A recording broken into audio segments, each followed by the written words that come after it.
navigation. Myself, I am a professor of ecology, conservation, and sustainability at Ben Gurion University in Israel, and I work on biodiversity and conservation for many years. And I have really the pleasure to be here today and stand in front of you and share with you some of our exciting processes or exciting initiative in the last year. And this is mainly about a new index, the first international country-based nature conservation index. And this is the one that can serve for many purposes, governments, organizations, private people, academia, and so on. So it's a great pleasure to be here. And we're going to have actually two parts to this presentation. The first one will be presented by my colleague and friend, Asaf Levy. And unfortunately, he could not come. He is in Israel, so I'm going to present the recording presentation. We see his face now on the screen. And Asaf he got in love, and he found it very important to conserve biodiversity. And I wish we had more people like that coming from different directions. And Asaf established a new website, which is called BioDB. So first, for about 15 minutes, Asaf will present his own BioDB website, which is very visual, amazing website that presents the status of many species on Earth. And we developed together the index that is now nestled switch to the recording presentation of Asaf. He will describe his website, and thereafter I will present live here the presentation of the biodiversity index, and I hope I'll be able to convince you that this is something useful and we can all use it. So give me a second just to switch everything. So it's stop share, and now share again. Where is it?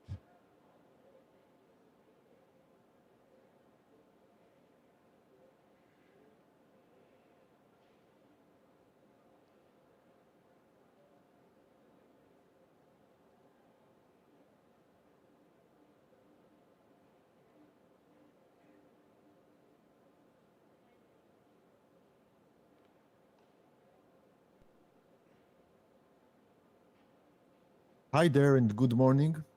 I'm sorry I can't be with you right now. My name is Asaf Levy, and if you would look at my resume, you would not believe I would be speaking in a conference like this. I graduated computer science and been working on the high-tech industry for a few decades. I've established several companies, sold one of them. One of them I took public in London Stock Exchange. So yeah, I played the game and I played good. But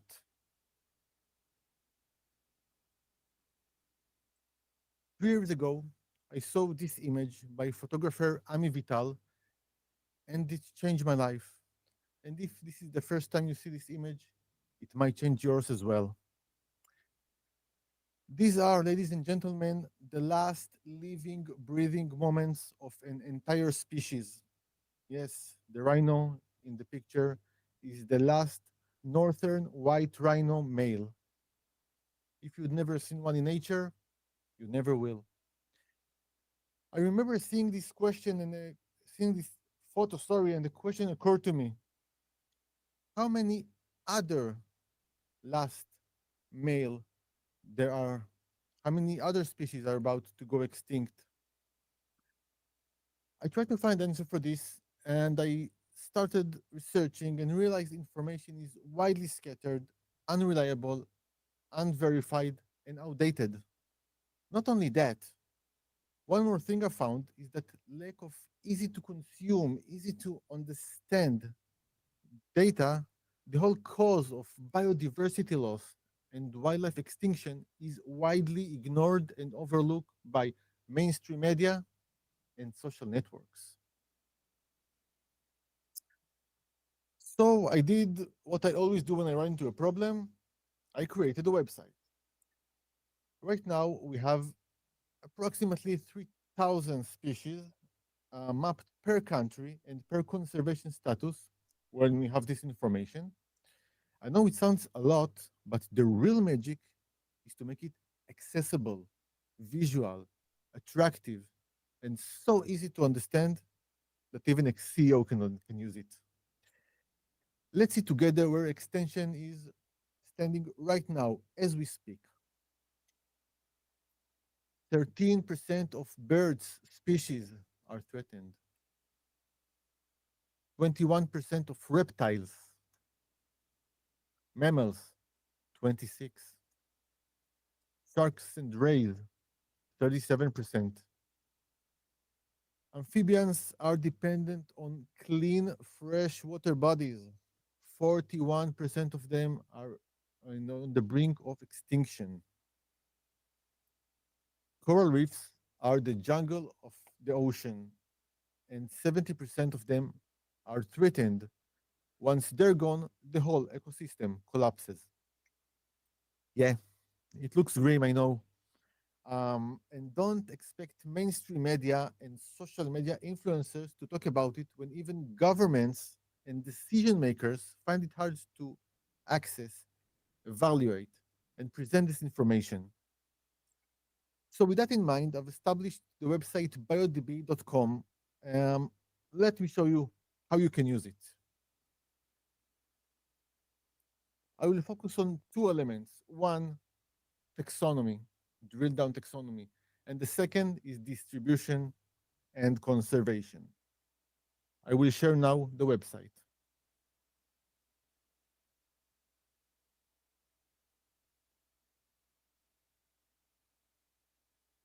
Do you see it? Cool. So this is BioDB.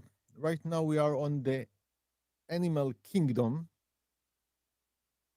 in which we have several classes, mammals, birds, and so on and so forth. Let us go to the mammals, to our class.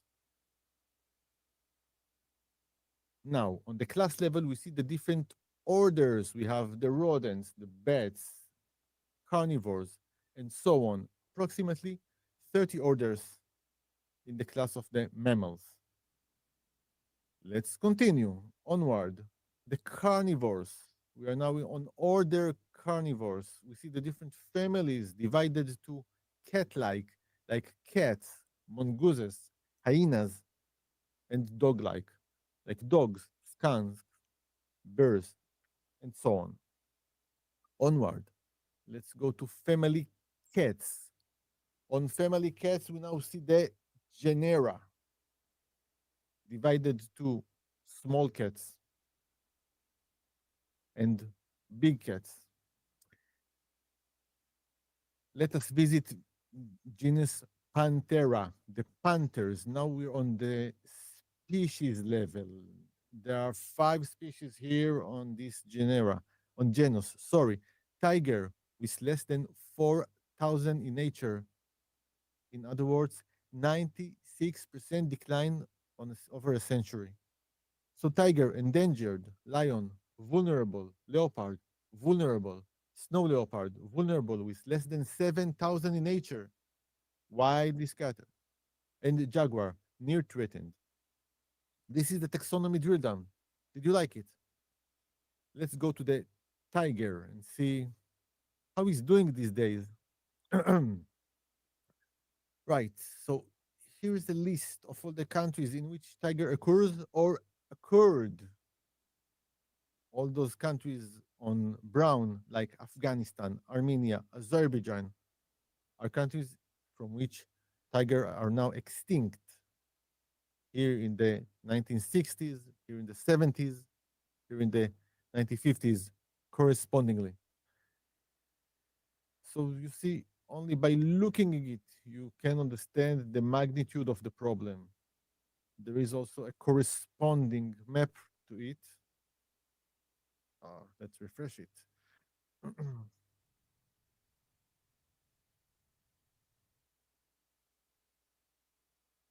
which of course I cannot show right now.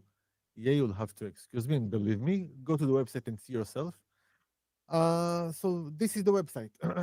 Let's look up for another species. Something from Brazil, our host, an anteater, for example. It is merely vulnerable. And here again, you can see all the countries in which it occurred. In Brazil, possibly extinct, by the way. I still cannot see the map. You'll have to believe me again. Okay, now I'll be switching back to my presentation.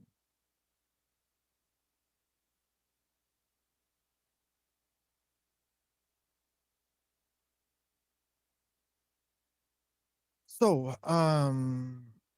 with the data in place, what I've just showed you, let's see how any of you can hack, so to speak, the attention of social media and mainstream media. In other words, how do we spread the word? How do we make media publishers cover the story of extinction? How do we interest the uninterested? I want to show you how we created a gimmick and how you can use it as well.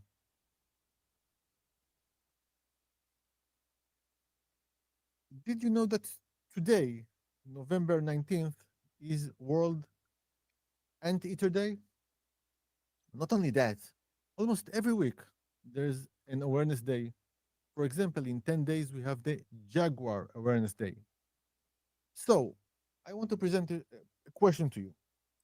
Imagine you're approaching a journalist out of the blue and talk to her about covering the story of the vulnerable anteaters. That would be quite abstract and irrelevant, right? Why now? It's not going to work. But pay attention to this. It's a whole different story if you approach a journalist, an editor, or a blogger on the specific awareness day. For example, today is the World Anteater Day. And once you have their interest, you can present them with full set of data and them realizing they can write a great piece for their audience. So, is this really working? Yes, it is. Leveraging Awareness Day, we managed to get some 500 articles, otherwise would not exist, covering the topic of these animals. I will show you a few examples. This is the anteater, the tiger, orangutan, sea turtles, rhinos, tapir, red panda, hippo. All of them have Awareness Day, cheetah, gorilla, monkeys, jaguar, and so on and so forth. In total, we've leveraged 40 different awareness days to get the story out. Think of it like the exposure you're getting on Facebook on your birthday, right? And this naturally, so to speak, leads us to the next huge topic of social networks. It's impossible to underestimate how important social networks are. They are unimaginably influential. I mean, for me personally, TikTok is not my natural habitat. However, we believe that you should meet your audience where they are right now and not where you ideally would like them to be. Um, this is our TikTok account. You have the QR code. You're more than welcome to join more than 100,000 followers we have on TikTok, getting information about conservation and wildlife extinction. So, what's next? After we got the awareness and see how we spread the word, it's the next step is informed decision making about allocation and prioritizing resources. Let's move on to the main course of this whole lecture, the Nature Conservation Index. It all started when I was in Thailand traveling. My daughter asked me, how much population there is in Thailand? Where is it ranked in that regard in the world? I could easily find this information. And we also checked how big is it in terms of size, economy, democracy, military strength. Where is it ranked among other nations? I could find easily all this information. But I would like to ask you something. When I wanted to know how good Thailand is protecting its nature, its ecosystems, could I find it? By now, you probably realized no, we could not. I remember something I learned on my high tech years is what you cannot measure, you cannot manage. And I realized that someone has to do it.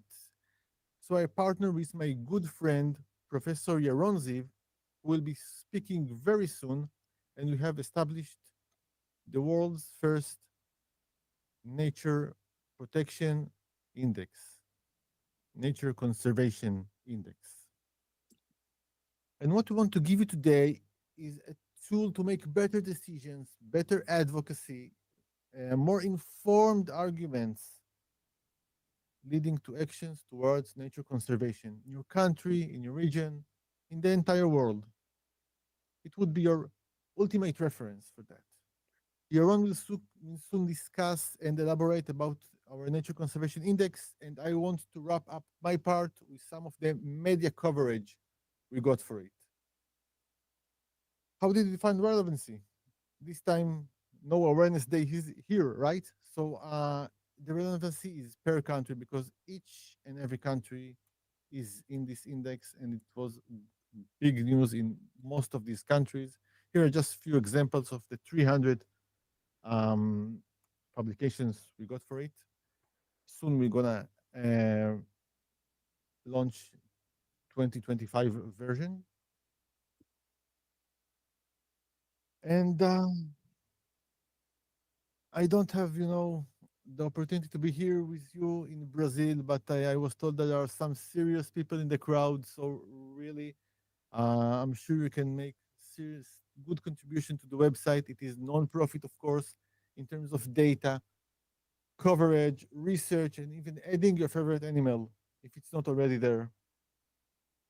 In other words, let's do business together. We're hoping you're taking with you some new ideas as for how to be relevant for the media, for mainstream media, for social media. And I would like to thank you. I am Asaf, and I'm honored to invite my friend and colleague, Yaron. Please, thank you. Thank you, Asaf. Let me stop this one and let me share now my own presentation. Now I need to find it, of course. Um,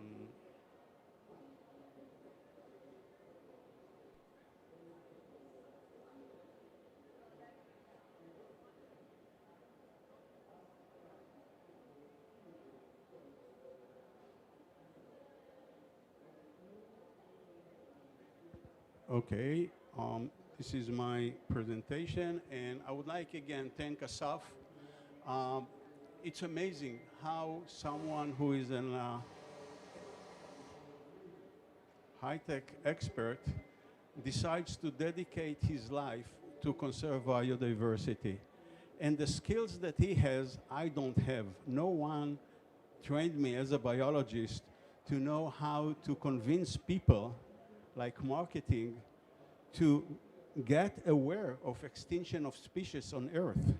And his publications and the website, which is very, very visual, and I highly recommend each of you just to go to BioDB and share with the family and friends and colleagues uh, how we are, can be aware of what is going on in terms of conservation.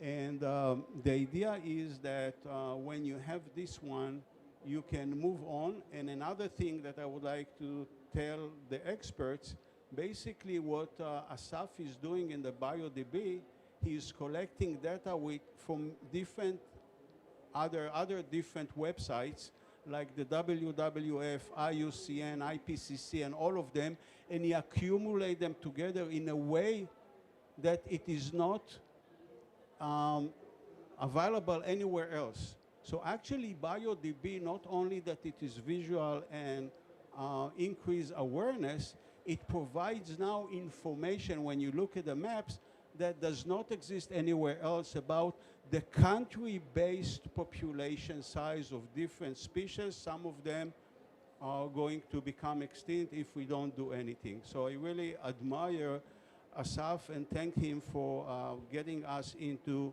his enthusiasm. About the nature, the index itself. So let me tell you about the index. Basically, the index is made by, established by Asaf, of course. He initiated and challenged us. Alex Slovenko from Australia, Uri Roll from Ben Gurion University, Professor Uri Roll, Professor Shai Meiri from Tel Aviv University. Both Uri and Shai are experts in biodiversity worldwide. They have papers in Nature and Science, and they're really leading in this field, and myself, and I'm a biodiversity landscape ecologist. So here is about this index, and I'm going to be, I hope, very efficient in presenting it. But let's start with some basic lines. We all know that climate change and biodiversity loss are major environmental crises. I guess this is one of the reasons we're sitting here today. Conservation and conserving biodiversity is a definitely global priority and maybe need to get much more attention given what is going on.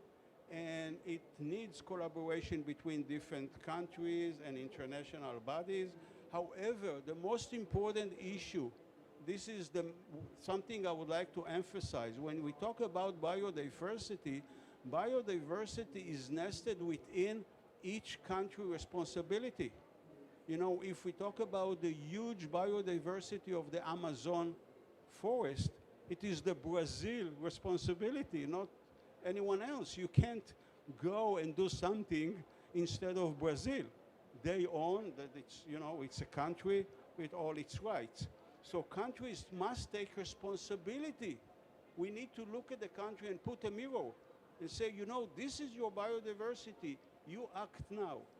And if we really want to do that, as Asaf say, when you know that you need something, you have to do something about it. So we decided to have this country-based measure, a unified index, that takes into account a lot of complicated variables in order to create the biodiversity index, which is country-based. Now, like what Asaf said, if you are now a reporter in the Newsweek, Washington Post, it doesn't matter what journal, and you want to describe something about a political situation in a country, you go to the democracy index. There is one like that, or corruption index, or something else. When we looked at the website, there is not a single country-based conservation index. Someone has to do that, and we decided to do that. And I think this is why it is so important. So the Nature Conservation Index evaluates a country's effectiveness of 180 countries. We actually have 16 more countries right now, but 180 countries are on most of the list of the WWF, IUCN, and many others. So we actually stick to what is well known in other websites and databases of well-organized bodies in the world. Now the idea is, and this is the conceptual rationale about it, that it looks at two categories. First, what a country biodiversity value is. What does a country have? What it has. For example, a country like Brazil has huge responsibility because it has very high biodiversity richness, right? So it has the responsibility. So this is one category. The other category is what is the country's capacity and commitment to biodiversity protection. In other words, what it does. So you have two categories, and what we want to do and what we did for this index is to overlap and get an index that takes into account the biodiversity responsibility and what the commitment and the actions taken by this country. And this is what giving us the index. It's quite complicated. It is based on 4 pillars, kind of a list of variables. Land management and threats to biodiversity reflect the first category, what a country has. The capacity and governance and future trends reflects what a country does, okay? And we put them together in one, as I said, quite complicated index. The most important issue that I would like to make here, guys, and please share it with your colleagues, we are only using databases and information taken from well-recognized, well-accepted databases. We're not using, like, if we find a high school student who wrote something in a distinct country, we're not using website. We're only using databases from UN-related, World Bank-related, WWF-related data sets, okay? So we are not playing games with all kind of hidden or unreliable information, okay? That was very, very important for us. I will go very briefly through the different variables. This is the first pillar. So we have the coverage of terrestrial protected areas, representativeness of terrestrial protected areas. All this information is available for each country in well-recognized websites. Connectedness of terrestrial landscapes, of course, this reflects fragmentation effects. It has a lot of biology and ecology behind each of these variables. Coverage of marine protected areas, extent of converted land, sustainable practices in nitrogen use, so use of fertilizers and chemicals. This is really important for biodiversity. Sustainable practices in pesticide use. I guess I don't have to convince you that using too much pesticide is not very good for biodiversity, and we need to find a way to do it with responsibility. The second pillar, threats to biodiversity. These are direct variables to biodiversity, proportion of terrestrial threatened species, coverage of terrestrial species by protected areas, proportion of marine threatened species. This is for the countries that also have some accessibility to ocean or to water, okay? Not all the countries, but those that have this and they have a border with an ocean or a sea, of course we need to take into account also the marine biodiversity. We do not ignore that. Coverage of marine species by protected areas, terrestrial species with declining populations. I guess I don't have to explain this one. Marine species with declining populations. Again, we should not ignore the marine ecosystem when a country has a sea, state of fisheries within exclusive economic zones. I mean, I look at this variable, you say, how come you have this information? Yes, this information exists. Not only that it exists, it is available on very well-known websites and organization information, fisheries pressure in the high seas, and pressures from invasive species. You know, this is the 9th one, but not the least important. You know, invasive species is a big issue with respect to biodiversity conservation, and the information is available actually from, we comprised information from different websites, well organized to get this measure.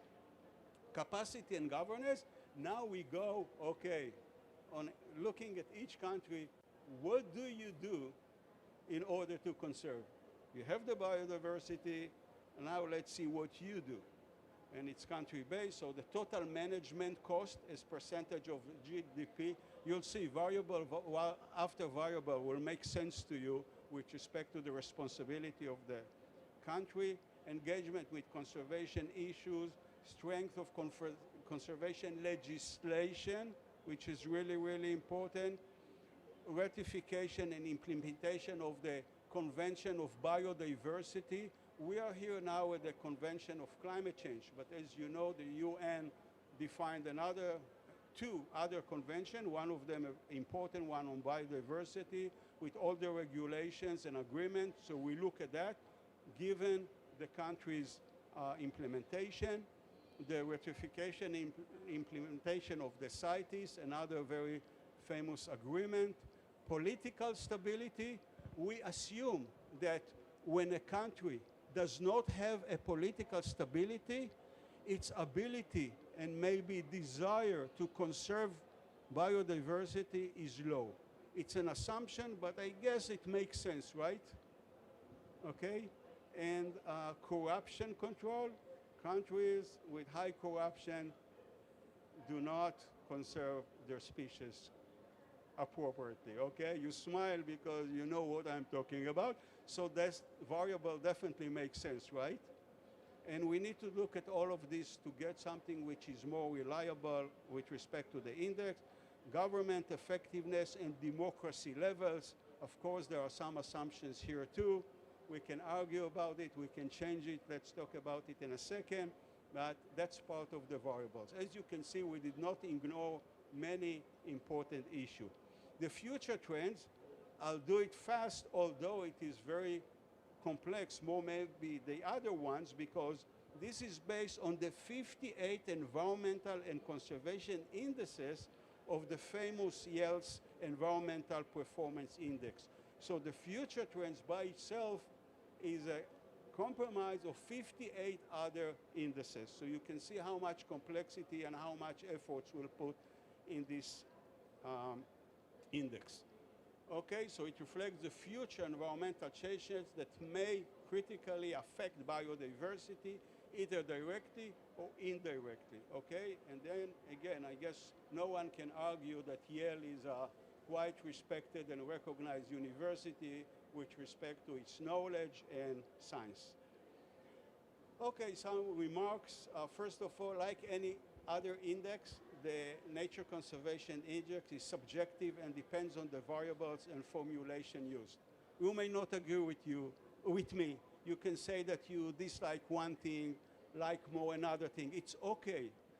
Once you come with your critics, we will change it. It's okay. It's the beginning, okay? We want it to get improved, and this will be achieved only if we get people's opinion, and it's okay. We prefer this variable over correct. I'm not sure it's correct. Maybe we're wrong. But we let all variables the same weight in the index currently. Again, you think differently, come for the same way for any other country. So if representative of a country tells me, you know, you don't playing games. We use the same protocol, and it is done automatically. We don't touch it. We don't change the values, okay? So what we get, we get.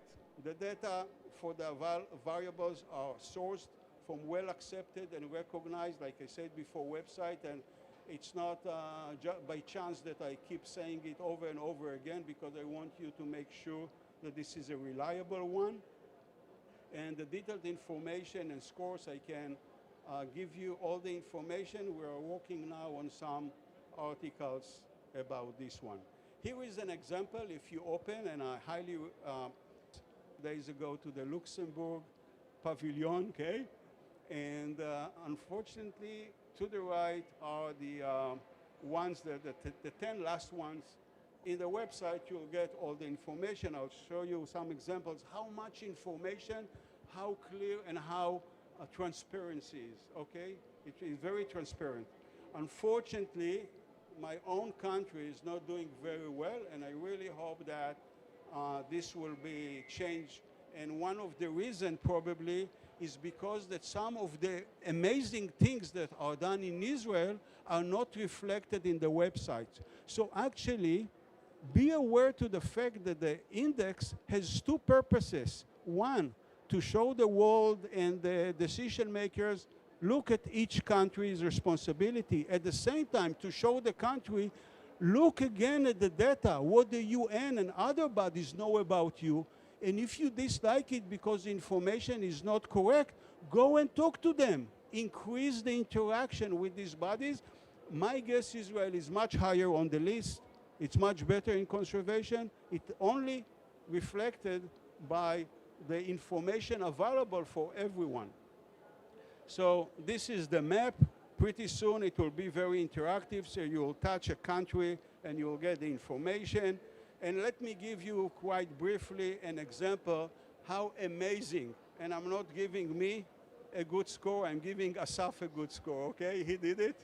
How amazingly with respect to the visual and the share of a lot of information. So I decided to look at United Kingdom as an example. You open, like here, you press United Kingdom, it is ranked 5th on the list, and you get information about the ecosystem, some words, so every kid can enjoy it, and it's wonderful. You see the overall score and the rank.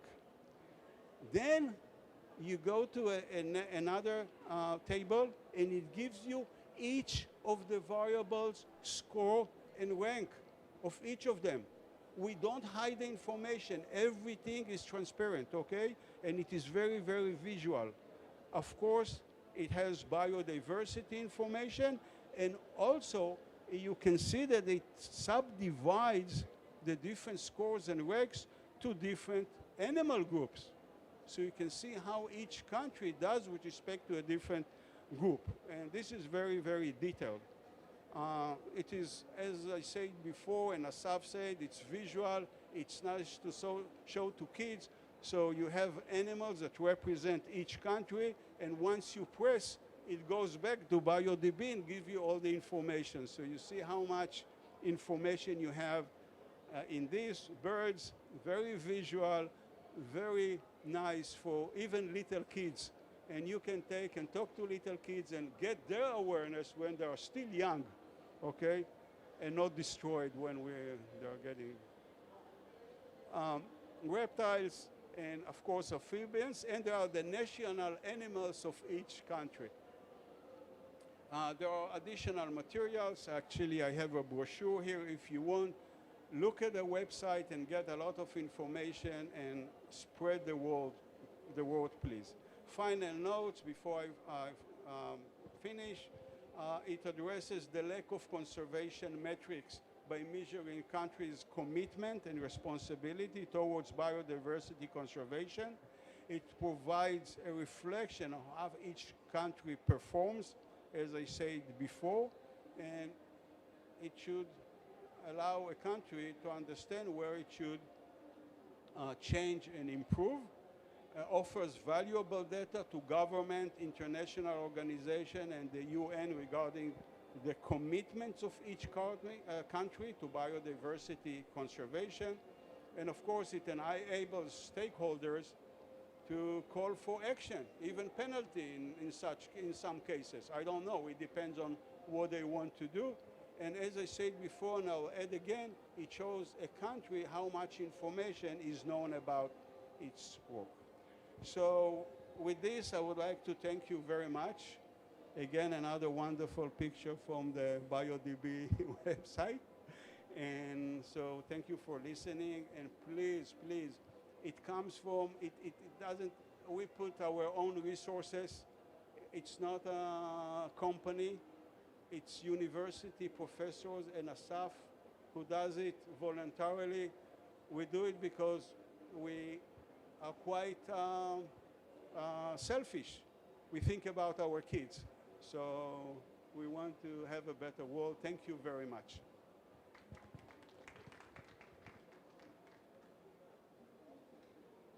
So if you have any question, I'm here for you. Okay. If you have any question, I'm here. Okay. Sorry? Okay. At this point, there are no plans, but okay. There are not plans on the website itself. Plans will be coming because it's only the beginning. Currently, there are no plans. The index The index itself looks at biodiversity as a whole, including plants, the index, but in the BioDB website, it's only animal at the moment. If you give us a good call or a good indication, we'll move on. But basically, the idea is to cover all species diversity, and I hope it will be with some of the organizations.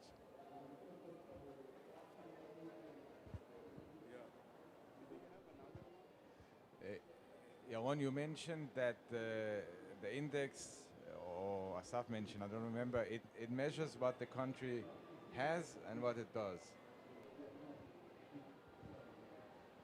Okay, so the first and second are Luxembourg and Estonia. Now, I've never heard of people going for a safari in Luxembourg or for a big trip to Estonia. So I guess that they don't have much biodiversity compared to Brazil, for example, and then they don't have to do very much. So my question is how do you incorporate into the index these considerations, you know, how to compare countries of different size and different richness of biodiversity? Thank you very much. It's a wonderful question. It's actually an excellent question. You know what's the difference? An excellent question is the presenter has a good, I think, answer to reply. So it's an excellent one because we're highly aware of that. You're not the only one, but it's very nice that you asked that. Explicitly, or you know what, implicitly, you're absolutely correct, and I'm not sure we want to correct it. In other words, Brazil will have to work harder in order to get to Luxembourg's rank. In other words, we don't want to standardize it at this point. We think maybe it's not, you know, fair for the country, but it's not about fairity, about being fair. It's about the right thing to do. And Brazil, for example, or Uganda, or I can think about other very rich countries in biodiversity, with species diversity and so on, they have more responsibility implicitly because this is how the index is established and it's done. So yeah, look, for Luxembourg, it's much easier to be the ranked first. You're right, absolutely, because it has fewer species and it's a small country with more open spaces, so it has an advantage. But by standardizing, actually, we are letting some countries go away from responsibility. So it's a good issue. We need to discuss it more, but we are aware of that, and we implicitly say that countries with high biodiversity have more responsibility. And you know, we can think about it more, but I think it makes sense in a way. You know, it's not a magic, you know, something from above. You know, it's we as human beings needs to decide how we want to do that. Maybe with some discussion with WWF and other organizations, we can reshape it in a better way. Currently, we stick to this assumption.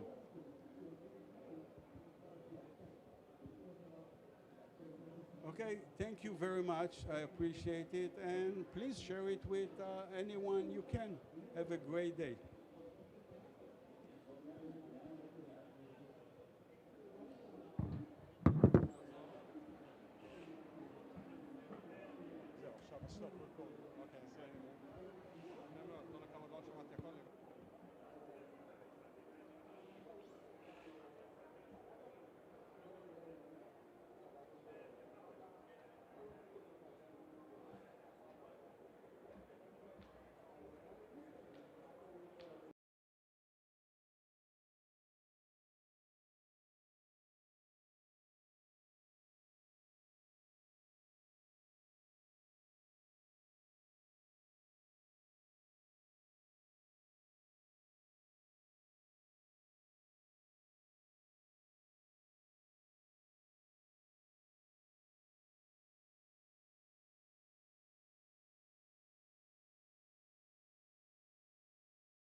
Distinguished guests, colleagues, and friends, it's my great pleasure to welcome you at our Advancing Gender Integration in Climate Policies and Actions side event in Berlin.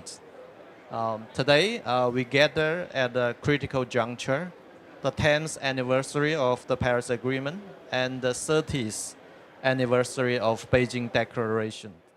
And this reminds us that climate change and gender equality are deeply interconnected.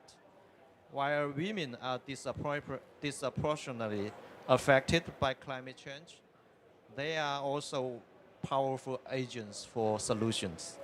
To harness this momentum, UN Women and China's National Center for Climate Change Strategy and International Cooperation jointly organized this high-level side event. We aim to gather insights on integrating gender perspectives into climate policies, sharing both global experience and China's practice to advance more inclusive and effective climate actions. My name is Chen Zhihua. I'm the Deputy Director General for NCSC. Let's look forward to a very productive discussion that generates new ideas and collective commitments. Now it's my great pleasure and honor to welcome our speakers today. Firstly, His Excellency Mr. Liu Zhenmin, China's Special Envoy for Climate Change.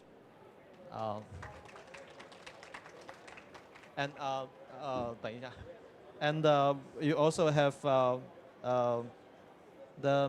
His Excellency Ms. Sarah Hendricks, Acting Deputy Executive Director of UN Women.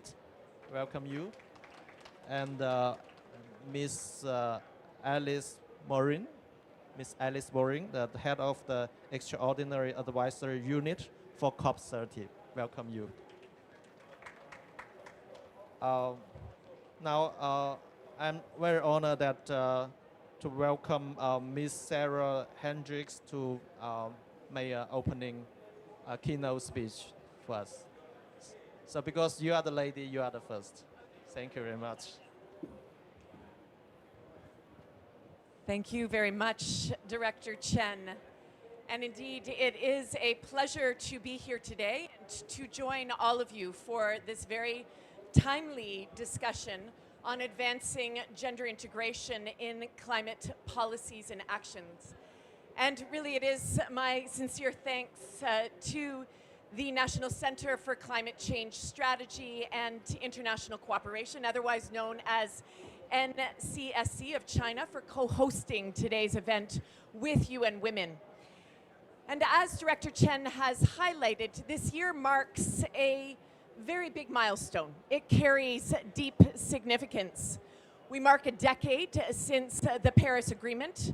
We also mark 30 years since the Beijing Declaration and Platform for Action, which to this day stands as the most comprehensive, progressive, and widely endorsed normative agreement on gender equality and women's rights. And indeed, the vision of those gathered in Beijing 30 years ago was very clear, and it was also ahead of its time, that women's rights are human rights, and that the sustainability of our environment and the resilience of our climate are deeply and structurally connected. And this week, we gather here in Belém as parties are negotiating a new gender action plan. Member states are coming together to bring that vision agreed 30 years ago in Beijing into practice, and to make the principles of the Beijing Declaration and Platform for Action tangible in the implementation of climate action itself. And I will say we've seen very important progress, and that progress is inspiring, and that progress should encourage us. Our analysis shows that by the year 2024, 85.2% of parties actually referenced gender equality in their submitted NDCs, in their national adaptation plans, in their national communications, or in their long-term low-emission development strategies. We have this week a new document that is launching from UN Women. I'll hold it up here. It is the Gender Equality and Climate Policy Scorecard. And within this scorecard, we also see some good news. And it is that 28 of the 32 NDCs that have been assessed so far identify the importance of gender mainstreaming or position gender equality or women's empowerment as one of the objectives in their NDCs. And actually 26 countries have included at least one very concrete gender equality or gender responsive commitment to action. So we're seeing in this growing recognition that inclusive and intersectional policymaking actually strengthens climate outcomes. With this good news, I do also want to acknowledge that there are challenges that persist.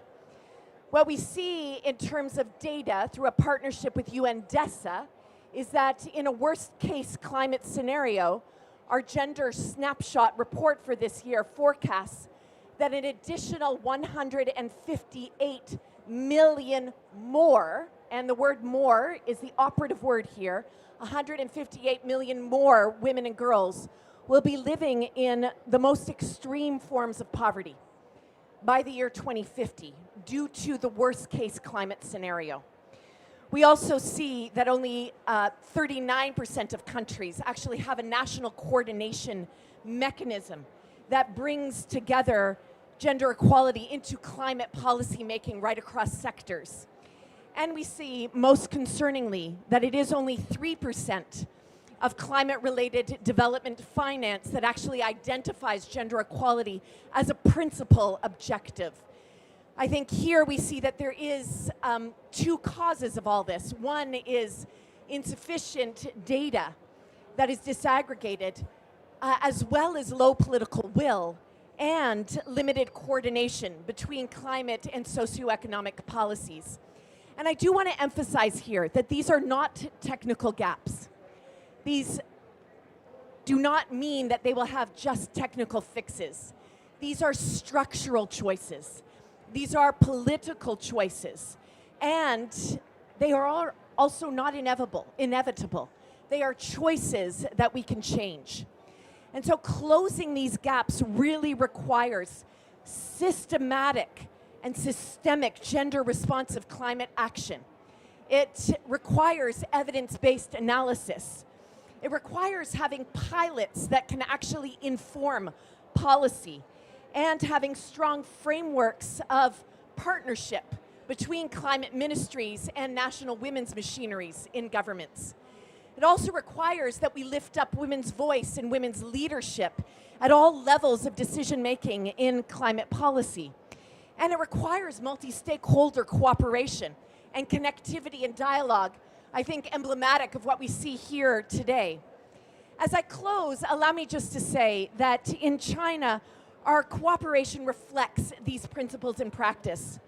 UN Women has been working very closely with NCSC and with the Chinese Academy of Environmental Planning on policy research and on recommendations. We have been providing tools and support to civil society organizations, but also to financial institutions on gender-responsive programming, on financing from a gender lens. And we have been establishing pilots in rural communities to explore gender-responsive climate solutions. And allow me to give you just one example of that. In the area of Qinghai, for example, we have piloted 4 solar-powered pilots in women-led cooperatives. And these are with herder communities that have generated some really inspiring returns on that investment. Some economic gains of 100,000 Chinese yen, reducing 8,700 hours of unpaid labor, that unpaid care work that women shoulder in the household, and actually cutting 3 tons of CO2 emissions annually. These are the type of very concrete results that offer an evidence-based pathway to scale up gender responsive climate action, both within China, but also through South-South cooperation. I think today's event marks an important milestone in UN Women's cooperation with NCSC, and I think a reflection of our shared commitment to advance gender-responsive climate action in China and beyond. And this presents a very valuable opportunity to draw on the practical experience of the example I just shared, and to advance gender-responsive approaches in China's climate. So as will be actually a test of whether the commitments made in Beijing continue to guide our collective choices. We have something called the Beijing +30 Action Agenda that was amplified indeed not only in New York at the General Assembly, but just in fact last month in Beijing itself, which has galvanized over 200 national commitments from 110 member states that remind us that a just transition must put the rights of women and girls at its center as a requirement for credible climate action. As I close, let me just say that UN Women remains committed to supporting countries with evidence, with tools, with practical policy support that accelerate a just and inclusive transition. But of course, delivery depends on all of us. I know we have an amazing panel to hear from today, and we do want to listen to one another, but also call on all stakeholders to deepen this type of exchange, to strengthen partnerships, and to ensure that gender-inclusive climate policies, planning, and action actually become the norm, so that the aspirations of climate justice are really turned into tangible, inclusive outcomes for people, for planet, and of course for peace. 30 years after Beijing, I think honoring that legacy means ensuring that climate governance, as well as climate finance and climate policies, actually deliver for women and girls. Not just in principle, not just in words, but in concrete practice, in concrete action. And the choices we make now, of course, will determine what that legacy holds. With this, I thank you so much.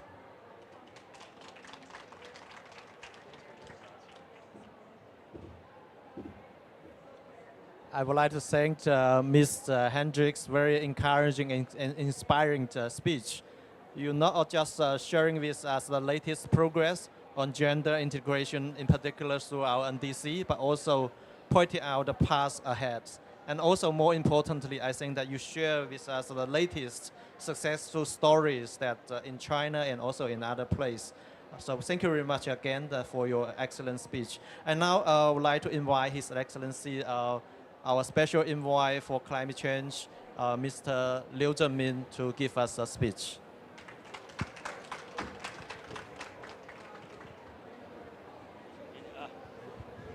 Okay, thank you, Mr. Chen. I think I'd like to thank NCSC for the kind invitation, to thank your women to come in this event jointly with NCSC at the SDG Pavilion of the UN. And you know, for me, it's very delighted to be back to the SDG Pavilion again. The SDG Pavilion of UN is started since COP24 in COP30. During my service as the Under-Secretary General for Economic and Social Affairs, this pavilion is my initiative. I'm too proud to say it's my initiative. Intention to have a UN SDG Pavilion, to have all the colleagues all friends, colleagues, to have a place to bring all these intersectoral issues with climate change back to the UN, to have a very thorough discussion to build up the synergies between the different issues. I'm honored to be, although I left the UN, I returned to my government 3 years ago. I had to be, this SDG Pavilion has been operated better and better. So I'm honored to my colleagues for DESA, for the pavilion. Dear colleagues, it is my great pleasure to join you at this side event on advancing gender equality and climate policy and action. I think I listened very carefully to what remarks by Sarah, your women colleague. I think he gave a overall picture of how women in the world has been engaged in the global climate action. So I think I'm also following the issue. In my view, that be the critical intersection between gender equality and climate action that has been an issue of paramount importance on the global agenda. In 1995, China hosted the fourth World Conference on Women in Beijing, where the declaration and the platform for action was adopted and became a milestone in the global pursuit of gender equality. You know that this conference, the fourth World Women Conference, is historical because it was the first. It's the fourth in the UN calendar, but the first UN Women's Conference coming after end of the Cold War. I think it assembled all the countries at one conference for one issue, women. That's becoming an issue very historical. Dear colleagues, for celebration this conference, at the Global Women's Summit convened last month, also convened jointly by the Chinese government with the UN Women, President Xi Jinping of China called for carrying forward the Beijing spirit and working together to build a future for equality and shared prosperity. On the occasion of the 30th anniversary of the Beijing Declaration, in my capacity of China's Special Envoy for Climate Change, please allow me to extend my warm congratulations on the successful convening of this side event on women's empowerment and combating climate change. Ladies and gentlemen, globally, women, particularly those in poverty, bear a disproportionate impact when facing climate change, climate disasters. This makes it more challenging to achieve SDG 5 of the 2030 agenda, which concerns gender equality and empowering all women and girls. Climate challenges might undermine women's livelihoods, lead to higher casualty rates during disasters, and intensify their burden of unpaid care and domestic work as resources grow scarcer. The UN estimates demonstrate that 80% of the people displaced by climate change are women. At the same time, climate change further restricts access to healthcare services and amplifies the spread of certain diseases, posing severe threats to maternal and child health, especially for women and girls. Dear colleagues, we also must recognize that women are by no means merely positive victims. They are critical agents for preventing climate change and key forces in building climate resilience.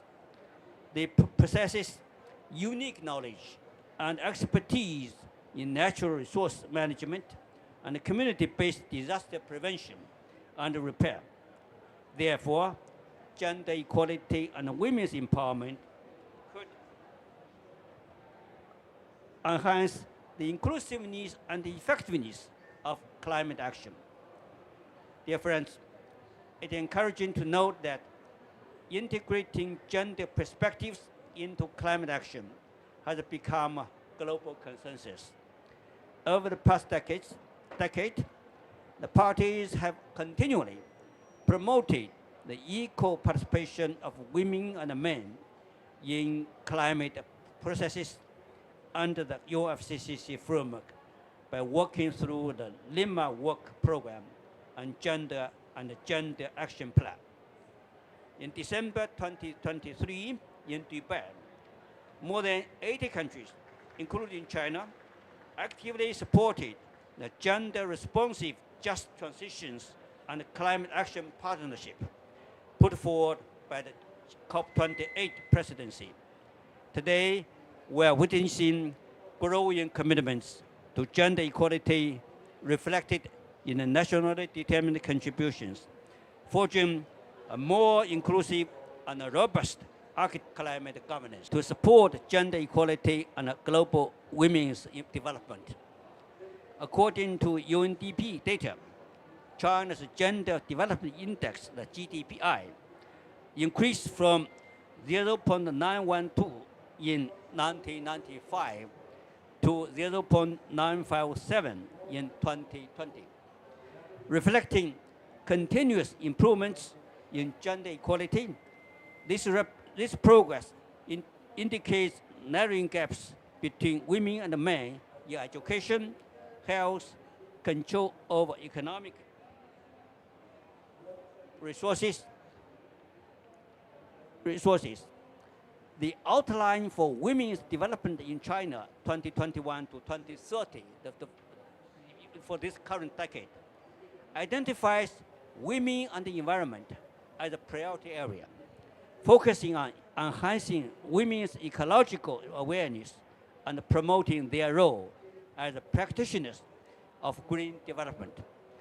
At the operational level, China is actively promoting women's participation in decision-making and implementation in renewable energy, ecological restoration, and community disaster risk reduction projects.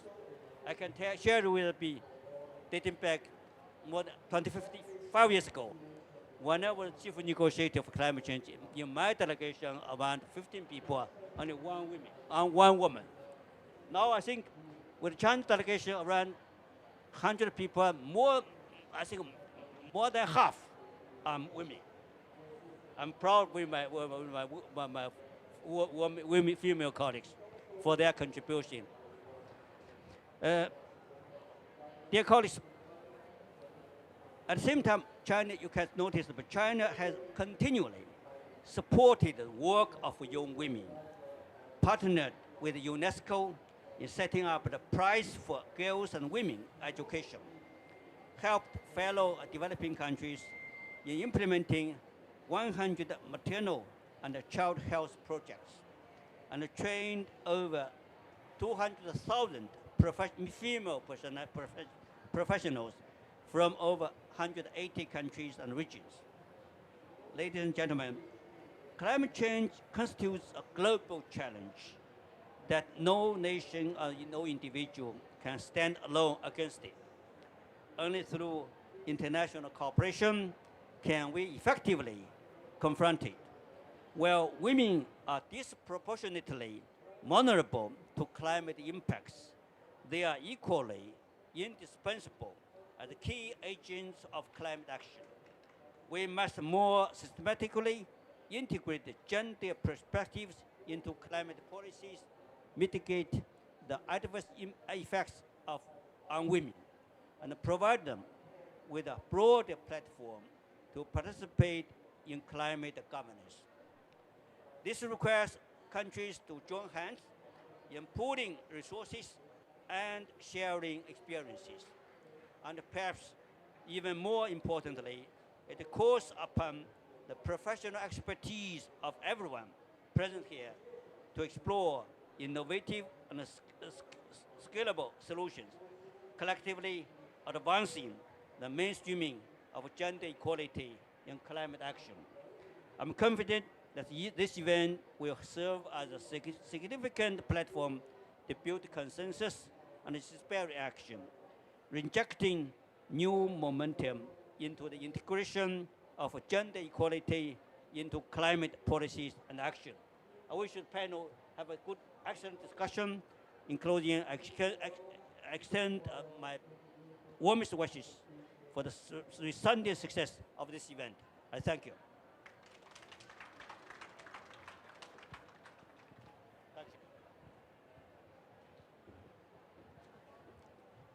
Thank you very much, His Excellency, Special Envoy Liu. And Special Envoy Liu, thanks for your continued support to the SDG issues, in particular the gender issues. And he shared with us those very good story that when he was in the UN, and also the very great achievement that we have made in China.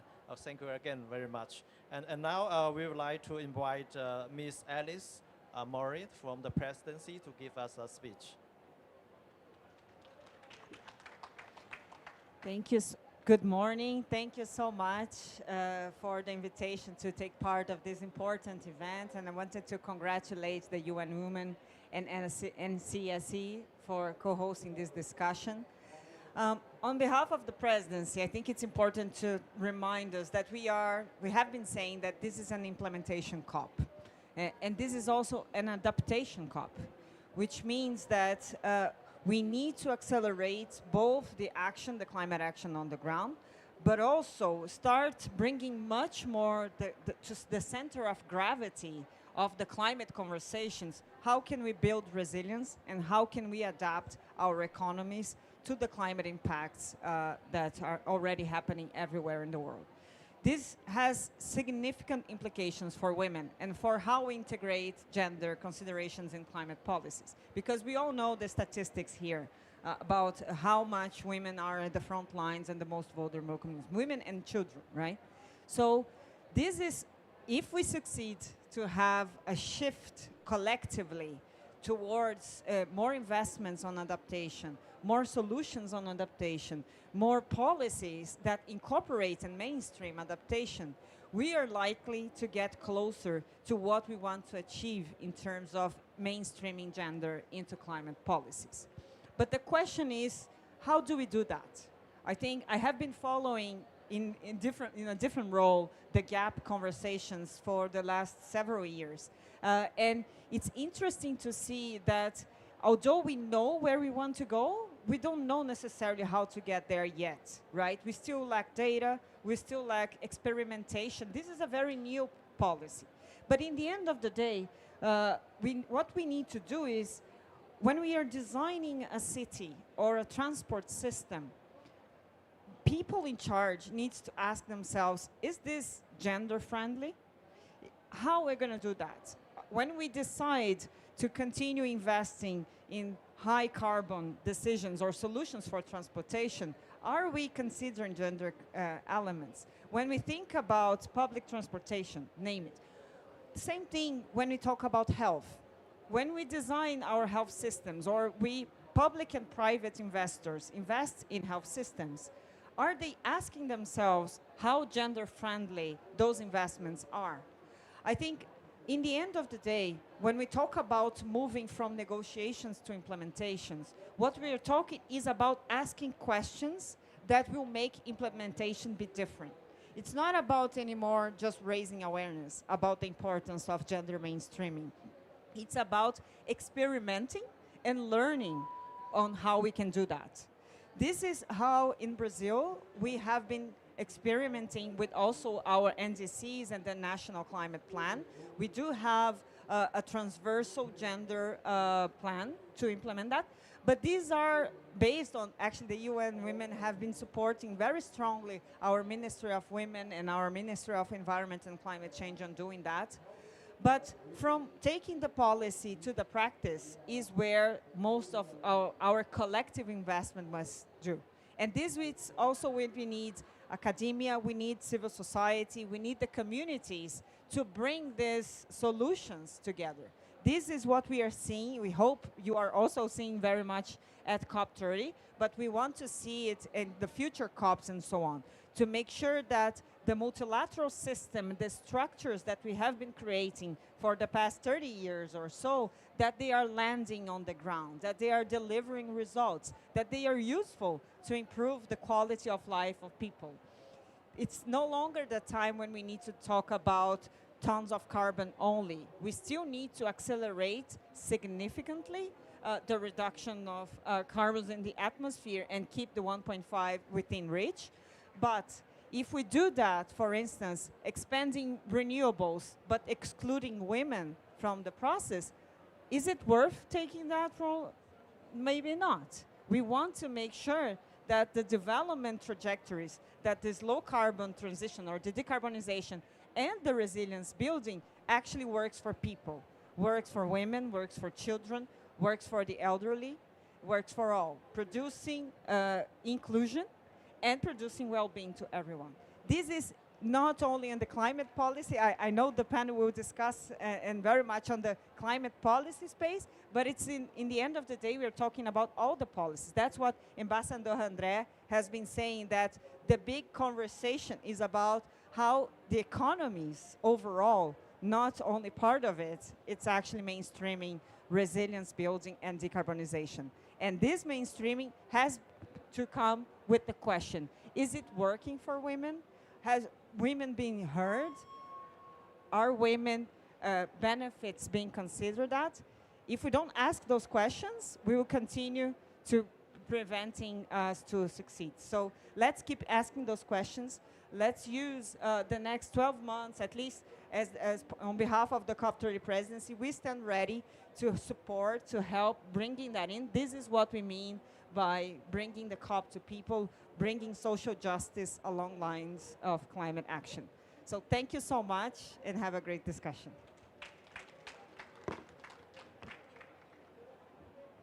Thank you very much, Alice, and I would also like to thank the very encouraging message from the presidencies. So let's keep asking questions. Let's also keep experiencing, as you said. Let's keep providing our solution to the gender issues. So I will propose that we take a group photo together with our panelists, and then now, yeah, please come to the podium.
Once again, I would like to thank our speakers for their very encouraging speeches. And now I would like to hand over the moderator to my colleague, Mr. Gao Xiang. Yeah, thank you, Director General Chen Zhihua, from the NCC. As you recall, just mentioned by Sarah, and NCC, which is the National Think Tank on Climate Change for China, has signed an MOU with the UN Women to encourage the Chinese research on the climate change and the women. So we would like first to launch this session, and we will have a video record, which is by Miss Christine Arab. Yes. So we will have the remarks from Mr. Liu Zhenmin, China's Special Envoy for Climate Change, distinguished guests, partners, colleagues, a very good morning to you all. On behalf of UN Women China, I'm pleased to welcome you to today's side event and would also like to take the opportunity to thank the National Center for Climate Change Strategy and International Cooperation, NCSC, for co-organizing today's event and joining us in launching our very exciting partnership. In China, women are playing a vital role in advancing green and low carbon development in all aspects of life, from policy and research to local community efforts to innovations in products and solutions. As one example, let me share with you the story of a young woman, Xian Lamao. Xian is a woman herder living in northwest China, Zhenjiang region, where the headwaters of three great rivers meet, the Yellow, the Yangtze, and the Mekong. With the support of UN Women in recent years, Xi'an is using renewable energy technologies such as solar power to transition the production of local milk products away from manual labor to solar energy powered. Xi'an and her peers are also leading waste management and local ecosystem protection efforts to strengthen local community climate resilience in light of climate change. Women like Xian and countless others in China and beyond are at the forefront of climate adaptation and mitigation efforts. Their contributions, challenges, and knowledge must be fully recognized and valued in shaping effective, equitable, and sustainable climate and environmental policies. This also brings me to the partnership that we launched today with NCSC. This partnership is grounded in a simple but powerful conviction. When women's voices are heard, their needs met, their leadership recognized, climate action becomes more just, more resilient, more effective. As part of this strategic partnership to bring about systemic gender responsive climate action, UN Women and NCSC will work together to advance gender mainstreaming in China's climate agenda and beyond through targeted policy research and analysis, stakeholder capacity development, and knowledge sharing at both the international and national level. Distinguished guests and colleagues, 2025 marks the 30th anniversary of the Beijing Declaration and Platform for Action. As this year comes to an end, let us carry forward the spirit, momentum, and conviction to deliver on the promises made nearly 30 years ago, as well as the renewed commitments from the Beijing Plus 30 Action Agenda. This especially includes accelerating gender responsive climate action so that all women and girls can have the opportunity to lead, participate, contribute, and fully benefit from our climate action. Once again, thank you to NCSC for this partnership, and I wish the successful event of this side event. Thank you for the remarks. So I know time is very short. I would like to invite all of us to quickly witness the launch of the cooperation between the UN Women and the NCC. I would like to invite the representatives from the NCC, Director General Chen Zhihua, and also the representatives from the UN Women, Ms. Zhang Xiaohan, to come to the podium to launch the program.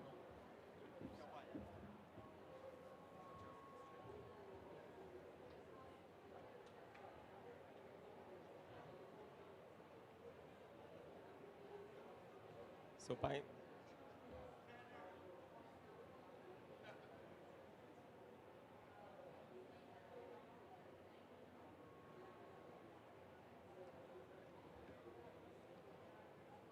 So thank you, Director General Chen Zhihua and Ms. Zhang Xiaohan. Let's come to our exciting panel discussion and also relaxing a little bit. I know it's very, very hot here. So extremely hot. So maybe, are we going to move a little bit around here or just be here? Okay, that's good. As well, maybe I work very late this morning. I support the COP presidency preparing the GGA, should I say that? A text of one of the decisions, and until 7:30 I left this place and went back to have a quick shower and came back again because it's very important side event and very my pleasure to see all of my friends, especially I previously also negotiated on behalf of China for the gender and climate issues. So all of this my friends, and we have new friends here, so I just want to be a little bit relaxing here. And of course, let me first introduce our panelists. So the first I would like to introduce is Deepa Ole, who is the Undersecretary and the National Gender and Climate Change Focal Points for the UNFCCC, the Ministry of Forest and Environment from Nepal. Welcome, Deepa. And second, I would like to introduce Jacqueline Mokoka, the Gender Balance and Equity and Equality Director, the Ministry of Gender, Culture and Children's Services from Kenya. Welcome, Jacqueline. And the third I would like to introduce is Naja Emmanuel, the Program Director of the Climate Diplomacy Action Program from the GIZ. Welcome. And last but not least, I would like to welcome Pedro Cos-Sanz, the advisor and the gender negotiator, who is right now the coordinator for G77 in the very important gender and climate change negotiation from the Ministry of Environment and Natural Resources from Dominican Republic. Welcome, Pedro. So I think we have a very good representatives from different continents. We have Asia, Africa, Europe, and also America. I think it's a very good representative from all the world. So for our panelists, what we are going to discuss, I think we'll have several guiding questions. And I think you are expert, you can pick any one of them. But I have one, especially for Deepa, because we do have one for the gender national focal points issues. So I would like to read out those guiding questions prepared by us previously. And of course, after the panel discussion, if we still have time, we will also welcome the questions from the floor.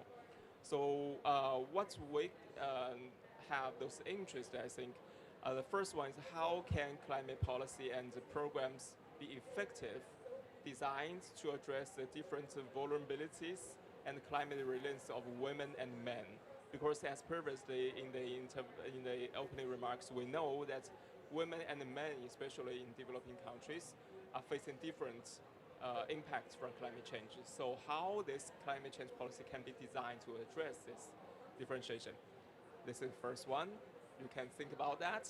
And the second would be, are there any good practice, or we call it best practice, and integrating gender consideration into the formulation and the implementation of the climate policy and program in your country, for example?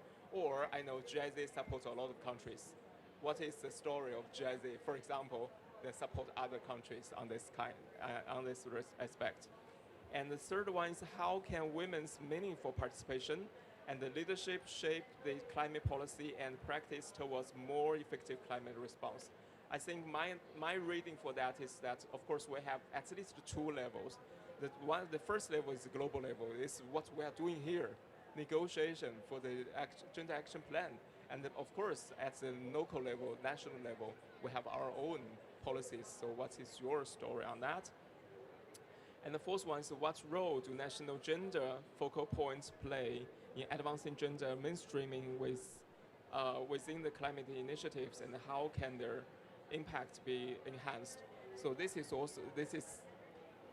tailored for Deepa, especially. We as China previously, to be honest, we don't have the gender climate focal points, and we have do the research after our research supported by you women. We make the suggestion to our government. We also wish to establish that focal point. So we also wish to learn from your experiences on that. So I think I don't want to spend much more time on the questions. I would like now to give the floor to our panelists to share their views and also their stories on this kind of things. So who will go first? Maybe. Yeah, Jacqueline, please. Thank you, Gao, and excuse my jumping on the mic because in a few minutes we are going to be having a ministerial consultation as the African group of negotiators from 12:30. So when you see me walking out, please, it's not disrespect, it's just a matter of urgency and a call of duty. So thank you so much for those questions. First and foremost, to just reiterate what has been said by the previous speakers, the guest speakers in their remarks, that gender equality is very critical to climate action, and therefore, even for us, right from the national level to global level, it's very, very important. In terms of policy, I think if I may give an example of the Kenyan context, I think we have a very rich policy framework both in terms of climate change, but also on gender. And of course, the most important thing is how these policy frameworks speak to each other. So also maybe, I'll just be mixing because I want to say everything in a very few minutes.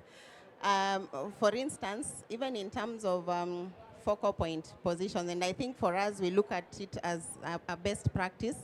We share the National Gender and Climate focal point position between the ministries of gender, where I serve, and my colleague focal point is from the Ministry of Environment. So I think with that co-shared position, there's very seamless flow of information across the two key institutions that are managing the policy framework on either side, on gender and on climate change.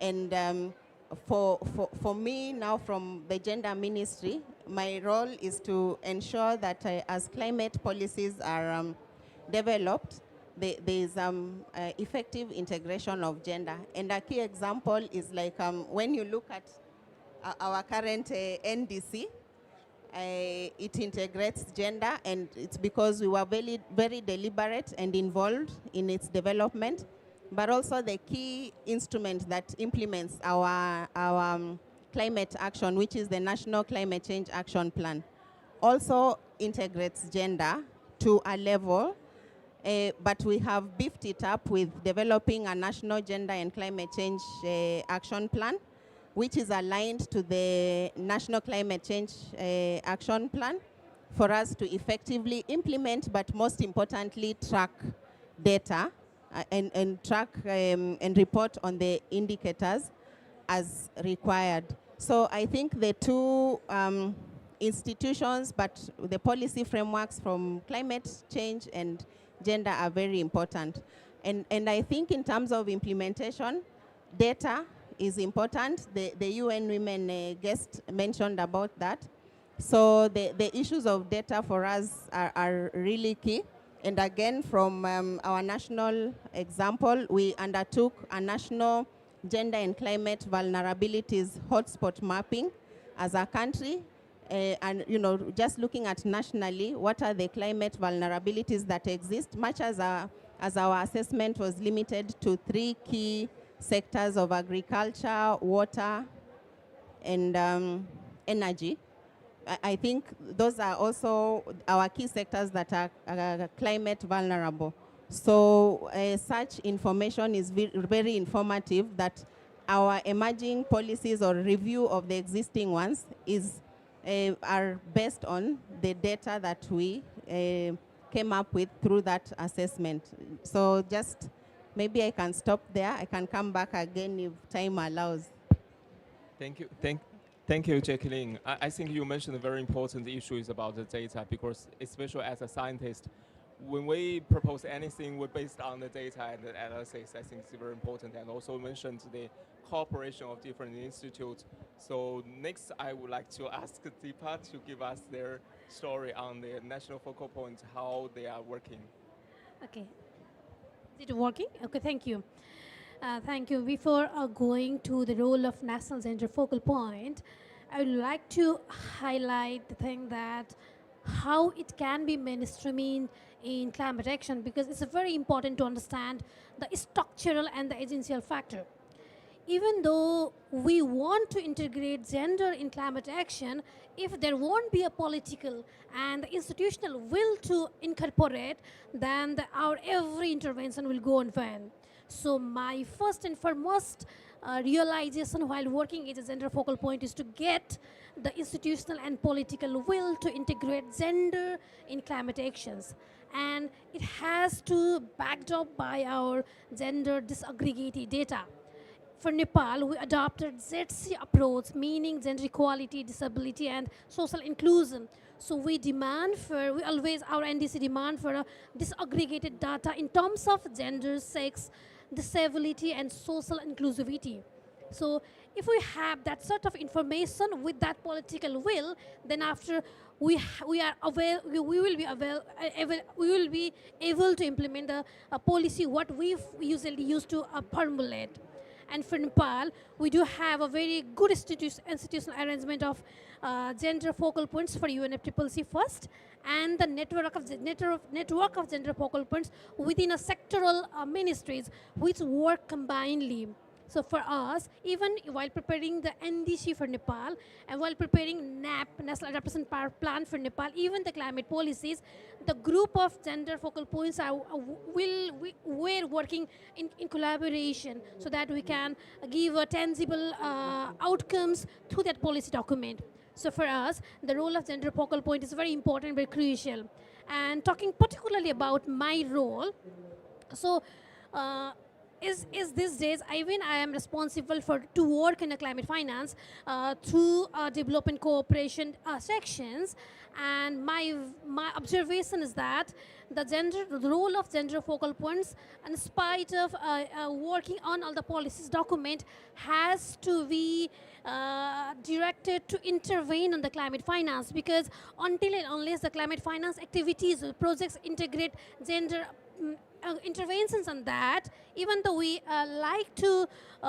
even though we are planning to implement all those things, but we highly, it's very important to incorporate those things in a climate change project. So it's very important to have this. Having said that, we do have a very strong policy background of NDC, which explicitly covers 9 actions of integrating gender action plans in NDCs, including our even National Climate Change Policy has a strong commitment of ZC in climate actions, and even our National Adaptation Plan has a strong commitment for this. And having said all these things, I really want to reiterate one thing, that if it is okay to even though we are working for the structural arrangement meaning we are working on policies, we are working on institutions, we are working in budget, we are working in plan, but if we don't work on the essential factors, meaning our informal rules, regulations, norms,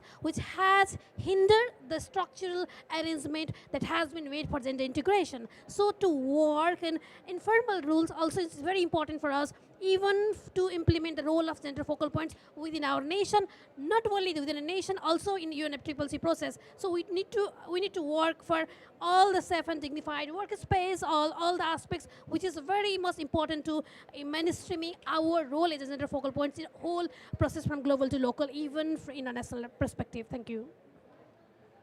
Thank you. Thank you, Deepa. I think my next question, I next will invite Namja, because just now Deepa mentioned, of course, the first important thing is the political will. And then we need the finance. And we know, as I said, GIZ provides a lot of support to many developing countries too. So are there any, I believe there must be a lot, successful stories how the GIZ from like the developed countryside aspect can support developing countries to enhance the women's engagement in the climate. Please. Thank you very much. Oh, is the mic on? Okay. So thank you very much. It's a great honor to join you today on behalf of GIZ. As you already mentioned, we are active in more than 120 countries worldwide, being the federal implementing agency of the German government for international and development cooperation. So I'm representing my colleagues from China here today, and I'm very happy to bring some examples. My sincere thanks, first of all, to NCSC and UN Women for convening this important discussion and for your steadfast leadership in advancing gender-responsive climate action. So I'm going to try to answer all of your 4 questions real briefly. I know we're a little bit under time stress. So in our Sino-German cooperation, we are integrating a basic gender analysis at the very start of NTC implementation planning, long-term strategies, and sectoral roadmaps. This includes, as Alice already mentioned, asking concrete questions, such as who is most exposed to climate risk, who carries the majority of unpaid care work, who is likely to lose jobs in the transition, and who can actually access reskilling and finance. We encourage the consistent use of sex disaggregated participation data to literally see who's in the room and who's not. We also recommend embedding short sections on differentiated climate impacts in every background chapter rather than treating gender as a separate annex. Our recent gender analysis in China showed that climate governance remains highly technocratic and largely gender blind, confirming how important it is to bring these questions in early, not late, So in conclusion, I would say that effective gender responsive climate policy starts with early evidence-based design that makes gendered vulnerabilities visible and turns them into concrete policy choices, not afterthoughts. Coming to your second question. So one effective approach to look at the implementation of climate policies and programs and taking best practices or integrating them already on gender is to make gender really part of the formal decision. For example, by integrating gender and social equity criteria into project selection for climate funds, screening tools, and results frameworks. Once gender influences funding and approval, technical teams take it seriously as a design requirement, not just as a box-ticking exercise. We bring gender considerations into traditionally hard technical topics, such as energy transition, carbon markets, adaptation, and NBS, by adding concise sections on gender and social impacts to studies and dialogues that we're doing. We often frame this work under concepts such as just transition, social equity, or local resilience, which align with existing policy language and make gender lens operational. Visibility definitely matters. In co-organized events in China, for example, we proactively place qualified women experts and officials on the main stage. I mean, this is a minor thing, but we do see it every day that there are just like male panels and women are not included, and especially sometimes even in routine meetings. So to summarize, the most impactful best practices embed gender into core climate governance systems, so gender responsiveness becomes a standard of quality, not a parallel process. We consistently see also that women negotiators and senior officials introduce stronger emphasis on adaptation, community resilience, social protection, public services, and the needs of smallholders and informal workers. These are not soft additions. These are essential for whether climate measures work in practice and gain public acceptance. But maybe in general, we observe that our work, especially when women lead climate policy, becomes more grounded, more inclusive, and ultimately more implementable, strengthening both social legitimacy and climate effectiveness. I'm not going to address the gender focal point question because you already elaborated on that, but let me get to the last question real quick. So if we're looking at the key challenges for mainstreaming gender and how can we address them, we think that, the first challenge definitely is that gender becomes a box-ticking exercise, as I just said, without influencing budgets, staffing, or implementation. So the solution is to link gender criteria to funding, to performance, to monitoring, and reporting, and not to only ask, did we mention gender, but did this change who benefits and who actually participates in activities? I think the second challenge that we're facing is capacity and data gaps still in technical teams, especially. Many climate officials say, we agree gender is important, but we do not really know how to operationalize it. So I think we should try to provide simple tools, such as a short gender checklist, and offer joint training for environment, foreign affairs, and gender institutions, and not also treat them in silos. The third challenges, and then I'm coming to an end, is exactly what I just mentioned, is the silo work between environment ministries and gender institutions. So projects like the Climate Diplomacy Action Program or projects in the Sino-German cooperation, we convene joint workshops and we have concrete collaboration. When teams work together on a real case, gender mainstreaming becomes an operational task and not an abstract slogan.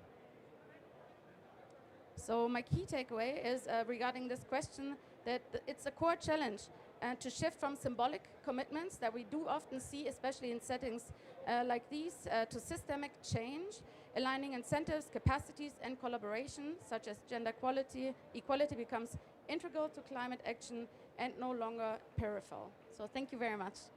Thank you. Thank you, Namja.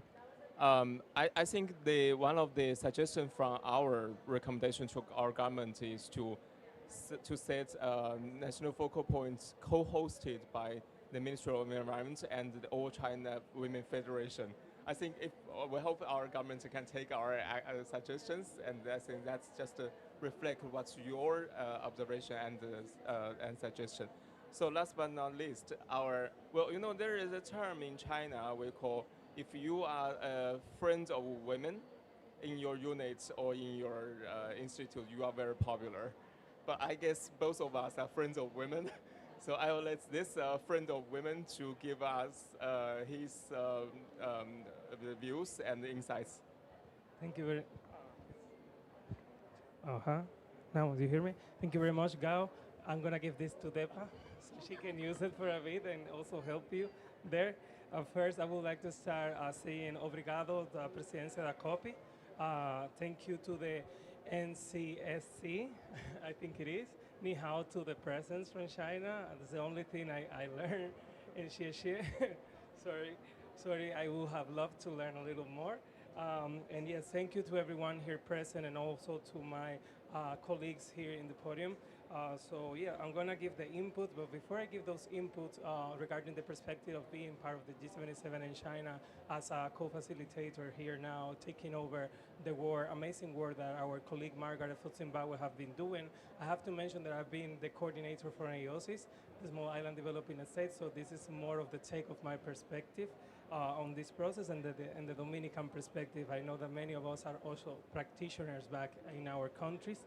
So on the first question of designing climate policies that reflect effectively the differentiated impacts of climate change and how to reduce those differentiated vulnerabilities, I do consider really important all the things mentioned by my colleagues, but I will add a little bit more there that not only having the disaggregated data will help us to build on those reflections that will increase the ambition of our policies, but we also need to integrate the gender analysis in the process and also identify which of the level of the gender analysis we're going to take away on the process of building those policies. In the case of the Dominican Republic, we are challenging ourselves to pass from gender sensible policies to more gender responsive policies. Also, something that is really important, and I know my colleagues mentioned it, but I'm going to put it together with an example, is having these coordinations with the national mechanisms of women affairs. In the case of the Dominican Republic, it is the Ministry of Women. We have the National Table for Gender and Climate Change, which is constituted by the Ministry of Environment, Ministry of Women, and the National Council for Climate Change. These mechanisms allow the Dominican Republic, for example, to monitor the implementation of gender-responsive climate action, but at the same time help us identify what is the priority. We have our gender action plan, we have our NDCs, which focus heavily on having these gender actions in the different sectors that we're working on climate action, but we do need that political and that will. And this table gives the operative and technical suggestions to the decision makers to know where to put the money, where to put the implementation, and also to act when we are in need to advance. Also, I think that we need, for sure, it was mentioned by my peers, the gender budgeting. But not only gender budgeting in climate action, also the protection of the gender budget. In the DR, we have this protection in the central government for the budget on gender, expenditures on gender. But in many countries, we are for sure know it's happened for it, it's happened in the other developing countries within G77. They don't have that protection of the budget. And sometimes when there is even a disaster, one of the first elements that we will take budget away from is the gender budget. And you see it here in the convention process. I would like to reflect on that. The Secretariat, the team of gender of the Secretariat is basing their work not on a specific budget allocation, but rather what is remaining from other areas and what are the donations of some of the contributors. So even here in this process where we have an open agenda item on gender and climate change, our Secretariat doesn't have a specific allocation that will increase the ambition, the capacity building for the gender focal points, and also the implication at the local level. So it's really important to have it in the international frame, but also in our local frames to have that recognition of the importance of having allocation of funds to work on this. Also, other of the best practices that I would like to highlight, and I think many of the developing countries, and as mentioned with the scorecards, we are working towards, is this inclusion mentioned by DEPA on how we integrate more effectively women, youth, people with disability, our elderly, and other groups that we have as high vulnerable groups. But with the perspective mentioned by the envoy of climate change for China, we are agents of change. all those that live the climate crisis have the perspective of how is to live on that reality, and they can make the best solutions. And if they're not living, for example, we cannot talk about living when we talk about the energy sector because this is more technical, but also having that perspective, I think, help us advance a lot. The case of the Dominican Republic, we have one of the most young delegations and also with with a higher quantity of women in that. But this is a legacy of the policies we have with our women's ministries, and also this will to continue to see women in the decision making. Here today we have one of our person in charge of an adaptation department in the National Council of Climate Change, which is a woman. Our climate change directors all are women. So this importance, relevance of the representation there allow us to have their perspective in the planning and in the process of decision making. Last but not least, on the role of National Gender Focal Point, I just want to highlight the importance of having not only the National Gender Focal Point appointed, trained, but also have them communicating with the local level. Because sometimes what is the mandate that we have in our different governments is to be here present in this discussion. But sometimes there is a break on what we discuss here and what is happening on the ground. So for me, apart from having allocation, travel funds, and also the capacity building for the national gender focal points, it's really important to create mechanisms to communicate the national gender focal points with the realities that they have on the ground. I don't want to touch on things that have been said. I just want to take thanks everyone for the opportunity and for the space for us to give the little bit we can to the rest of the world.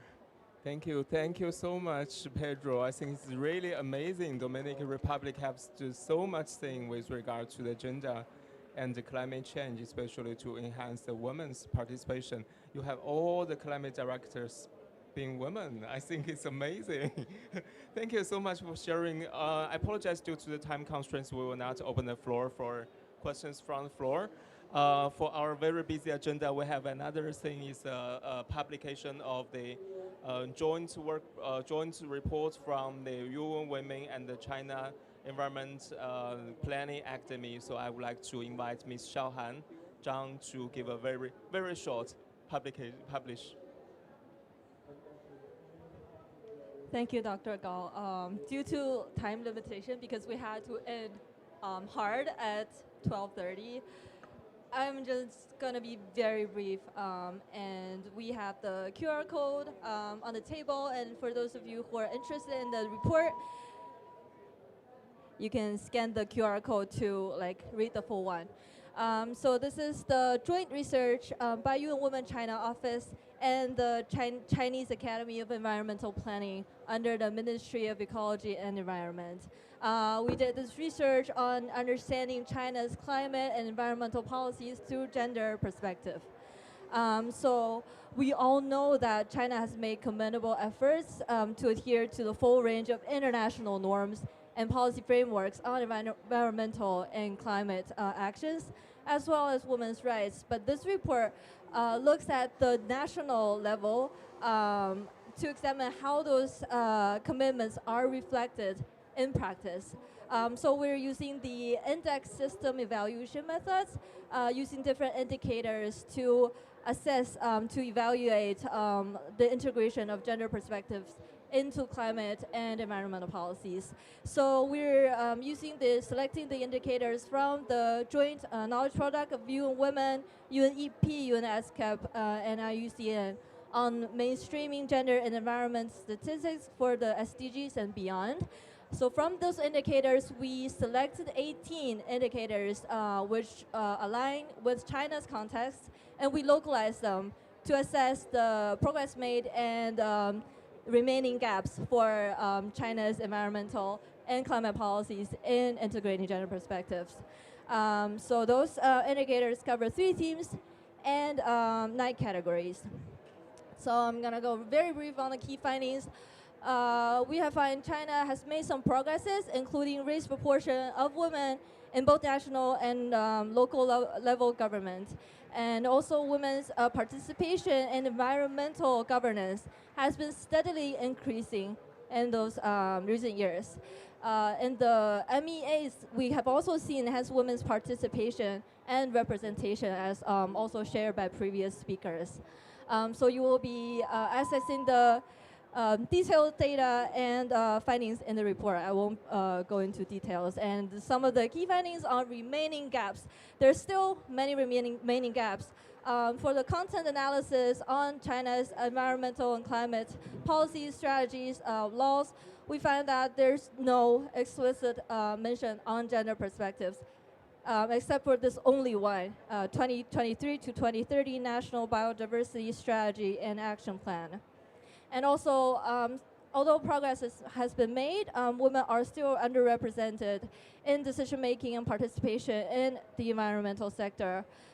For example, in the ministries related to climate and environment, including the national resources, emergency management, forestry and grassland, and energy, the leadership are still predominantly male. And also among the 11,000 environmental protection enterprises surveyed in 2019, only 28% of the workforce are women. So in the rural context, there are still gaps for rural women's rights and participation. We all know that China secures women's land rights. Women have equal land rights compared to men in China. It's protected by law, but the real enforcement remains uneven. And also rural women's participation in grassroots social governance is relatively low, with 26.1% in village committees. Last but not least, as many of the speakers has mentioned, data availability remain a very great gap. The research finds that gender disaggregated data in environment, climate change, and disaster risk reduction are largely unavailable, limiting understanding of women's rights, vulnerabilities, and roles. Based on the research findings, we have came up with some policy recommendations. I won't go into detail, but please feel free to take pictures of those and find them in the detailed research. So this is the QR code. You can scan or visit the UN Women official website for the full report. Thank you again for listening and for joining our event. And thank you, Dr. Gao. Thank you, Xiaohan. So very short, lastly, I would like to invite Director General Chen to give the closing remarks. No, also, we have come to the end of our session. So thank you very much for all the participants, our panelists for your very insightful views. I think this gender and climate change issues will continue to be one of the hot topic in both the international society and also domestically. We need to jointly to do more to do that. So thank you so much. This comes to the end of the meeting. Thank you.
young people expect this from authority. But our panel today is structured around how young people are taking agency and making change happen on the ground. What is common among all of them is all of them were participants at the Global Youth Climate Summit, which we organized in April in Belo Horizonte at the Federal University of Minas Gerais. All 4 of them were delegates. He was a speaker, and then we have another couple of other delegates, and Afra was also a speaker at the summit that we had in Belo Horizonte. So I will first invite each of you to quickly introduce yourselves. Tell us a bit about the work that you are doing and how it connects with SDGs. Holly is from USA. She was instrumental in developing the Belo Horizonte Youth Climate Declaration. So Holly, my first question to you will be on the youth declaration that was produced. How did young people actually develop it, and what was the outcome? And before you speak, let me also just quickly introduce our panelists. We have Jimena, a very young professor from Brazil working on food security. She was at the summit as well. We have Shohan, who is a very well-known figure in Global South. Incredibly, between the summit we had in Brazil, she was a climate champion of GYLC. Between April and November, has written a book for children on climate action and has launched it at COP30. So we'll hear more about that from Andressa. So Holly, let me start with you. Tell us about the Belo Horizonte Youth Declaration and what were some of the outcomes of the declaration? Hello.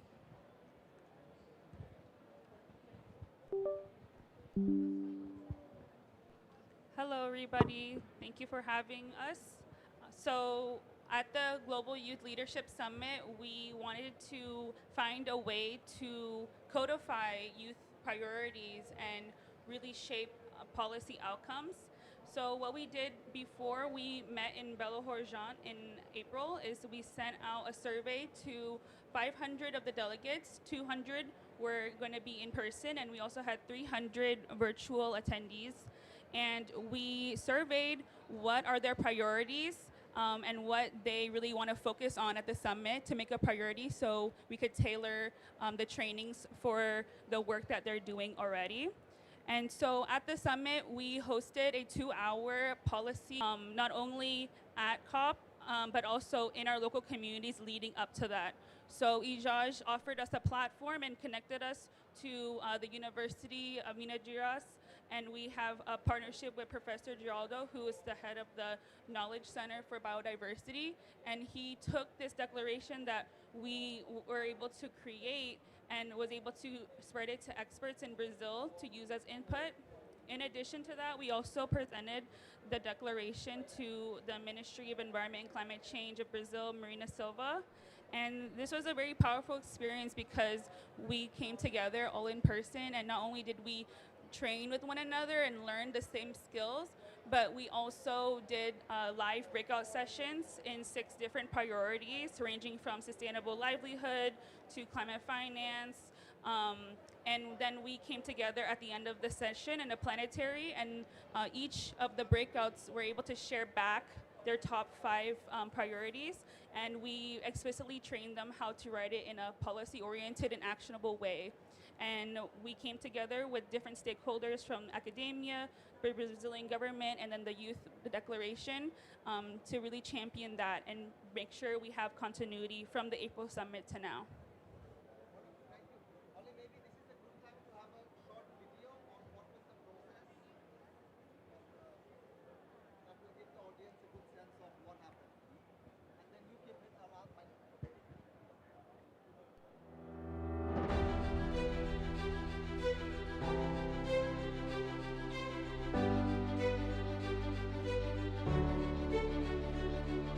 May we, young people all over the world, continue building a future, postpone the end of the world, and dream.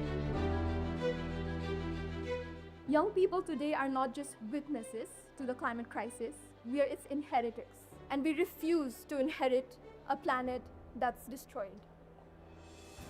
when you're talking about climate, when you're talking about energy transition, and when we're talking about yourselves, but you do have to believe that you can change lives, change organizations, change the world. Work together, to cooperate together, to think together about what we are doing today so that we are going to have a future. The future is green. We are ready to keep going greener and greener because that's the way of doing it. We're collectively working on a goal that we all are passionate about. I'm here to take action, and that's what I invite you to do. The climate crisis really requires coordinated action across all sectors of society. It's important to understand that young persons, they have power in their actions. We bring perspectives that other persons don't have because we are not yet conformed to the system. And so when you're thinking about what can I bring to the table as a young person, understand that you have power. No blue, no green. No water, no life. The future is now. You have to get yourself involved. You just have to take action. The collective agenda of this room is to make progress towards a sustainable, livable planet.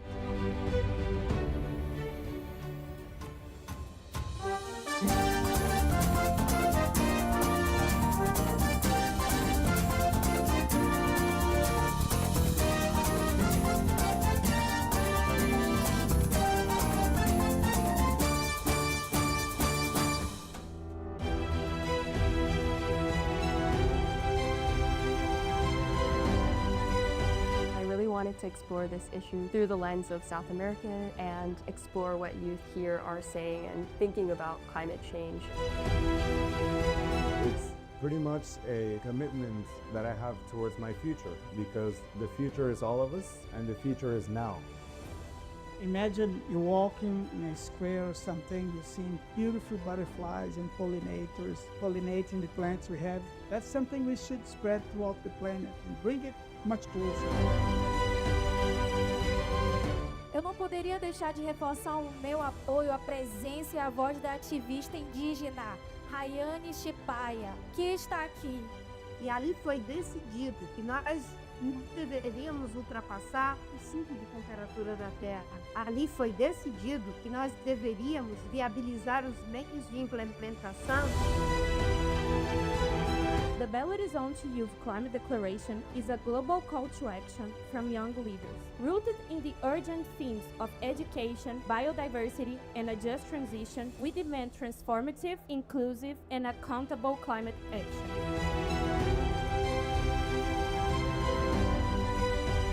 It is clear that young people are not just the future, they are the present and must bravely take on their roles as leaders and protagonists in their communities. They are the key to implementing policies and private initiatives that combat the effects of climate change and promote sustainable development, ensuring environmental protection.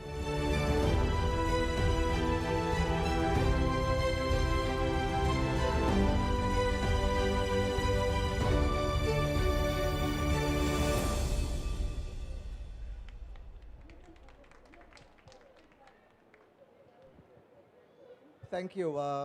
So coming from a global summit, a global convening, Jimena, my question to you is, while you introduce your work, is what does it mean for the local implementation at your level? Because I know as an educator, you're working on disseminating climate education to young people. What does it look like? And what are some of the outcomes you're achieving on the ground? Well, thank you. First of all, thank you to the Global Youth Climate Summit team, Holly.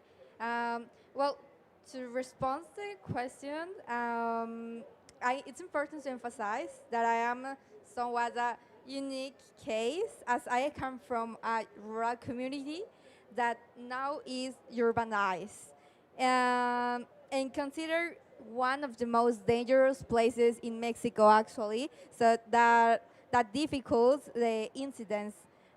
Initially, it was only the destruction of the ecosystem, but in recent years, marginalization and inequality have increased. Now I study and I'm professor in the National Autonomous University of Mexico, which is one of the best public schools in Mexico. Uh, and I have seen the methods used by some of my professors. I have the privilege to study with anthropologists, sociologists, so that spans like my work. And since most of the students are from other states of the Republic and come from the communities, climate resilience methods already exist. It's not a new thing, and young women are already like involved into these approaches, such as ecofeminism projects. And an effective method for me is an education stigmas that only reproduce these inequalities and give that the rural pollution in Mexico sustains food security and women sustain the care system is the most important part for me as a professor, because even our generation is the most involved in these climate topics. It's not enough. It's not enough, and uh, eh, we need to improve our communication as well with the infants, and with with the children. So that's my point of view of that question. Thank you. But let me first finish the first round of introductory remarks from each of the speakers. Elisa, so your work is also focusing on food security. How are you engaging young people and engaging with policymakers to drive change? If you could share some of your learnings from the ground. Thank you. Thank you for your question. Well, I'm a member of the Santos City Hall. Santos is a city here in Brazil, in the coastal area of São Paulo state. And there, one of the projects that I work with is related to two main themes, food security and waste management. So Santos is one of the 60 cities in Brazil with more cases of food insecurity. So we needed to do something. And at the same way, we see a huge quantity of food being trashed out in street markets. And this is quite common here in Brazil. And I think it's a problem worldwide as well. And so the project called Feira Feliz, which means Happy Street Market, translating literally, it's actually to build a bridge between these two different points. So it's to collect this food, and I'm saying like about the leaves of broccoli or carrots or banana out of the bunch. So this is still food, but as a consumer, we don't see it like this anymore. And because of this food is being trashing out and stopping in the landfill. So the project is redesign this, collect and separate it in three different fractions. So to the return to the human consumption, that is the first fraction through some benefits institutions. The second one goes to animal feed, and the third one is composting. So when we are composting, we are producing bioproducts, and these products can return to the productive scale. So we are redesign something that used to be like a linear process to a circular one. So all of this project has a lot of partnership between, and it's a good way like to have empowerment and young people into all of this process, and was developed with youth mind as well, minds. And well, that's it. It's like social technology as well, which means it's cheaper to implement. It's impactful, so it real can change people's life, because we are saying about hungry, and no one fights for a better world with hungry. And the third thing is that it can be replicated. So this is the point that I want to show you this project as well, because it can be adapted for different territories. So feel free to implement something similar to your own territory as well. So that's it. Thank you. Thank you, and we will come back to that, because food security is not just a problem in Brazil, it's a challenge in countries in Asia, in Bangladesh, in countries in Africa. And what we want to learn from you later on is what can young people do in other countries in Global South to work on improving food security in their communities. So we will come back to you on that. My next speaker, Shohan, he has been a regular at COPs for the last five or six COP events. He is a youth. To you is often when at events like the COP, we are talking about climate justice. It's global south young people asking for compensation or support from developed countries of the world for historical emissions. And a lot of it is about young people asking for support from others. But Shohan, what I'm interested in learning from you is, as someone who's working with rural communities in Bangladesh, what kind of innovation are you seeing in your communities that can be replicated and that show agency of young people, that young people are not expecting others to solve their problems, but young people are innovating. So can you share some examples from your work in the community? Thank you, Ejaz bhai. Yes, it's my fifth COPs, and started with Glasgow in COP26, and third times with the government party delegation and this year more focusing on the negotiation. And my role is to amplifying the grassroots voice in the decision-making process and building trust through the diplomacy, bilateral meeting with the different party head and the governments. And you rightly mentioned we are asking, and justice is not charity, and we are not asking charity or support. Now we change our narrative, we change our language. That's the justice, that's our right, and that's why we are asking our rightful demand, but also we are not waiting for the global inaction. And global inaction also costing our lives, our livelihoods. Our peoples are losing their homes, and they are migrating to Dhaka and the other area. So I want to share two examples. One example is, you rightly mentioned right now about the food security, but I want to more focus on food and nutritional security. But we need not only food, we need the nutritious food. I also work with the Global Sun movement, and as a national youth coordinator, I work with the grassroots young leader to hear the most marginalized people, like the fisher folk communities, tiger widows, sanitation worker, and what they are facing and what solution they are creating. And we found many solutions. I want to share a little bit about the Morelganj, one of the local community in Bagerhat district of Bangladesh. It's the most affected and also hit by different cyclone and most affected by the salinity. So water, we know in SDG goal 6, 1 glass of water, but for that community to collect water, they run to 6 kilometers, 7 kilometers. So all water are saline. So we import young people on there to support by British Council to building youth agency on that ground, and we give some small grants, and through those grants, young people develop their local own solution. One was agroecology. So agroecology is solution for the mitigation, agroecology solution for the adaptation, and they are the the resilience. So that I found, and I joined this year is a Nutrition Growth Summit in Paris, and they sent me their project that the agroecology is growing on. So that's the things, not joining, and I am the fellow of Professor Salimul Haq, and Salimul Haq guided me, late Professor Salimul Haq guided me, Sohan, advocacy is not enough. Do something for the most affected people who right now need support, most need support, like 1 glass of water or 1 pitcher of water or something. So that we are doing. So climate justice is not slogan or making a space in COP, also how we can support with our assistance. So I am concluding with another example and concluding my speech.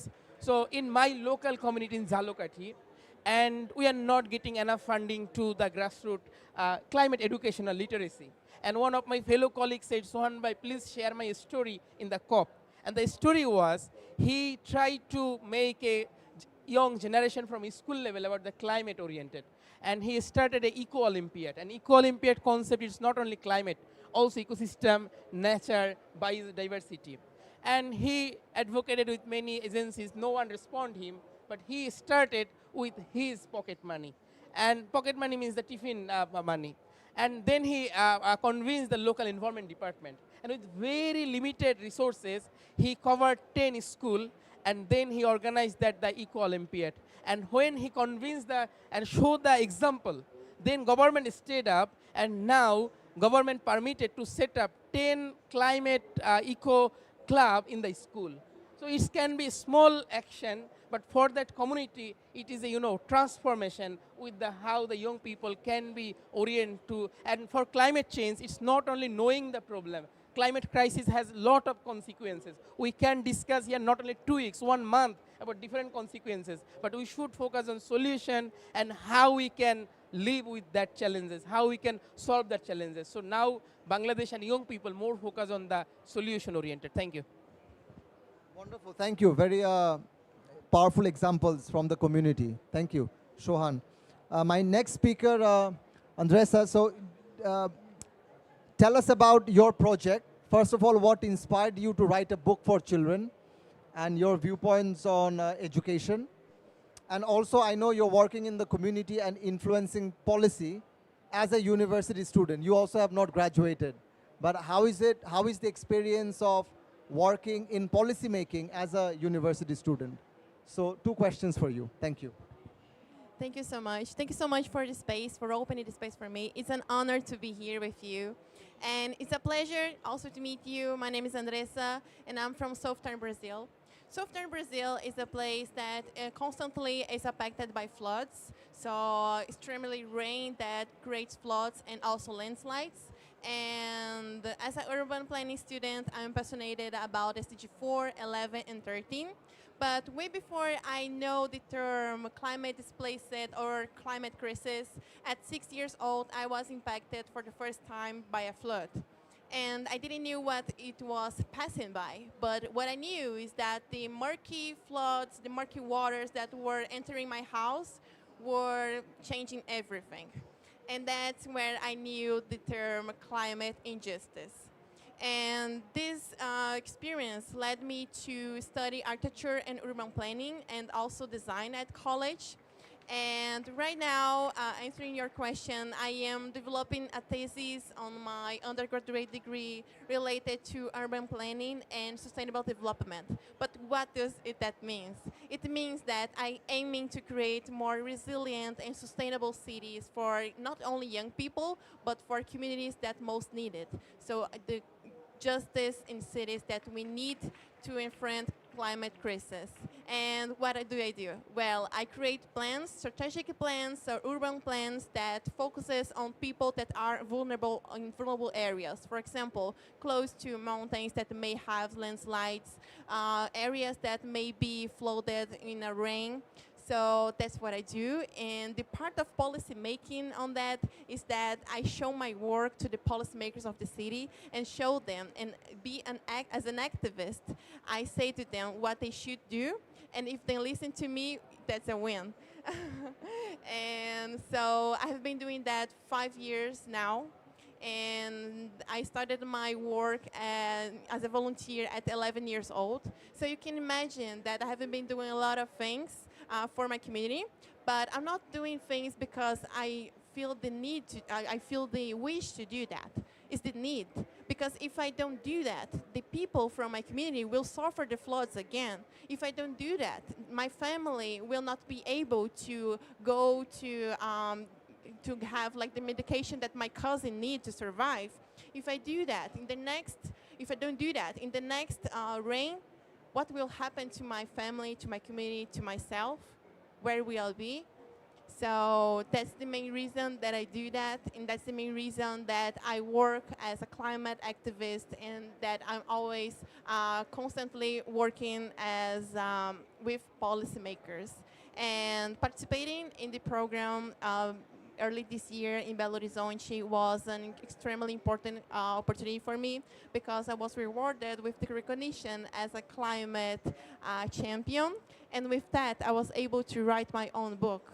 And this book talks about 2 different point of views of children that live with 2 different climate disasters. And I have this book with me, and I will be happy to show you and also to give to my friends, my colleagues, panelists. So it's really important to talk about climate for children because, for example, when I was 6 years old, I could not understand what's passing by. But now I can. Now I can understand. And I want that the children, that are more than 2 million children that passed the floods last year, they can understand what's happening with our world, but mostly understand that they can grow with the world. So in Portuguese we say crescer com o mundo. We can grow with the world and we can learn how to adapt ourselves for the world because the world cannot adapt for us. Thank you. Wonderful. Thank you. Thank you. We'll take a photo with your book. I think everyone's got one. All right. We can stand and take a photo. Who will take the photo? After the chobi dola, chobi dola. Okay, look at.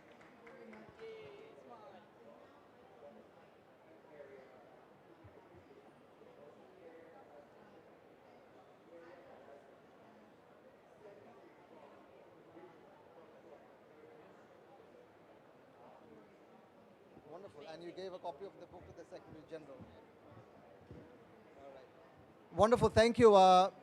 So let's hear some feedback, comments, questions from the audience.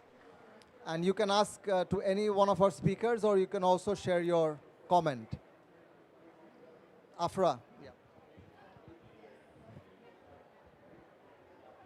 Thank you so much. It was amazing listening to all of you and hearing from a lot of my friends back from GYCS.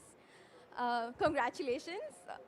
So the first thing that I was thinking of when I was hearing from a few of you, like you mentioned about floods and also how young people are working and changing the narrative in the grassroots level. There were a few instances and stories that came to my mind that I wanted to share to you from Bangladesh's perspective.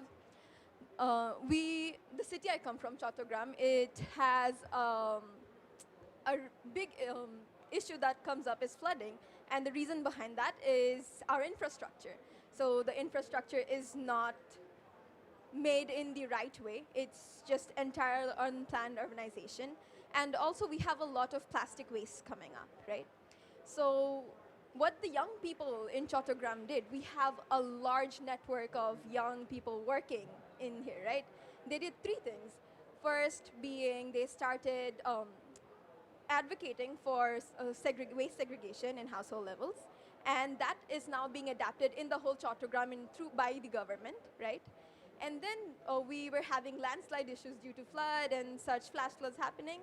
And they advocated that young people in the communities need to know how to become the first responders. We can't wait for somebody to come and rescue us. We can do it ourselves, right? And they demanded to be trained. And that's how they got trained into becoming actual first-hand responders with certificate and ID cards, right? And same goes for fire response. So these are the things that young people pushed the government, pushed the authorities to give them the capacity to do, right? But now my question to the panelists, anybody who wants to answer can do it. How do you think young people can tackle the short-term grants and finances that are happening, right? So we are seeing a lot of 3-month, 1-year fundings happening on a very unique subject that's very important. But then there is no follow-up happening on that anymore, right? And how can young people tackle that issue, and how can they empower themselves even when there is discontinuation in a lot of different fundings and projects and ideas happening around the places? Thank you so much. Thank you. Holly, you have worked on fundraising for non-profits, so maybe you may be the... Yeah, thank you for your question and sharing those community level interventions and how that can be adopted in the government. Most recently, I worked with the Asia Foundation, who is doing Let's Read program. So we realized that there's a lot of incredible projects. However, people don't know how to access the platforms, or they don't know about you, or they don't know about your organization. And so something that we realized is a gap of funding. Even if something like a really big international organization like the Asia Foundation even struggles with conveying the impact of in educating young people and storybooks and digital learning. And so for me, I think it is learning how to communicate that the impact you're making is not only like carbon and protecting X amount of homes and making the community more resilient in this square kilometer, but also explaining and quantifying the perverse effects that are like spillovers from your guys' advocacy as well. And also, I would honestly say partnering with people who are in the universities to try to make an economic argument on why retrofitting the infrastructure, why investing in young people and the solutions is actually a very effective and cost-efficient mechanism for the government, because you're also empowering young people to be leaders, and that actually is going to encourage young people to also want to stay and not have to be displaced and leave if they can't survive, So it's not only about the metrics, but also making sure your communities are actually staying and not having to migrate for other opportunities or for survival.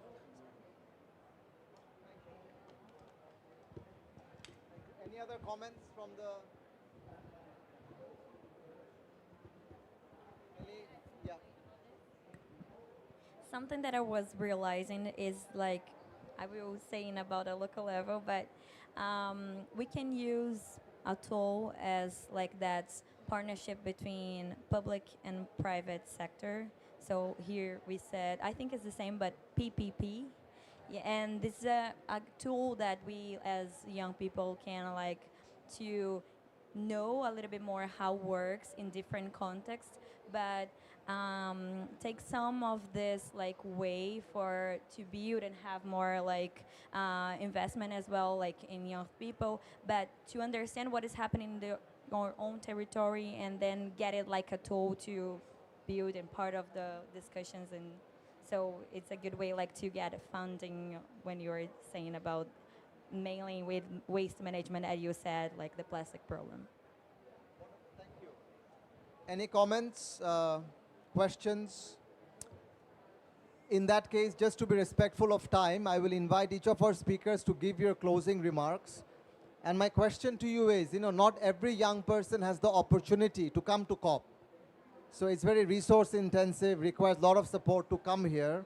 But there are millions of young people out there who want to make a difference, who want to exercise their agency. What's your one advice for people in your age group to take climate action? And from GYLC, we hope to compile your responses and disseminate it through our social media channels. So one advice for young people on how they can exercise agency and take climate action. Yes, so I would say that something that happens to me, and I'll always tell my friends that they should do, is to build local but think global. So build in your own communities, build as small as you can. Small actions can lead to great things in the future. So build it locally but think it globally.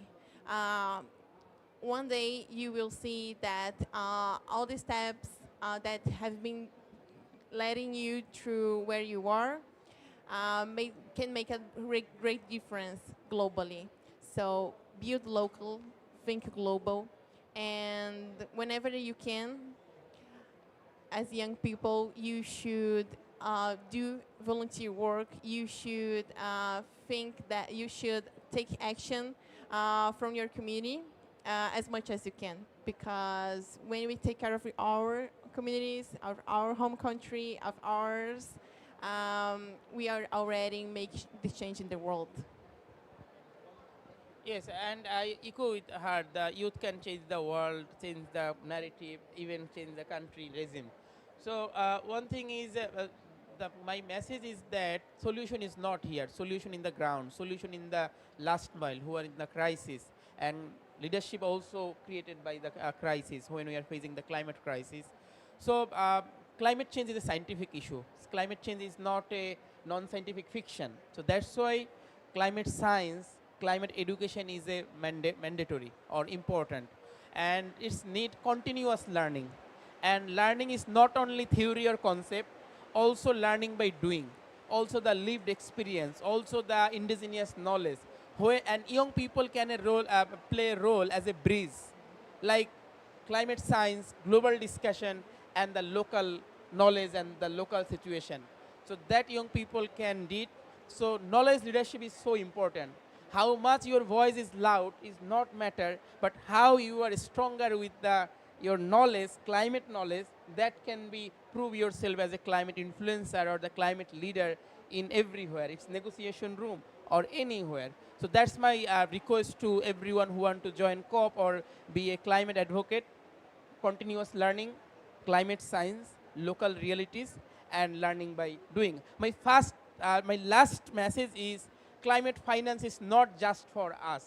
So we are talking about just transition. We need just financing, especially if you look the youth-led movement. When I started my journey in Glasgow with Greta Thunberg, but now Greta is invisible in the climate dialogue.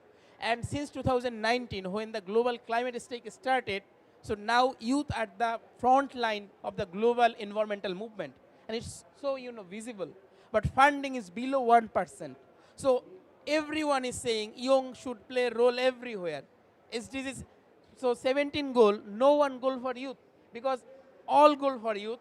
But problem is finance is very limited for the youth-led organization. So without financing, all challenges should be solved by us. It's not fair. So we need meaningful participation in decision-making table with adequate investment. That's my message to global leaders and who are the decision makers. Thank you. Well, I totally agree what you said about like we don't. It's awesome to be here. It's like a huge opportunity, but we don't need be to add copy for making like lives better. So what matters is the local level as well, and what we do in like daily life. And we can't do anything alone. So build things together, have a partnership, goes to like groups, a collectives, a youth collectives. So this is a good tip that I could take, and I think all of us as well. So build the things together. Mine is easy. Teamwork is my advice for sure. I mean, my students sometimes ask me like, I have this amazing idea, and I've told them, yes, it's an amazing idea, but it is already happening. I mean, there is a lot of projects with this idea, like 10 years ago, and it's really good. You need to get involved in that movement, in that organization. In my NGO, we have interdiscipline like work, and that was a lesson that I found in the summit. Like we were for all around areas, engineers. I don't know nothing about engineers of food security. I mean, I'm an international relations student, so that's my part, my part, the social part.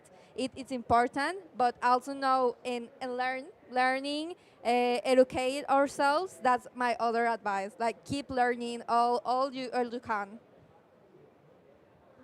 Yeah, I would agree with everything you guys have shared, especially emphasizing solutions-focused education and giving young people the framework on how to not only identify a problem, but how to solve it, because I feel like that is going to take them from being overwhelmed to feeling empowered. And also coalition building. I don't think sustainability is one pillar. I feel like it needs to be integrated in all industries. And so not making this a charitable, philanthropic effort, when actually this is a healthcare problem, this is also an economic problem, a business issue, and really trying to coalition build, because if we only work within climate science, within education, within universities and policy, what happens to all the other sectors that help make the world go around, like supply chain, like technology, like AI. If we're going to be experts on this topic of climate science, climate change, we need to also build meaningful relationships because when we are hit with these disasters, the first people we should know is our neighbors' names, know our neighbors' strengths, know who we can call, who are our adult and professional allies who can support us.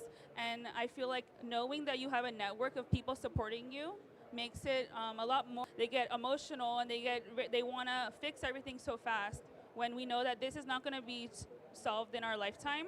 So we need to find a way to build partnerships to pace ourselves and move slowly and coordinatedly instead of trying to move fast and fix everything right away and change everything overnight. All right, thank you. One final, you wanted to make a comment, yeah. And we'll wrap up our panel with that. Hello, everyone.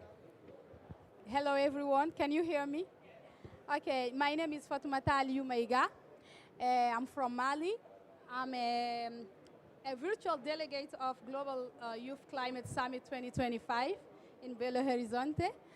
It's a pleasure to be here. When I saw it yesterday, I was excited and I said I will be attending. So my question is, congratulations for this panel. It's such an instructive panel. I would like to know, realities in countries are not the same. We're from Africa and West Africa, and specifically from the Sahel. And there, it's a part of the world which is really affected by natural catastrophes as drought, floods, and everything that goes with. So it's true to think local and act global, as she mentioned. But what do you think of the head of a youth-led organization in Mali? We've been doing a lot, like on our own. We've been being active, fighting for climate justice and everything that goes with it. But at a certain point of time, you will definitely need money. I mean, finance. It should not be a taboo anymore. We have to speak, we have to say it in the right way. It will come in your action sometime that you will just be fed up of. It's true what you're doing with passion, but you seeing that you are blocked, you are being blocked, like you are stuck. People don't trust the younger generation. We are not having our voices on international platforms. Even being here, we are from Mali. It was very difficult for us, as people from Mali to make it to here, but we did it, we made it. So we really want to know how to, because it's very difficult to connect with international partners where you are not on the right place. So I would like to know, how could us possibly, without passing through the government and all, as youth-led organization, connect with such people who can maybe help us to get finance and facilitate our job? Because we're already doing a lot. We did a lot, and we're still on the process, but we really need that finance. This is, I think, one of the reasons why many people are here. Thank you. I don't know if it's a contribution or a question. Just if you have a comment on it, go ahead. Thank you. No, thank you. That's a very valid point. And, I hear your concern. It's a very valid concern that young people have. And that is the injustice that many of our speakers have spoken about. I think the way forward also have been shared by our speakers. You have to build relationship, think long-term, pace yourself. I have been working in youth development for 17 years. And what I've learned from my own experience is you need to have a long-term perspective and not burn out. Because if you burn out, no one is supporting you, you try for a year, you give up, the world will not change. So you have to look after yourself, maybe think in terms of entrepreneurship, have a business model, how can you generate revenue, think about your value proposition. Even in Mali, there must be ways for creating a business model which is not just dependent on other people writing you a check. That is the problem in the world. So we have to encourage ourselves, find right-minded people, and I think COP is a great platform for you to build relationship. I would encourage both of you to build relationship with all of these delegates and then tackle it together and have a long-term perspective, pace yourself, and don't burn out because the world needs your leadership. Thank you. Thank you everyone for joining us.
everyone.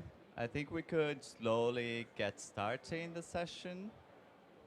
So yeah, would like to first of all welcome everyone. Also thank the SDG Pavilion for the space.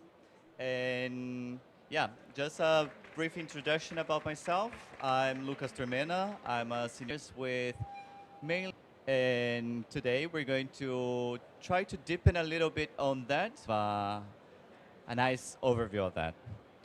Also, we're hosting this event as UNU, so not only both institutes from the United Nations University, which is an academic arm from the United Nations, with our headquarters located. With this challenge that we have, the climate crisis, and we know this importance. This is very settled already. But here we also want to discuss a little bit further and try to discuss how to do that. So the means for this collaborative, community-based action to happen. So we're going to see some examples, but we are going to also discuss in this group some possibilities of how to do it. So the idea is to be really a little bit of a hands-on workshop by the end of it. So be prepared, because the idea is also to participate and have some exchanges on the end. I also want to hear from the audience, your experiences or any possibilities. The idea is also for us to use here a new invention from the United Nations University. We invented a very nice device.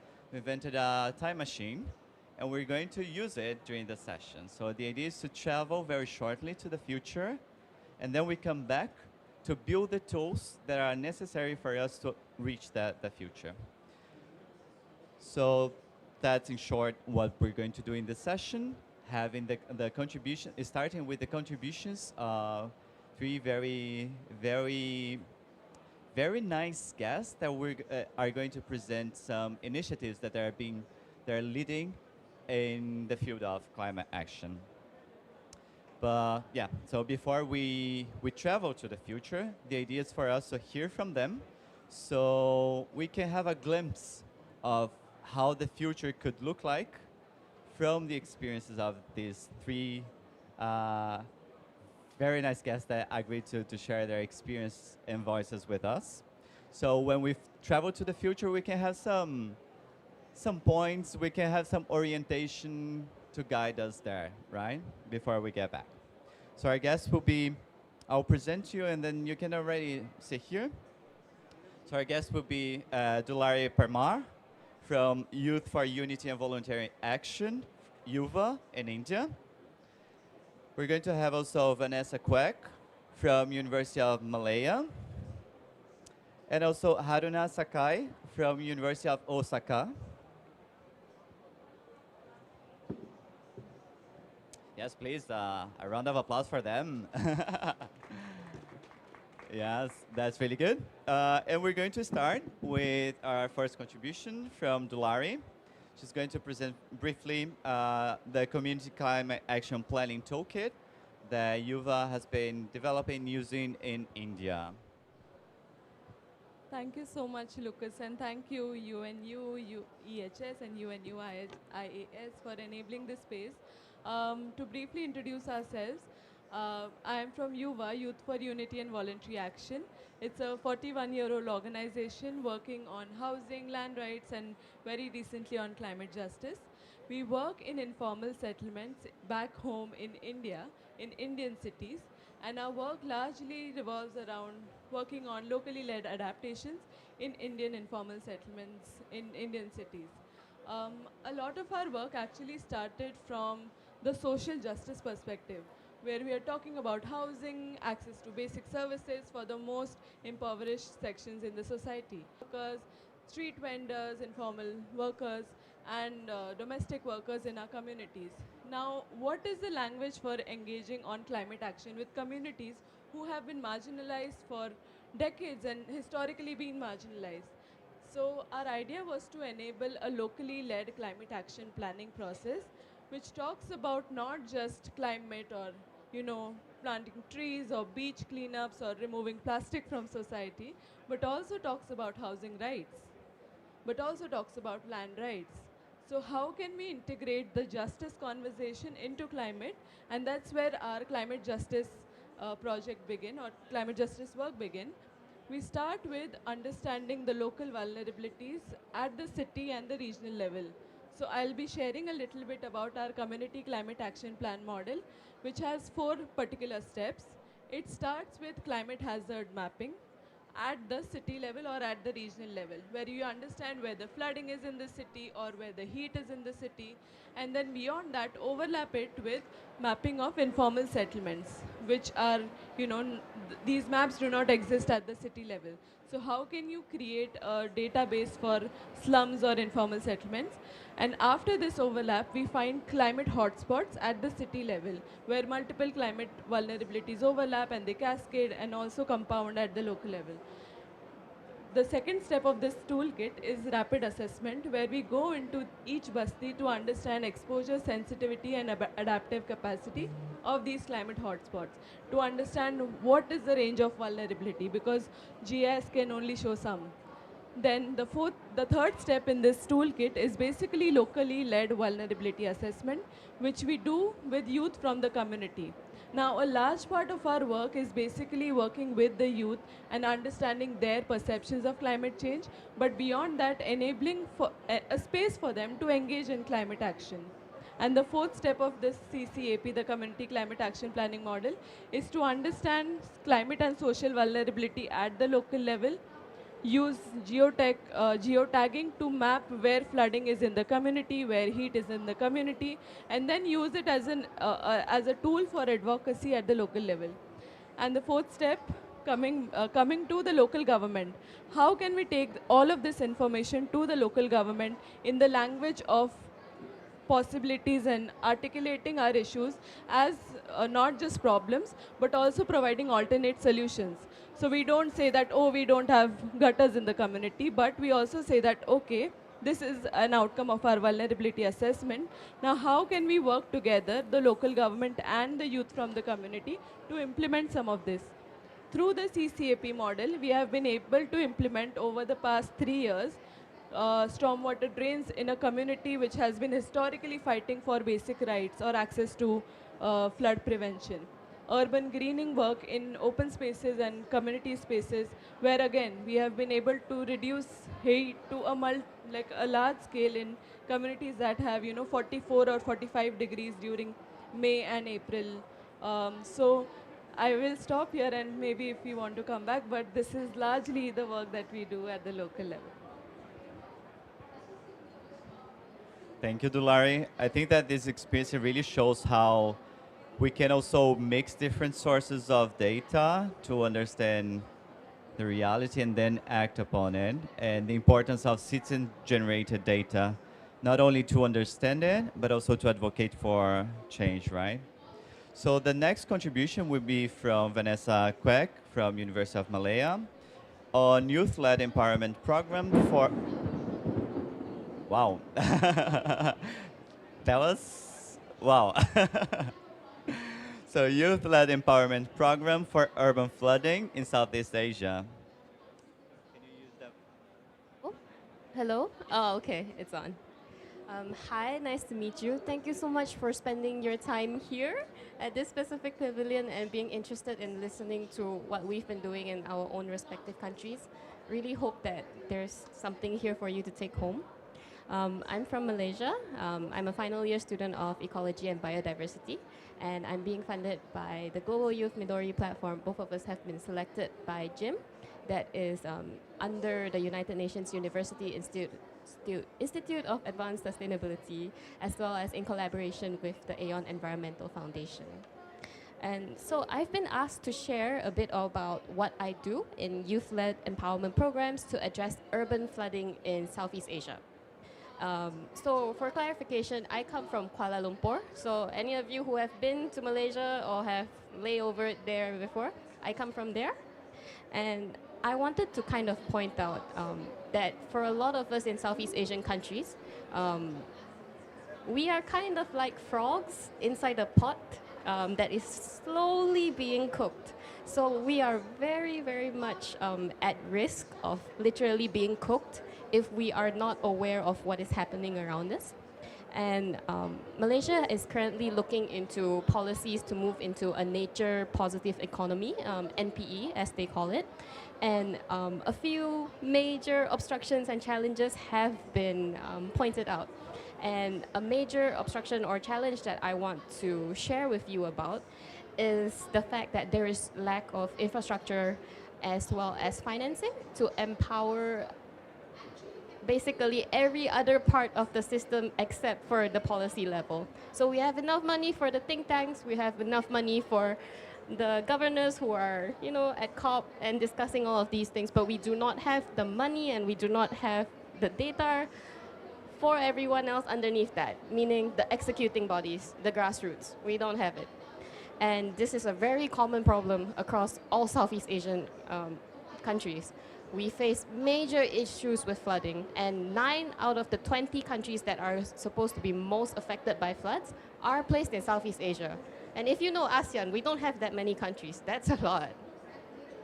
And aside from this, I'm also part of Youth United for Earth. That is an NGO that we do mentoring. So what we do is we attach university students, people who are in the green field and are a bit worried about where this is going.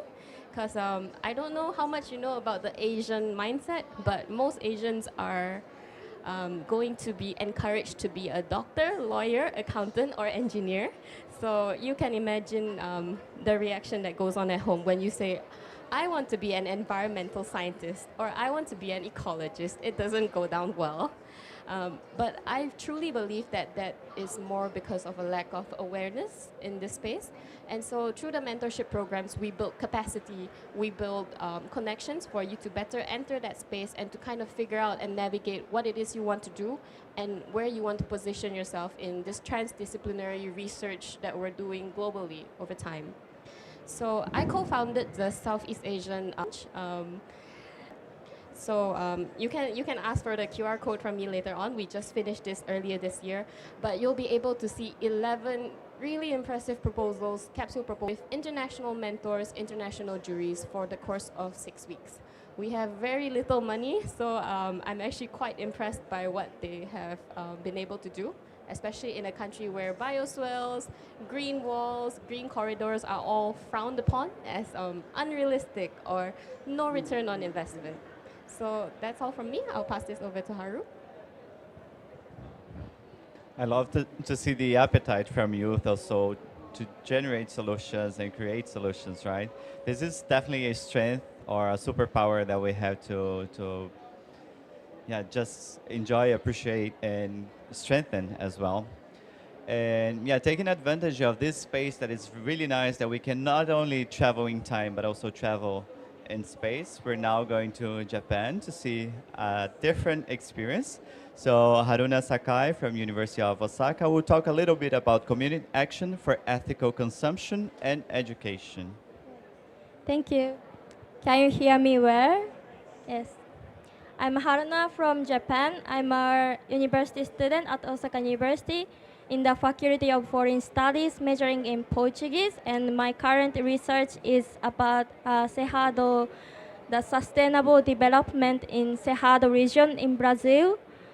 In Cerrado, the deforestation is happening rapidly because all the people in the world are focusing on Amazon rainforest deforestation or climate change in Amazon. But also the Cerrado, in the Cerrado, the deforestation is happening a lot. And the reason why I'm so passionate about environmental health or human rights is because when I was 10 years old, I learned about Minamata disease, happened in my hometown during rapid Japanese economic development. It was mercury poisoning caused by industrial waste from the huge company.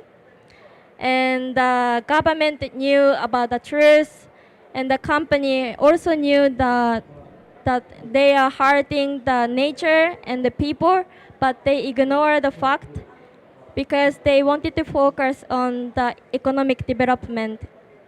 So this motivated me to think that it's important to have responsibility or sustainable initiatives in the business sector. So this motivated me to work in Cambodia. In Cambodia, I worked as a waste management officer in the Zero Waste restaurant. And in Cambodia, why I went to Cambodia is because I wanted to see what's happening on global south countries, especially in global south countries. The products we consume in global north are mostly produced in global south, and also the waste from developed countries ends up to the landfills on global south. So I wanted to see what's happening there, and then I saw the sad reality, which also reminds me of the Minamata disease. The situation was pretty similar. So in my work, I was a waste management officer, and then the specific initiatives that I took was mainly holding internal zero waste seminar to the local staff in the restaurant. So it was quite challenging to me because it was not easy to educate the local young staff that what is sustainability, because they don't even know the concept of sustainability, and they didn't learn how to sort the waste properly at the school or at the household.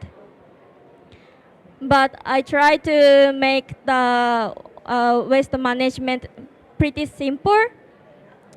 The waste management in the restaurant was quite complicated because we separate the waste into 20 different categories.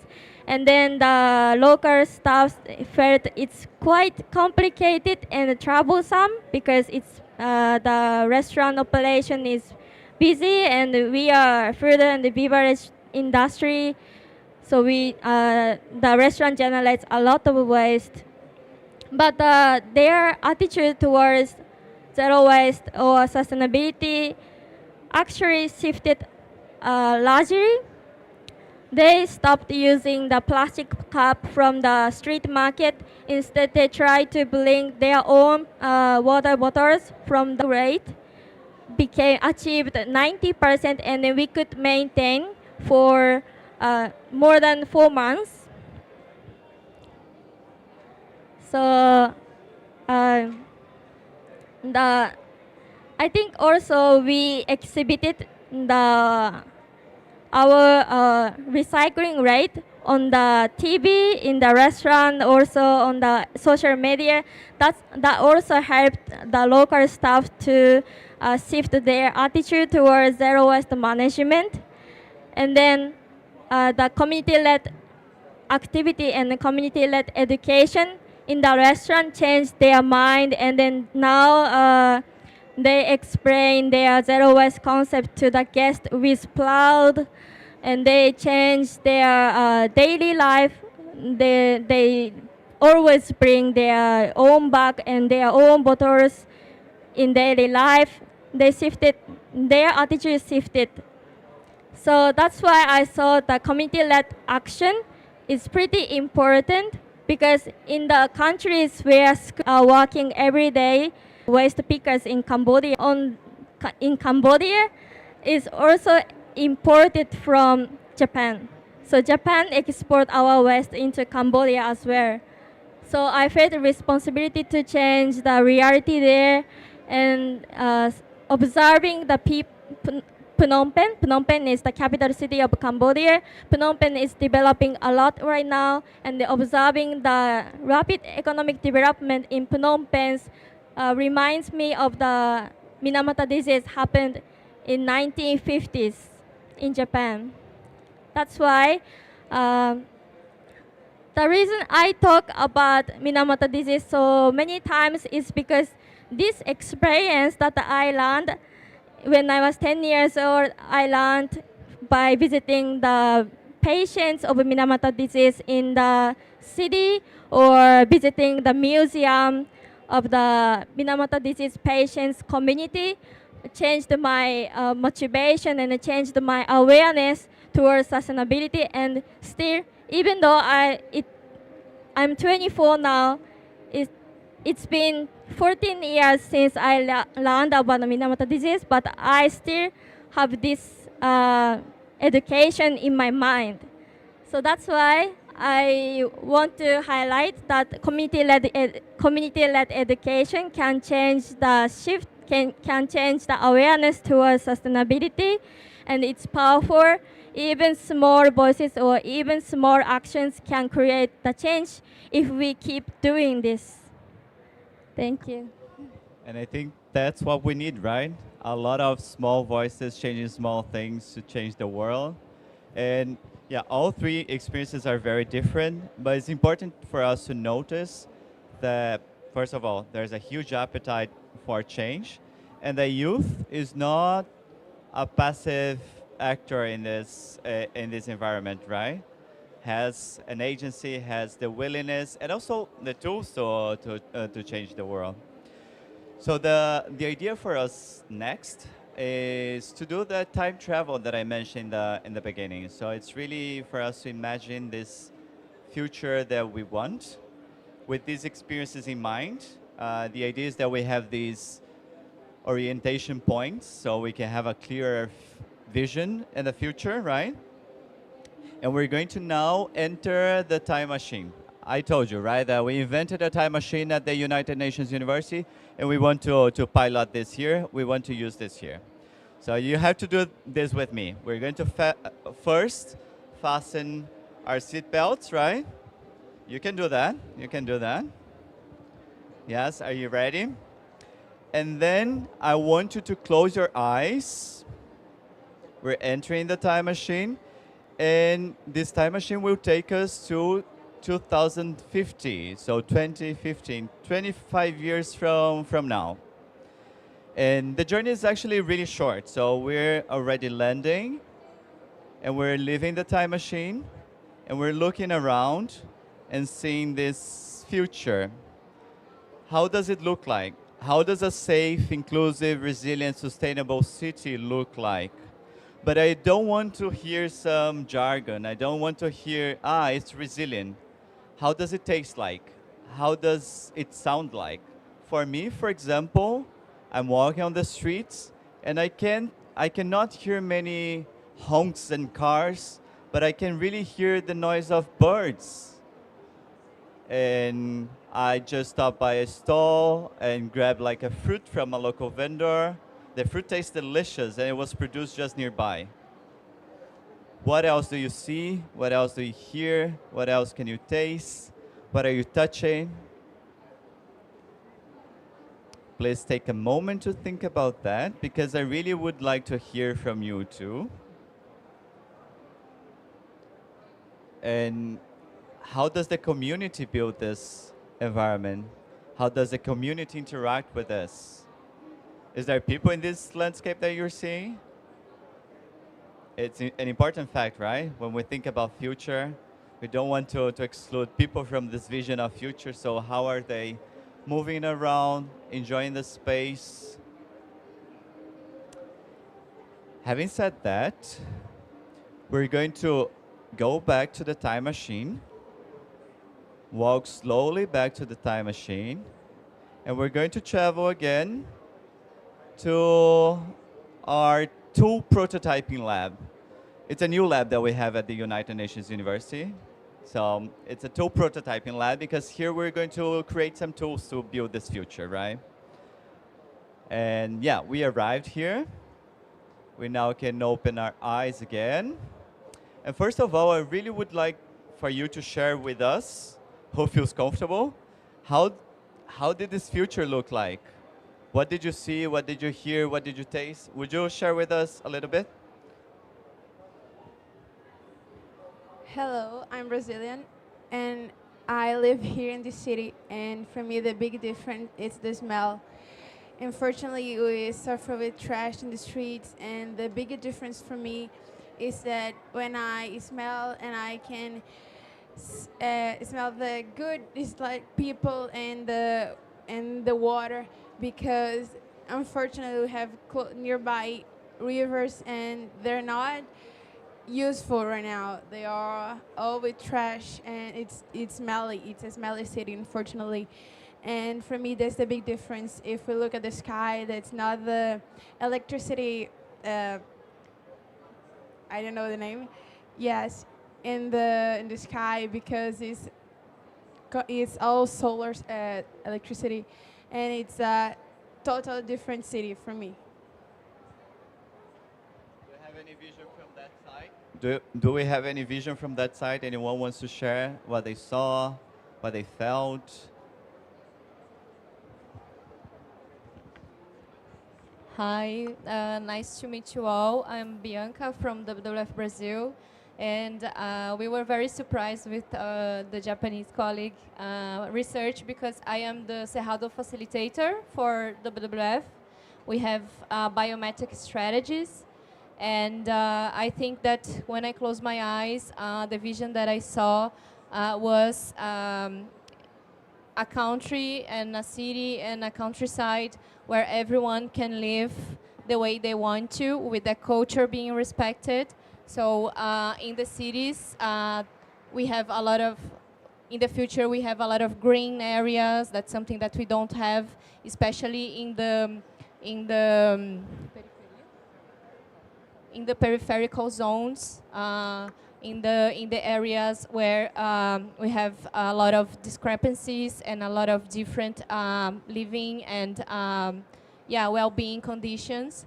So I think that would be that. And when we look at the country where everyone is respected and everyone can live with the nature together, and in Cerrado with no deforestation.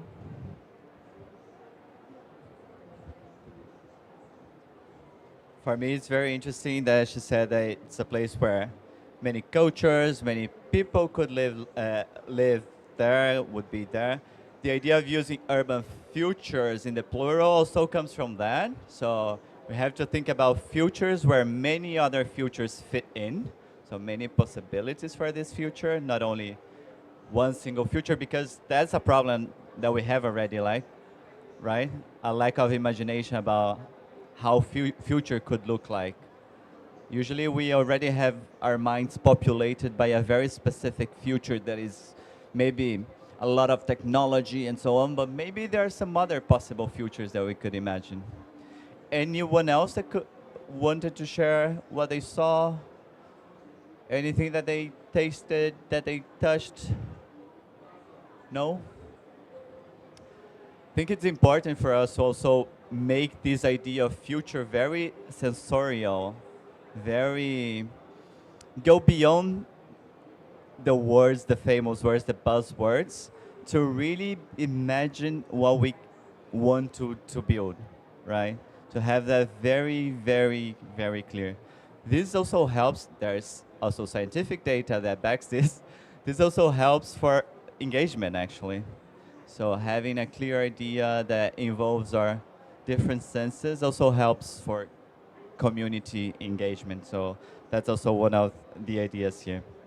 But maybe then we can go back to this tool prototyping lab, and we're going to discuss a little bit about the tools that are necessary to build this future, right? We already started this discussion, so I'll just share with you, because at UNU EHS, we developed this toolbox. It's a tool to weave urban futures. So this idea that an urban future is not just built or developed, but it's woven. So it's a collective effort. It demands craftsmanship. It demands time. It demands community to weave. So you can also find these postcards on your seats, and there's a QR code here. You can access that. You'll find many tools for community engagement, to develop this, or to weave these futures together. But the idea here now is for us to think about these futures that we just imagined, and think about what are the tools necessary to build this future. What are the policies, maybe? What are the resources, financial resources, or maybe knowledge resources? We have all different kinds of resources, right? What are the partnerships? What are the connections that we have to make to achieve these futures. What are community practices that are needed? We saw three very different experiences here. I would like to hear also from the audience, what are other practices that you've been doing or that you heard about that could also lead to these futures? And what are the mental models, the mindsets that we need to also nurture to reach that future? So I'll open the floor for anyone in the audience to also share with us what are the tools. Also, panelists, please feel free to share other tools or any ideas of tools that we could use to build this future. But yes, I'll open the floor. Just remember to introduce yourself. Hello, I'm Tricia. I lead the climate justice agenda in the WWF Brazil. So for me, I think that the main tool that we need it is climate justice, because I think that it's really, really necessary to understand that people need to be in the center of the decisions, that youth like you are working and leading solutions and implementing. So it's very necessary to have those who are being affected by the climate change in the center of the decisions, of the process, and building the process. So I think for me this is like the main topic of everything. So it's the most important, and have space for them not just to talk, but to act, to contribute, and to be listened. Good. Climate justice is really a really nice glass lenses for us to look at the world, right? It helps us to look at the world in a different way and do things in a different way. Do we have any other tools that you think could help us to build this future? Or any other experiences that maybe you are involved with that you would like to share with the group? Okay. So I'll talk more from the health aspect, because we are talking about the urban futures and youth-led urban futures. So maybe working on the intersectional lens from the health aspect, like we know that climate has a direct effect on our mental health, or maybe on our sexual and reproductive health and rights, you know that, like especially if I talk about my experience from Pakistan. So we need to have some sort of tools which are from the intersectional lens, which can, lessen the mental anxiety, climate anxiety, and such sort of problems in the society. Yeah. So that's what I think we need to work on. Yeah. Thank you so much. Yes, intersectionality, also interdisciplinarity, also tools very important to build this future, right? Connecting the different dots. Any other contribution or ideas, experiences that you've been involved with? If not, maybe, yes. In the future, I expect the future should be more sustainable. For example, I think our overconsumption should be improved. For example, I'm sure everyone has a lot of clothes at home, but I read an article recently, and that article says that now we have enough clothes to that 3 generations can consume. So we don't need to make new clothes. We can still get the new clothes from the clothes that we have on the earth right now. And in Cambodia, I saw a lot of clothes from, for example, Japanese brand, from Korean brand, Chinese brand, and the clothes we consume in global north ends up on the landfill on global south countries. So I believe we don't need to make new clothes and then sell it by cheap price, but we can create from the old clothes, so we can upcycle or recycle or exchange our own clothes, or the companies can create produce the clothes once they get the orders. So I believe our overconsumption can be improved. For example, our furniture, we can reuse, we can recycle, we can make from the recycled plastic materials. There are so many things that we can do to reduce the waste ends up on landfill. Yeah.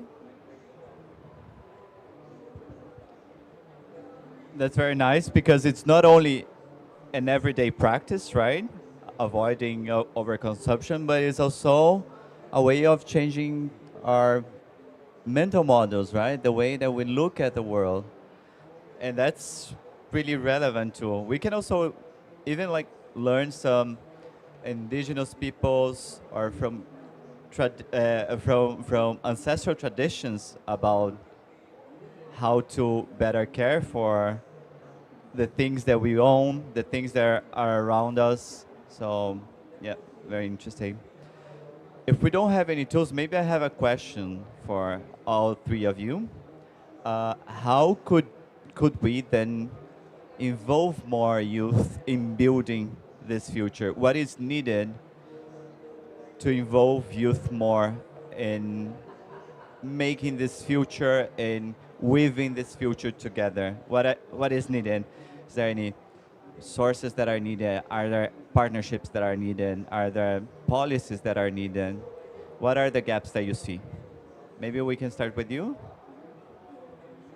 Um, okay, when I went to the vision, to like when we closed our eyes, it's a bit embarrassing, but I felt a bit teary-eyed because to imagine the future where my parents are happy, I think, or like the older generation who is dealing with this very intense climate impact, the younger ones, all the persons with disability are engaging with this, I mean, dealing with this extreme climate impact.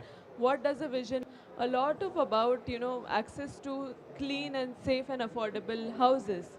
That's like the basic premise with, especially in our country. Give them space for climate action. For us, is I think a lot of the work needs to happen here. When we think about informal settlements, we think that people or younger generation there do not, do not have any common sense or do not have the capacities to engage in climate action. Why would they? It needs an expert to come there and to teach them how to do climate action. But that's extremely opposite. In fact, when we are facilitating a lot of this conversation, what we end up doing is just enable a space for them to express themselves.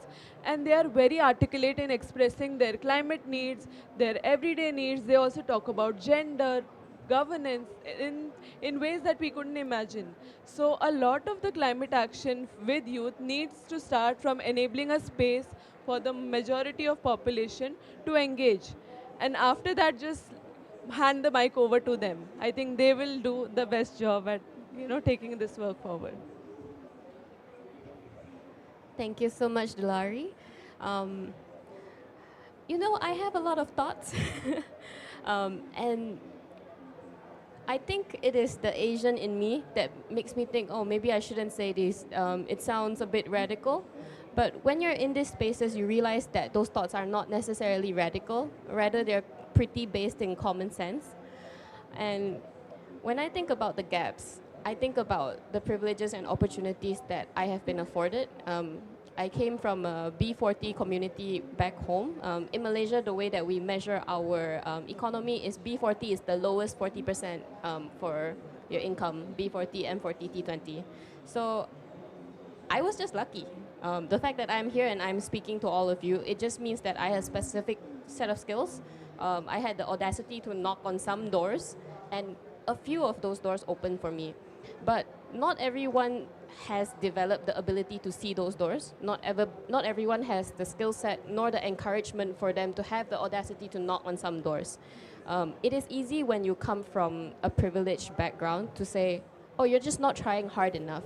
Sometimes you can just knock on those doors and they will open. But a lot of our countries, our youth are very much rooted in shame. And aside for that, and I also want us to kind of consider something that is just my opinion, just a personal opinion, but something that I've been realizing, truly. I'm very reimagining the futures. You can see it in the negotiating rooms in the COP that we have now. If you've sat into any of the negotiating rooms, you'll realize that a major conflict that's going on is that the global north wants to phase away from fossil fuels, which is great, but they are in the position to imagine what we want in the future. And meanwhile, the global south is continuously advocating for now. When is the funding? When is the financing coming now? What about multilateralism? What about our development now? Because the challenges are present disproportionately. We have different challenges. Those in the global north are able to imagine, but we cannot imagine when climate change is literally knocking at the door. Just this year, we've had more than 100 cars in my university flooded, flash floods. All of the classes across my university suddenly stopped because the flash floods came in. It reached all the way here. People were stuck in their cars, stuck in the buses. Everything stopped. And it is so weird to think that this is not an imagination, this happens. And if you don't actively think about it, you think that, it just happens, it's kind of funny, and you move on. But really, that's not it, is it? The youth are not beneficiaries. We are not people who are just here to take, but rather we are active stakeholders. And we are also one of the first generations to inherit problems and to come up with solutions for things that we did not cause. And I don't think that there is a whole lot of resentment for that, but I do think that we need to give kudos where kudos is necessary. Thank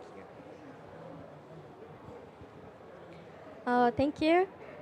I think now the world ignores about the people who suffer and the people who live in countryside or inside of the country, or we ignored about the minority people, indigenous people too much right now. And I hope in the future we care about more people. For example, I think COP is really good opportunity for people from all over the world to see the reality, what is happening in Amazon, what is happening in the daily life of indigenous people. Because if I didn't come to COP, I never saw or I never experienced this heat or humidity, or I never saw what's happening in indigenous people's life. And it's always the minority people who suffer from the climate change, even though they are not causing this. So for example, in my hometown, I'm from Kumamoto Prefecture on Kyushu Island in Japan. In my hometown, there are natural disaster happening, and mostly the heavy rain, and it's causing the floods in the city, and then people are losing their home and the jobs. But it's happening every summer right now because of the climate change. But the people in my hometown, the voices are so small, and then usually the majority people ignore the voices in my hometown, and then we don't change at all. So I hope we have more opportunity to listen to the people from the vulnerable areas, or the opportunity like a COP to see what's happening on Global South or on the other side of the world.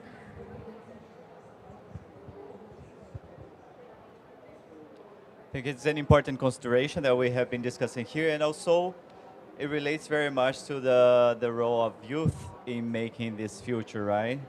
I think that what Vanessa brought, shifting this idea of beneficiaries to actual agents of change is something that is needed, but in reality, in practice, we might find some mistrust, some neglecting maybe even of the youth voices or other marginalized voices in Make This Future. So I would like to go back again to you to know if you have any advices, any practices that you've been in contact with or that you've been using to also overcome this mistrust and build actual partnerships between youth and other actors to build this future.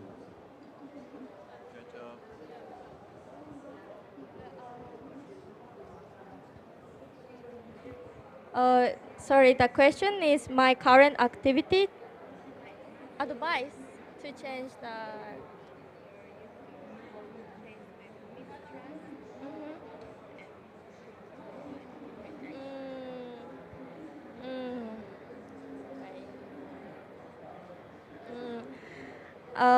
As a youth who work for waste management in Cambodia in developing countries, I experienced the difficulty of changing the world. Like sustainability takes long time, also cost a lot. So we cannot see the result instantly. So we need a patience. And at first I was quite anxious because I'm working so hard, but I don't see any changes at first, at the beginning. But then I realized that even small actions, if we keep doing this and if we are patient and then constantly trying to change some little thing, we can create the change. So we cannot change everything in this entire world all at once, but if we do the little things, but still we can change like something better and something more positive. Thank you so much, Haru. Um, I'm also going to kind of tap onto what she said, and to me, something that as a youth from the Southeast Asian countries, I would say that something that I strive for is some form of neutrality in considering our futures. So I don't know how positive I can be about where we're going to go, but climate doomism is not the way to go as well. And we really are able to change things, but we have to kind of see and kind of balance this discomfort that we have in trying to go for change. But this discomfort, I feel like it is a relevant price to pay rather from our destruction and a world that is no longer livable to us. So we have to be able to sit in this discomfort, have more tolerance to the distrust that we feel, to see that there is a possibility for a world that is much better and much safer and leaves no one behind. It's a lot about, even though what you're doing right now may not immediately produce results, but every single one of us, regardless of what role we play in advocacy, in weaving the community together, it slowly and surely, continuously builds momentum, and it is us that pushes that inertia forward for some change. So don't lose hope, I don't think. You can be very neutral about where you're going, be very objective with what you're achieving. And you know what? The younger generation are quite realistic, and I think that is a winning point for a lot of us. No, I think both of them have really brilliantly summarized it. But for me or us as an organization is to embrace failures or look at them as learnings, because when we work with youth, it's not that working on adaptation or locally led adaptation is their priority. However, it is, but they also are a very moving population. So they live in the community, but they now want to go to college in a city which is completely 10,000 miles away from here. So to live and embrace that reality, that youth want to move away from their communities and look for a better life, but also while embracing that, also be realistic that, you know, whoever is within the community and whichever youth is a part of the process, I think them trusting them with the work, but also enabling space for them is something that.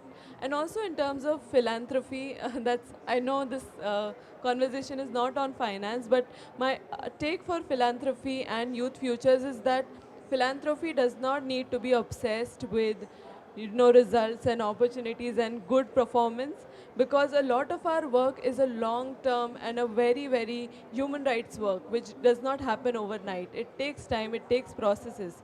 And to trust that process and to not be obsessed with optics is something that I like to push for, because a lot of youth work comes with a lot of challenges too.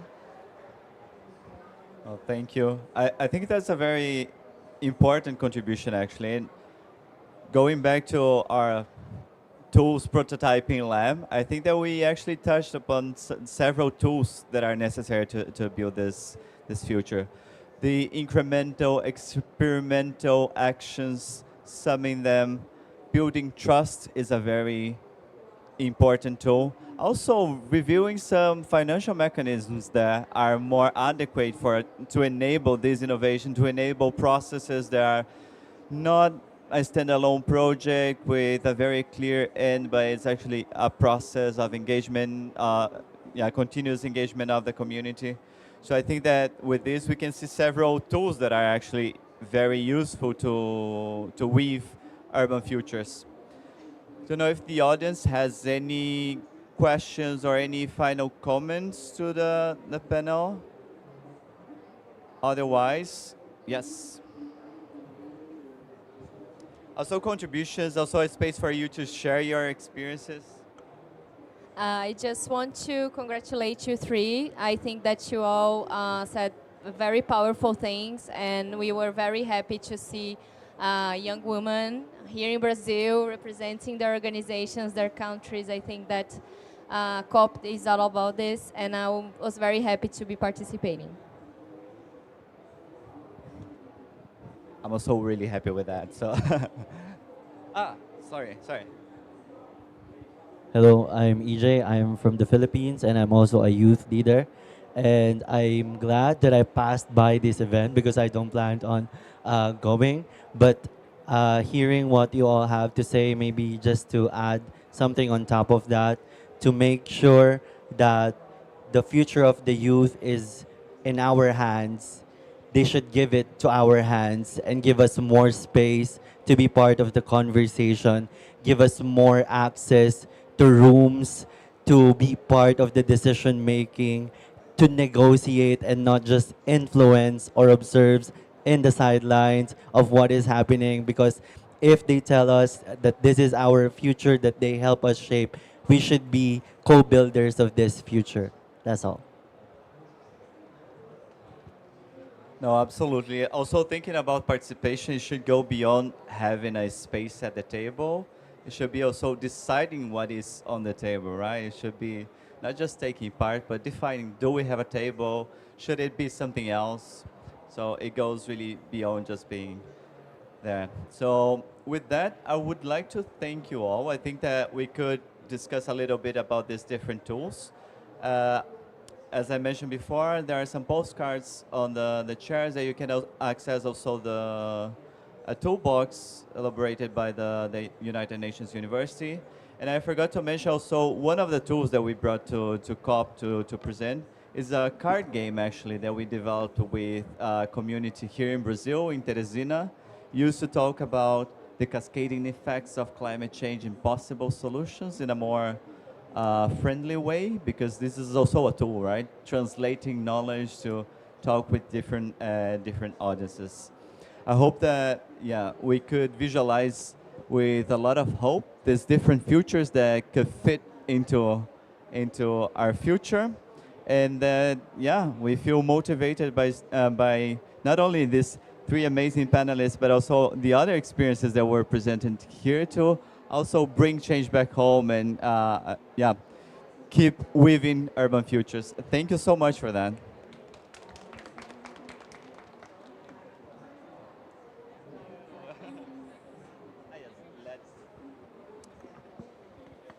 And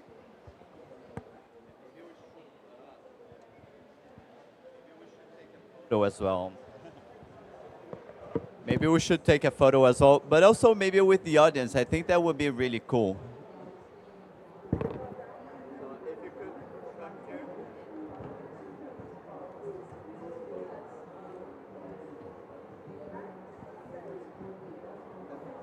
come here.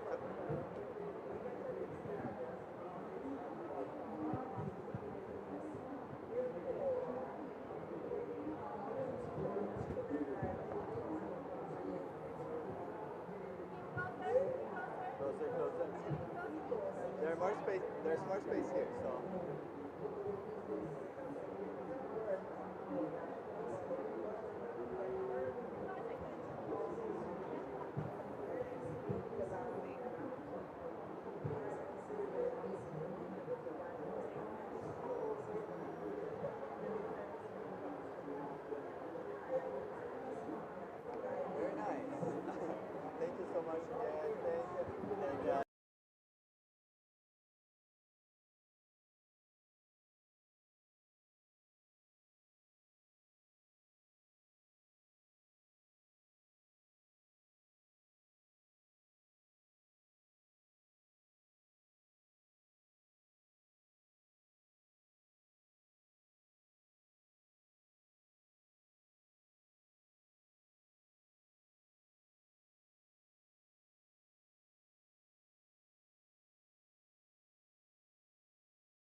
Okay, thank you everyone. We're going to get started. I'm Michael Franzak with UNU Center for Policy Research in New York. I'm delighted to welcome you to our panel, Toward a Coherent Climate Architecture, Linking Multilateral Reform to Local Resilience.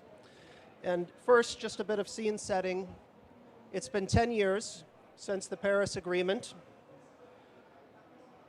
And now we're here at the implementation COP.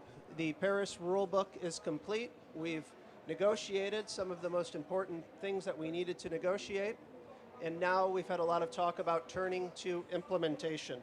And appropriately, I'll be sharing some insights from the UNU EHS project with the African Union Commission on findings from their knowledge series on urban resilience. As we know, implementation happens not here in the negotiating rooms, but on the ground.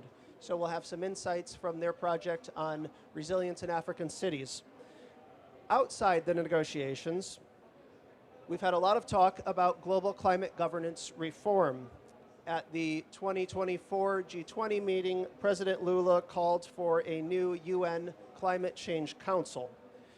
We need stronger climate governance, Lula said. It makes no sense to negotiate new commitments if we don't have an effective mechanism to accelerate the implementation of the Paris Agreement.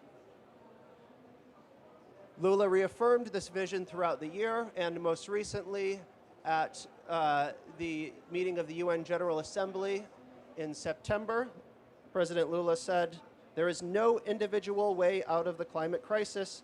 We need new global governance."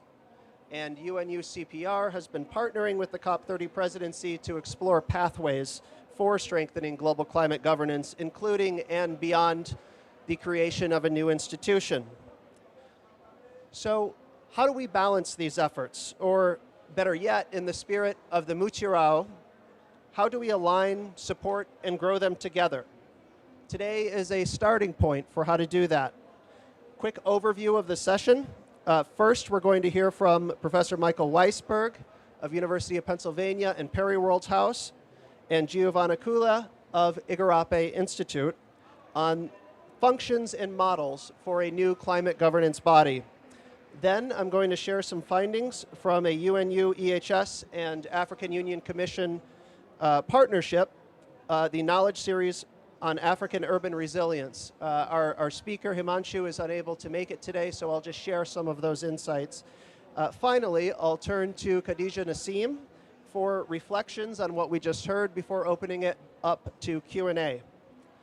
So with that, I'm very pleased to pass the mic over to my friend Michael Weisberg.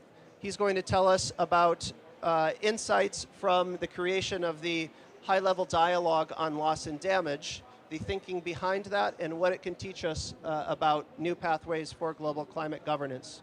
So Michael, the floor is yours.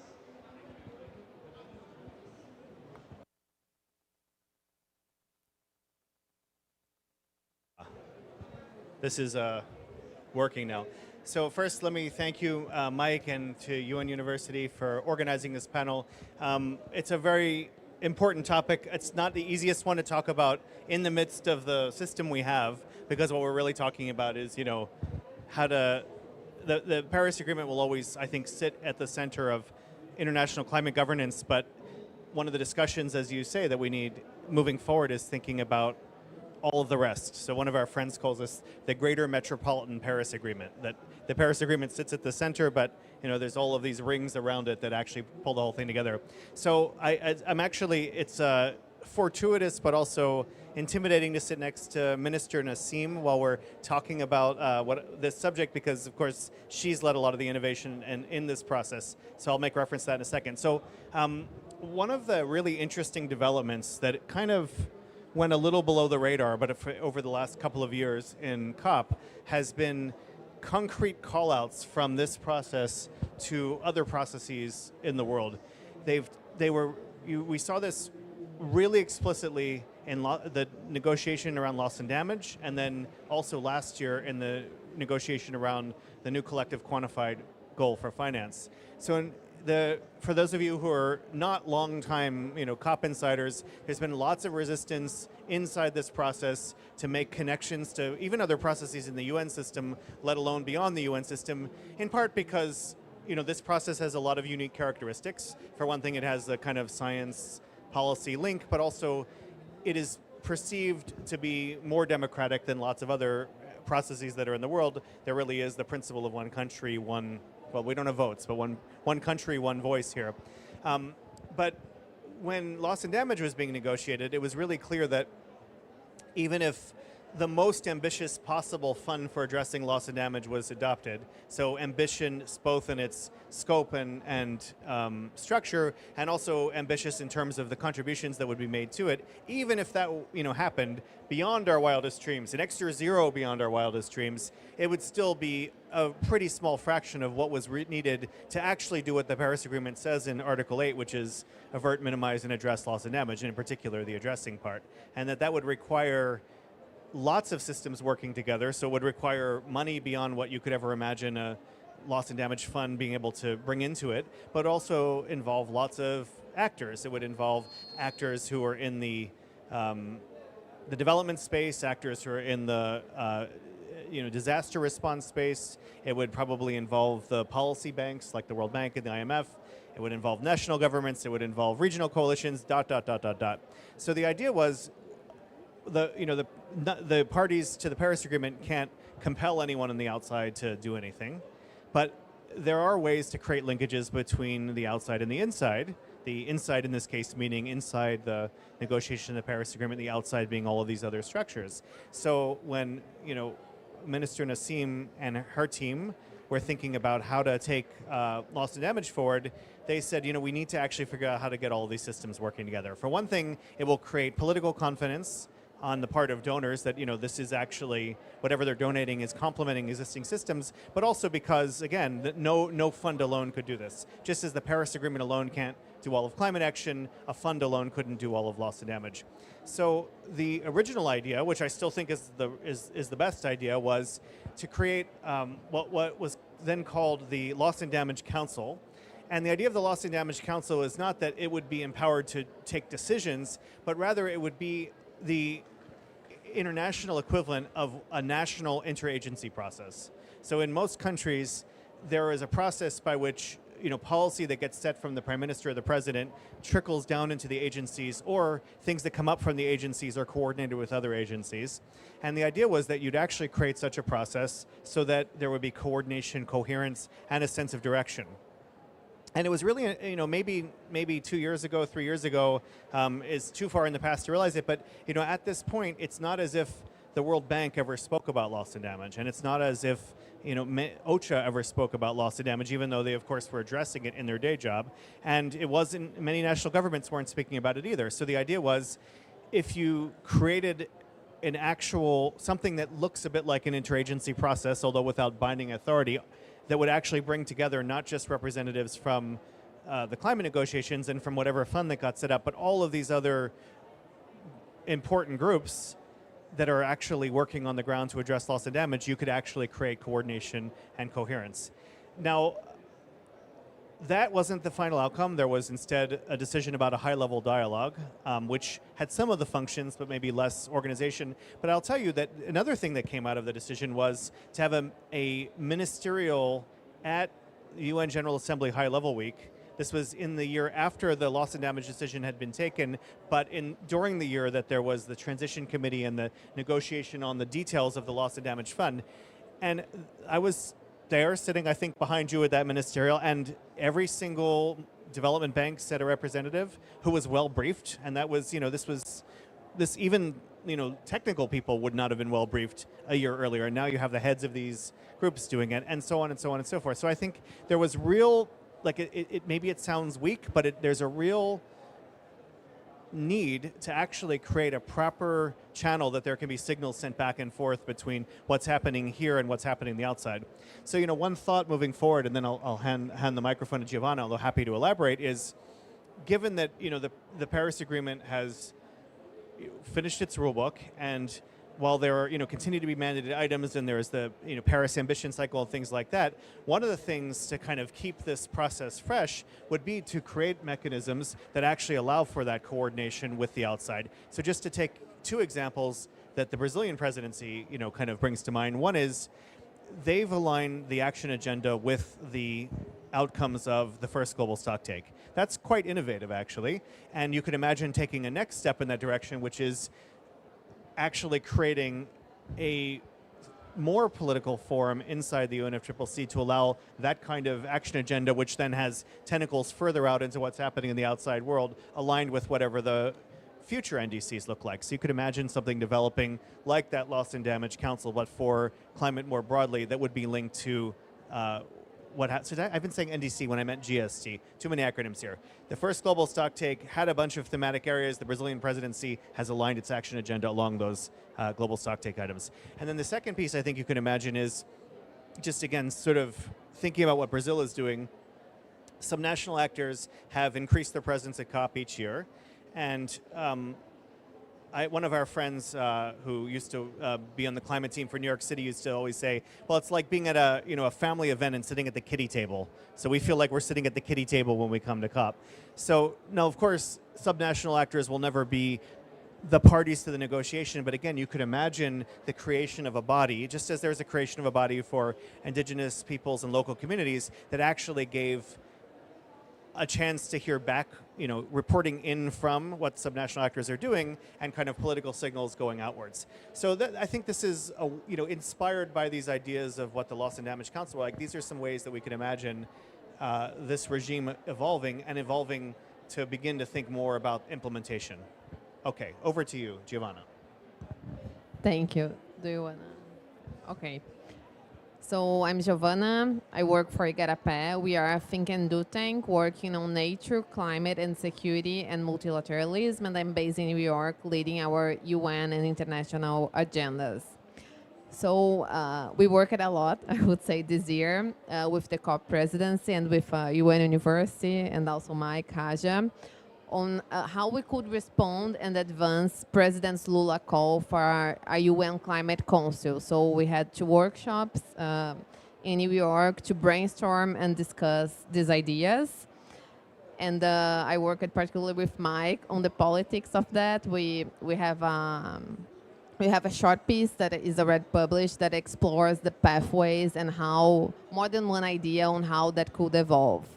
So I think, first of all, we need to recognize that the system is broken and multilateralism is in crisis, but yet we don't need to reinvent the wheel. The UNFCCC works, and many of our institutions, including the UN, is working. What we need is to focus on implementation and how we can deliver on the Paris Agreement and keep 1.5 alive.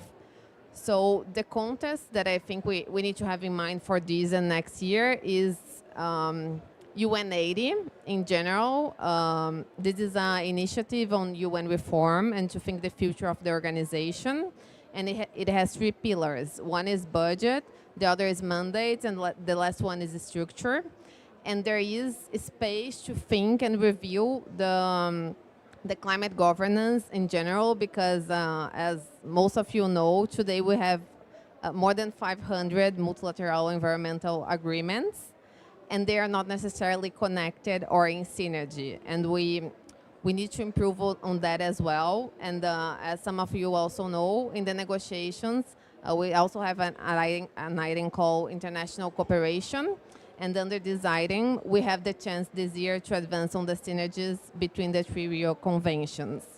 And the second contest that is like short term, that's now this week, is we have a COP in the Amazon, in the forest. And we cannot deny anymore the relationship between nature and climate. And for that, we need to advance on ideas that address these issues in synergies, including the synergies that I mentioned among the Rio conventions, but also on this idea of a climate council. And President Lula mentioned it again during the Leaders Summit here, and he mentioned precisely it should advance through the General Assembly. And at Igarapé, what we've been saying is that it should be a climate and nature council, because we need to address all these agendas in synergy because the problems are interconnected and we cannot deny that anymore. And that means, of course, looking at duplication and also avoiding double counting and other issues that concern developing nations, but also advancing these agendas for the next years. And the other point I would like to make is about keeping 1.5 alive and this focus on implementation. For that, we also need to advance, and you mentioned the action agenda. I think if we can keep that alive for the next presidencies, it's going to be important. But also now, this week, if we can also have the 2 roadmaps on ending fossil fuels and deforestation, because as I mentioned, the whole of forest, this is a COP in the Amazon, and for countries like Brazil, we won't be able to deliver on the NDCs if we don't tackle environmental crimes and achieve zero deforestation. So for tropical countries, this is a key issue, and this also speaks with implementation and the future we need. So I think for now, I'll keep it short. These are my points, and happy to jump in when we move to the discussion. Thank you so much, Giovanna, and thank you, Michael. We have 2 models now on the table, the drawing from the Loss and Damage Impact Council, now the high-level dialogue, what that could look like, and a Global Climate and Nature Council that is integrating the environmental agreements. You mentioned 500. I think there's other measures. I've seen like a 2,000 number. The point is there's too many not too many to count because we can't count that high, but too many to keep in your head at once and align for implementation. I want to turn now to some of the findings from the knowledge series on African urban resilience. This was a project led by UNU EHS with the African Union Commission, UNDP, UN Habitat, and German International Cooperation, GIZ. And the objective was to determine the baseline of resilience across Africa, to enhance resilience and to attract funding. You know, this is one of the big challenges that cities have is access to finance. So this looked at what cities could do to enhance their access to attract finance. And they had 3 main findings, enablers of resilience at the local level. One is socioeconomic development. Almost all the areas they wish to prioritize, it does not matter because the stressors are poverty and poor infrastructure. And these are the root causes of the vulnerability to different stressors, such as unemployment, pollution, migration, heat stress, flooding, and conflict. So attacking socioeconomic development at the root. 2, stronger institutions. No matter what cities do, unless they have a robust institutional arrangement with a clear mandate, resources and capacities in place, efforts are going to be piecemeal or mildly effective. And the 3rd is co-creation, creating with the community. Nothing for us without us is one of the taglines from this project. Multilateral governance then needs to fundamentally consider decentralization and delegation of decision making. And resources, especially, are the capstone of effective governance to address the challenge of today. So we have 3 priorities: socioeconomic development, stronger institution, and co-creation with the community. And I think that leaves us with a lot of questions about how to translate that or how to align that with global governance efforts, including and beyond the Paris Agreement. So with that, I want to turn to Khadija Nassim Haja, who's going to share some reflections from her time working deep at the center of negotiations and at the center of creating new institutions. And after Haja's comments, we'll open up the floor for Q&A. I have a few questions, but we certainly welcome yours. So Haja, over to you. Thank you. I would like to thank you for having us on this panel, first to UNU, and it's a pleasure to share the panel with good friends and colleagues and advisors who have really helped our work in pushing for ambition in this process.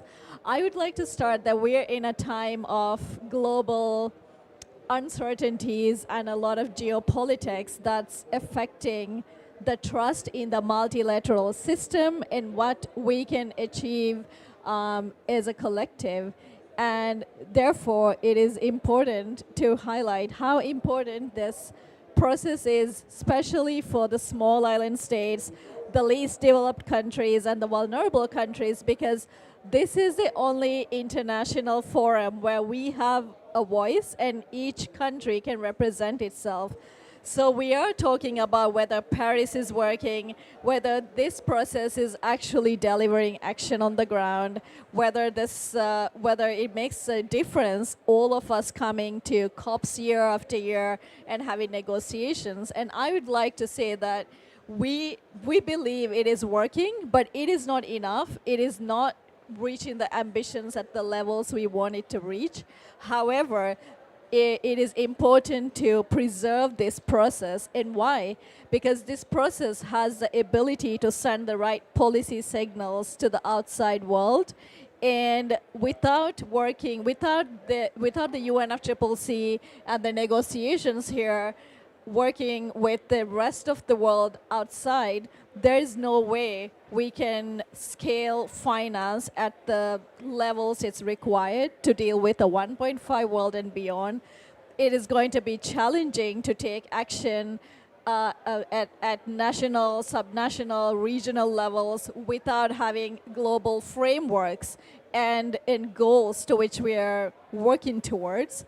Therefore, it is really important to set the right direction, to have this process and the right signals, and to be working with all the stakeholders in the process.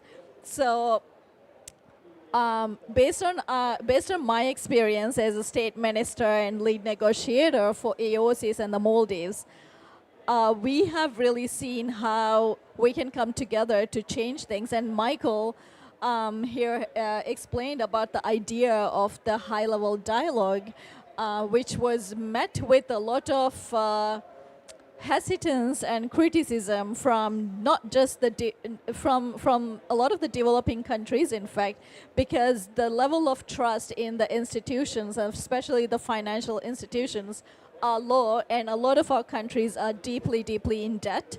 And so there's these real questions, and these are real valid concerns.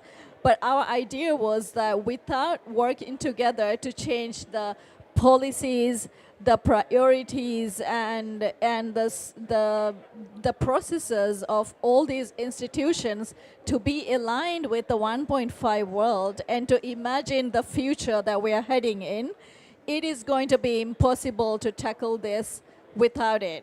So, so therefore, in the end, it did happen, and this is a good sign that the multilateral system works, and it can make the VPs of the MDBs come and actually address loss and damage. A lot of them were not sure about what to do on the topic, but now because of this decision and because the fund for responding to loss and damage is put inside of the World Bank, and again, there are questions whether this is the right place to put it, like if this is the right thing to do. We are in the process of finding out. The process is slow, but it is really forcing everybody to reckon with the challenges ahead and to also think creatively on how to scale up finance. So I do believe in this process existing, and as Giovanna mentioned, we don't need to reinvent the wheel. What we need to do better is how to communicate between the different conventions and how to talk to their stakeholders and how to bring people together to think of the solutions that could be matching with that matches with your national circumstances. That's all from me for now. Hello. Thanks so much, Haja. That was really great. And you know, thinking about the Fund for Responding to Loss and Damage, one of the important things in the final decision was on access and a function called direct access. And typically, MDBs give money to governments, to national governments. What the direct access feature allowed was accredited subnational entities to access finance. So this is very specifically trying to address the implementation gap through a function. So I want to ask a more general question about finance. Michael, you talked about the inside-outside approach where the politics of climate change are negotiated here, but the money for climate change is outside. It's in the MDBs and IFIs and finance ministries and in the pension funds and elsewhere. We can also think about finance in terms of giving and receiving. You mentioned cities at the beginning have a really hard time accessing finance. The FRLD takes a different approach. But we can also think about giving. There's something called the Climate Solidarity Alliance, which is trying to create a coalition of cities, of subnational actors that could adopt solidarity levies. So you have the Global Solidarity Levies Task Force talking about a national level, but there's also interest in cities from the Global North adopting these levies and remaindering a portion to transfer for adaptation or loss and damage or some kind of climate action. So my question for the panel is, what opportunities do you see in global environmental governance reform for scaling up finance? How can this enable us to get, I don't like this phrase, but billions to trillions? Thank you. That's a very hard question to ask here. So I'm a professor, so I'll make some distinctions. So, and we'll see if we can get anywhere with that. So, unfortunately, in these circles, climate finance doesn't really mean what anyone else in the world means by finance. Finance in COP speak generally refers to putting money into funds and getting money out of funds. And I mean, it will be and to some extent the Paris Agreement tries to begin to deal with this, because although there's Article 9.1, which is basically that, it's providing finance from developed countries, which does suggest something like putting money into the GCF or the GEF or the Adaptation Fund. There are these other parts of the Paris Agreement. So there's Article 9.3, which is about mobilization, but also just Article 2.1c, which is the overall finance goal. And the overall finance goal envisions a global economy that is remade to be aligned with the temperature and adaptation goals of the Paris Agreement. So, I mean, the first thing to do would be to take a larger view about what finance means. So if we think about the financing required for the energy transition, I mean, this is finance that could be finance in the sense of, regular Wall Street, City of London type finance people. These are projects that require someone to pay for them with the possibility that they will get, they will get their investment back and maybe then some. And this doesn't, just because some of the money would originate in those places, those are projects that can be done anywhere in the world.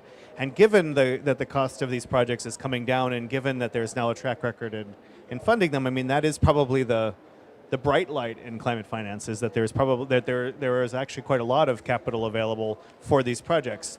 I think it's much harder when we talk about what I think this panel is more interested in, and that would be financing for adaptation, financing for loss and damage, because there that term finance, as is used by the rest of the non-COP world, it's very hard to understand what that could look like. So one thing it could look like is standard municipal bond issuance. Like, that's what cities do all the time to pay for infrastructure. And one of the things that, if we think of Maldives, for example, Maldives requires not just coastal protection, but also requires desalination on the 200 inhabited islands. So every one of those islands has to now produce their own water. And, if it was Paris that needed to produce its own water, they would issue municipal bonds, and people would buy those bonds because, those would be good bonds. Regular bond, Vanguard's bond fund would have some of those bonds in it. And then, as Hodges said, though, the problem even for wealthy developing countries like Maldives, an upper middle income country, they're heavily debt burdened, and that affects the way that people would think about buying government debt. So even if the money is sitting in pension funds that could in principle go towards buying resilience bonds in even wealthy developing countries like Maldives, a unsolved puzzle is how you get the capital to flow in that direction. And I think, when students talk to me about the climate crisis and what can they do, I say that would be if you can figure that out, that would be great. The Global North for the last some years has tried to approach this as a de-risking issue. But again, de-risking works, I think, for energy transition well. It's not clear that it works for resilience. When you're talking about loss and damage, insofar as you separate it as its own topic, as this process is done, it looks really hard to even think about bonds going towards loss of damage. Maybe in insurance mechanisms that transfer risk could be helpful. Maybe certainly grant financing, if it was available, would be helpful. Hard to see other things. If loss and damage and adaptation were brought back together as they started, which would be very hard politically to see in this process, then maybe some parts of loss and damage could be addressed using some of these other kinds of tools. But I'm suggesting that this is really complicated, and the one thing that won't help, I think, is magic thinking, which is just envisioning that really, a really, really strongly worded decision coming out of COP will just make the money appear. We're seeing the opposite happen, which is the decisions have been getting stronger, but development assistance is receding across the board. So, that is a real challenge, but I actually believe there is creative work that can be done, at least in the resilience space because if the time horizons are long enough, then investors who would otherwise be investing in a project would understand that building resilience into that project is important, or they won't have a project to deal with. And I think it's thinking like that systematically and clearly that would actually make some progress here. But I don't know what my co-panelists think. You actually had to deal with this as a minister. I'm just a professor. Do you want to say something, Giovanna? So I think financing is shrinking when we need it the most, and reforming the international financial architecture with everything going on, particularly in DC, is going to be even more challenging. But at the same time, to be more optimistic, we have the Baku to Belém roadmap to get to 1 trillion. We had Seville, the Financing for Development conference, that also had an outcome document that we need to move with the implementation. I think implementation is the key challenge in all areas. And from here, we had the launch of the Tropical Forest Forever Facility, the TFF, which is a very innovative initiative, and it's from Global South countries. Brazil led it, but also Indonesia was on board. There was an announcement of pledge from Norway and others. And if we think about forest and nature, we have actually a menu of financing options to help keep forests standing, starting with the TFFF, but also other things from, carbon to biodiversity credits, which is more polemic. It's a market-based approach, but it's also alternatives that we need to be thinking, blend and finance, and others working with the public and private sector. So that can also, in the 1.3 Baku to Belém roadmap, also recognize the private finance options. So we need to also be thinking about there as we advance in that direction. I want to make a public service announcement about innovative sources. So I want everybody to know that anybody can make a contribution to the adaptation fund. So like next time you need to give your sister a birthday present or something, seriously, this could be since we say we don't have enough grant money in the adaptation fund, literally anybody can make a donation to the adaptation. Just Google adaptation fund donation. The UN Foundation is the host of this, or at least of the portal to this. And so I think, we could sell, concerts could sell tickets. There's all kinds of things. So the same, we were discussing earlier, Giovanna and I, like maybe the Tropical Forest Forever facility could do the same thing. I just think that, it is not a moment where you'd expect official development assistance to be flowing in large amounts to these funds, but insofar as these funds play an important role for the things that are not financeable as what regular non-climate infected like us people think that financing means, we should actually be thinking creatively. And literally, this is my new gift for everybody now. And any occasion is going to be a small check to the adaptation fund. Do you want to add anything to this, Sajja? Michael and Giovanna already made really good points.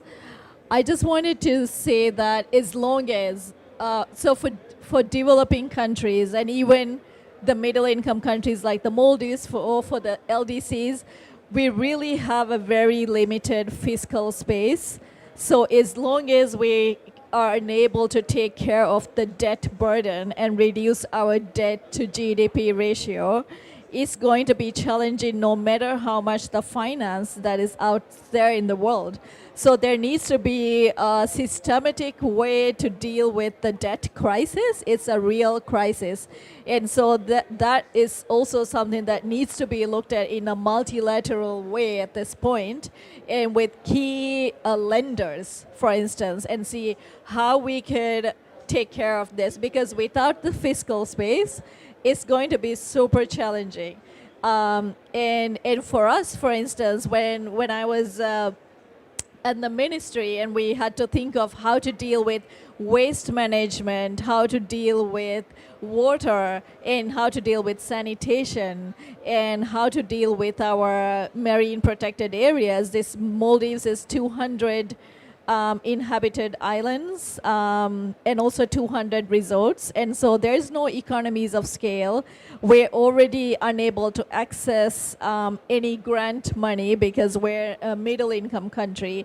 Then we have to go to the market and borrow at commercial rates to do our adaptation, and so that really sets us back. And what happens to us is what we would otherwise spend our national budget on healthcare, on education, on social protection, we're now having to divert the funds to constantly attend to disasters and climate-related events, which puts us further and further back in our development scale.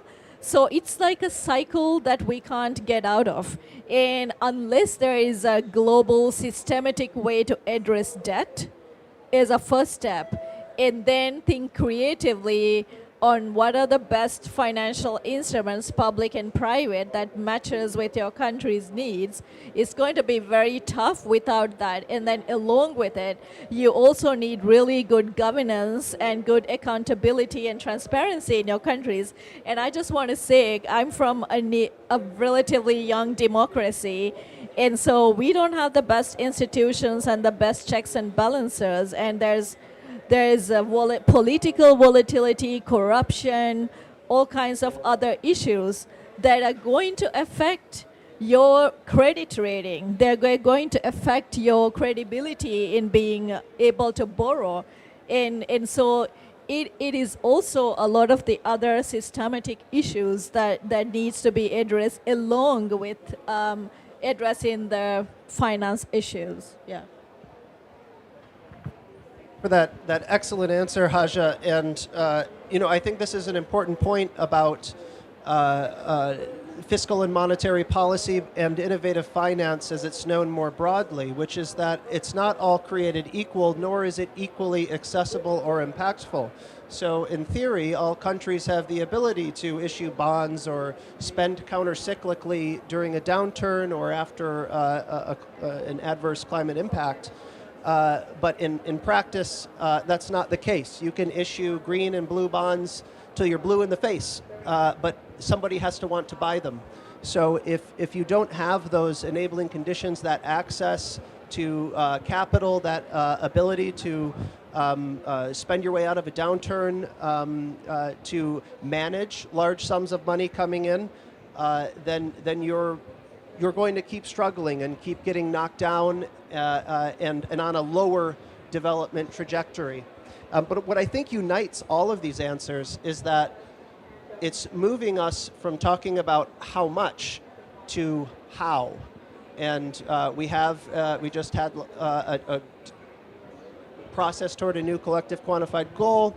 We're now discussing a possible adaptation finance goal. And I read a headline this morning that I thought was apt, which was, weighing the cow does not make it heavier. which means just because you put a number on something or a goal doesn't make it so. And going forward, I think we really need to think about how to make the fiscal and monetary tools more accessible to more countries. You could imagine it as a full spectrum approach to climate finance where all tools are brought to bear equally. And doing that requires some real changes to global economic governance and, for our purposes here, global climate governance. Now, I want to ask a question before we turn to the audience. I want to ask a question about the politics of global climate governance reform. You know, in the COP, it's a consensus-driven process. But one of the reasons that a UN Climate Council is imagined being created through the GA is that it's not a consensus. So you don't have to have every country on board to create this new institution. But you do need coalitions. And in the COP process, we've seen through the past high ambition coalitions. And in New York, there's been a lot of talk in these discussions about creating a new institution. What kind of high ambition coalition would be needed to take it forward? So I want to ask the panel broadly where you see those alliances happening. What are the challenges to bringing about those alliances, and perhaps also the limits of high ambition coalitions? What are we losing by moving away, in a sense, from a consensus process?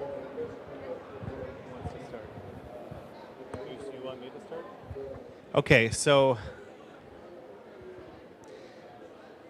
you're not talking about a consensus process here. You're talking about, I mean, if you let's abstract away from something for a second. If you think about, you know, you could design things to be more, that we have a very democratic process here, right? And so it's very democratic in the sense that every country has a say.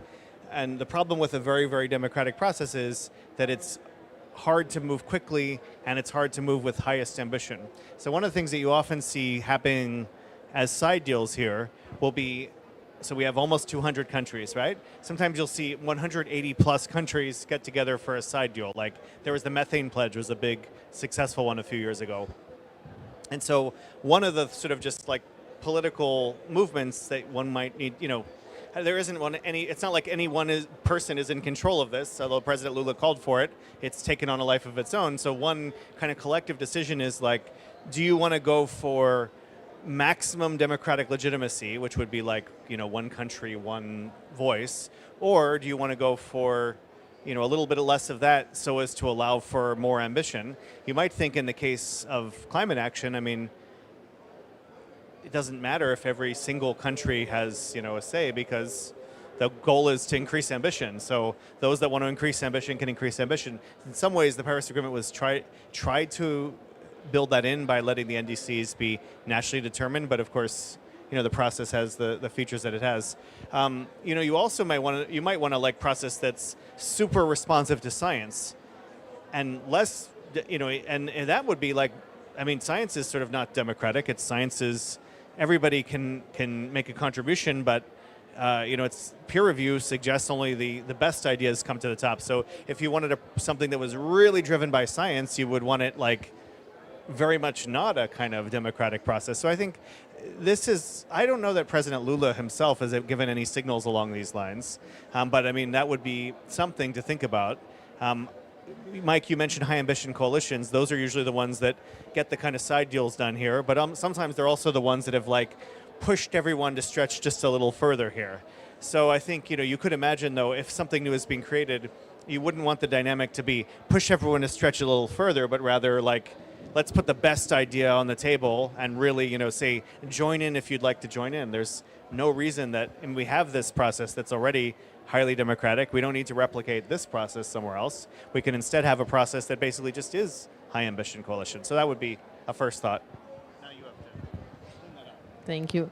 So I think consensus has its beauty because it's, consensus as the name says, but it also has its spoilers.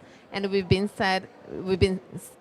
seeing that in recent processes. And there is a movement calling for everything being majority, and that would be also a way for the global majority to lead. But there are also, I don't know, I feel divided on the consensus versus majority issue, because depending on the process, it has its advantages or disadvantages, because we know that some, if we think about the UN structure, we know that some changes won't happen if we don't have the 5 permanent members of the Security Council on board, or at least not vetoing. So it's challenging. And in terms of high ambition coalitions, I think we need each time more of these multi-stakeholder, not only nations, member states of the UN, but also others, which includes, if we think about the local cities, we also have coalitions of cities, and we need to work more from the local to the global, including civil society in these movements to make the change happen. Hearing your really excellent comments, Giovanna, made me think of one other aspect of this, which is that it also depends a little bit if this is a governance body or not. So when President Lula first talked about this, it sounded like he was proposing a governance body. When we've heard subsequently from the COP president and some of the high-level members of the COP presidency, it didn't sound like they were interested in a governance mechanism so much as more than convening but less than governing, something that actually was about sending, highly ambitious signals. So I think, if it's really about governing, then the considerations that you mentioned, like how to balance, you have the Security Council model, you have the GA model, which is voting, you have the UNFCCC model, which is consensus. That's really important if it's like literally a governance thing. But if it really is about how do we, like you're saying, how do we get cities and climate progressive countries and non-government the IKEA is bigger than most economies, right? How do we get all of them to actually work together in a progressive way? Then it's not a governance thing so much as it's how do we work together? And then I think maybe to some extent these issues are, you don't have to worry about the democratic legitimacy because it's like voluntary in an extreme way, but it's like a club that you want to join, as opposed to a club that you have to join. So I think that this would be a very important issue to be resolved first, is what is exactly the nature of what's being envisioned. And the other issue too is if it's envisioned as governance, then I think that undermines this process in the sense if you knew that we were going to take a decision here, and then in September, assuming this, meets on the margins of the GA or something, that whatever was decided here would just get renegotiated then. Why would anybody take any politically hard decisions here? So I think it's actually, to me, again, it's not my idea, but it would be really important to not make it, a competitor to the UNFCCC. And even if people say it's not a competitor to the UNFCCC, if it's another governance body, then it's going to, whatever people say, it will become a competitor to the UNFCCC. Did you want to add to this? Yeah. Well, and as Michael was just mentioning about whether President Lula's idea of the Climate Council was going to be something in addition to UNFCCC, something that complements the UNFCCC process, it also made me think about the fact that it did come out of the G20 process, and from a small island developing country's perspective, it really begs the question of who gets a seat at the table and who is going to be representing who, and how do you manage the vastly different interests. And we know in this process that while everybody has it seems even the smallest countries have the agency to exercise political power and pressure and really advocate for ambitious things. If you do not have access to the table and if you do not have access to the mic, you are getting left out. So how do we create this ambitious process where this is not going to get compromised, because otherwise it is at the hands of a few. But I am a very optimistic person, and I think we need all of these any additional mechanisms to increase the ambition and increase climate action. So as long as these things that I just mentioned in terms of representation, who gets a seat, who is speaking for who, and which priorities get highlighted, I think it's worthwhile for us to be thinking of how we can complement the UNFCCC process to further address the inefficiencies in this process, so as not to replace, not to reinvent, but just address those inefficiencies. Thank you. Thank you, Haja, Michael, and Giovanna, for answering some really tough questions. And I want to hand it over to the audience for any questions that you may have for our panelists. Would anyone like to ask a question?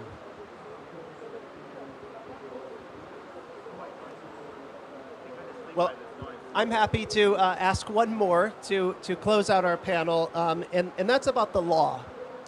And about the law. The long arm of the law. And the long arm has been extended from the Inter-American Court of Human Rights and the International Court of Justice recent advisory opinions on states' legal obligations to take action on climate change. There are a lot of implications of these decisions, but certainly some big ones for global climate governance. So I want to ask our panelists their thoughts on these advisory opinions and the impact, the potential impact on what we do here in the COP, but also beyond. Okay, I have to start now. No, I think the decision was very important, and it's something key for us to take as we move forward in a world where democracy is shrinking, and litigation will be key for the next years.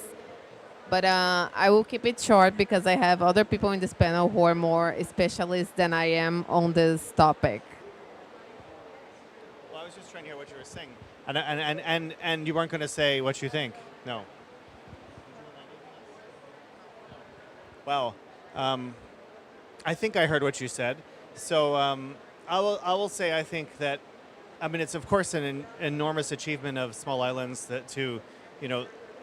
one of the smallest islands to bring a case, to have the request for an advisory opinion be endorsed by the General Assembly, to go to the court, to come back with an advisory decision. I think if you want to think about what could be the other side of it, I have some concerns that this process, which generally has worked at a political level and done so on purpose to try to raise ambition politically, since one of the findings was that for example, the 1.5 target is binding, that NDCs are binding, but since NDCs are still nationally determined, if you think that they're binding and you know that they're nationally determined, one worry I have is that it will make countries be less ambitious in their NDCs, because now they know that they can be held accountable to their NDCs, whereas before the NDCs had more of the function of a political signal. So that's a worry I have, but I am Hajj is by disposition optimistic. I'm by disposition a worrier. So that's what I'm worried about. But I don't, but I also think it's obviously a tremendous achievement to have the kind of most prominent legal body of the United Nations weigh in on this and to talk about that the obligations of countries extends beyond the formal climate agreements. And I think that's going to be seen as really important. So I think we'll have to wait and, sorry, it's so hard to talk over this. This is what upstairs they're thinking about, this question, right? I think we'll have to see, over the next 5 years, do we see ambition going down? And is that because countries are concerned about being held accountable in a way that they weren't before the decision? On the ICJ, I believe that, there is a beauty in having the consensus-based outcomes, And then, of course, there has been historical damages of climate change, and therefore countries have taken it to the ICJ. But the issue of compensation and liabilities, etc., and paying up for the damages, I truly don't know how it's going to turn out, but it's always better to try and work out something voluntarily and collectively than go through that route. And honestly, it's going to have, we are yet to see what kind of impacts that decision is going to have on what we are negotiating through this process. In a sense, when we were doing the loss and damage negotiations, we were very aware of how the decisions on the ICJ could have a negative impact on trying to bring the developed countries, for instance, the United States, who was in the process at the time, how to get everybody to work together. But it would be a very different approach once you go to the other process. There's the benefits and disadvantages on both, on going through the legal route, but it definitely sets a precedent in how countries are going to view the issue of climate justice and what is owed to them, and how we tackle the issue of governance. And this is also really important to put this in context, that we're in a very turbulent time geopolitically around the world, when lots of important actors are retreating. So we have to be thinking of how we bring everybody on the ride without compromising the justice elements, and also looking forward. It's a very tough question, Mike. I really don't know yet what to make of it. Thank you. And you know, one of the benefits of having a panel like this, where we have a lot of government experience but no one currently serving in government, is that I get to ask them really tough questions. So please join me in thanking our panel for taking on those questions, and thank you for coming here today to listen.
Good afternoon, everybody.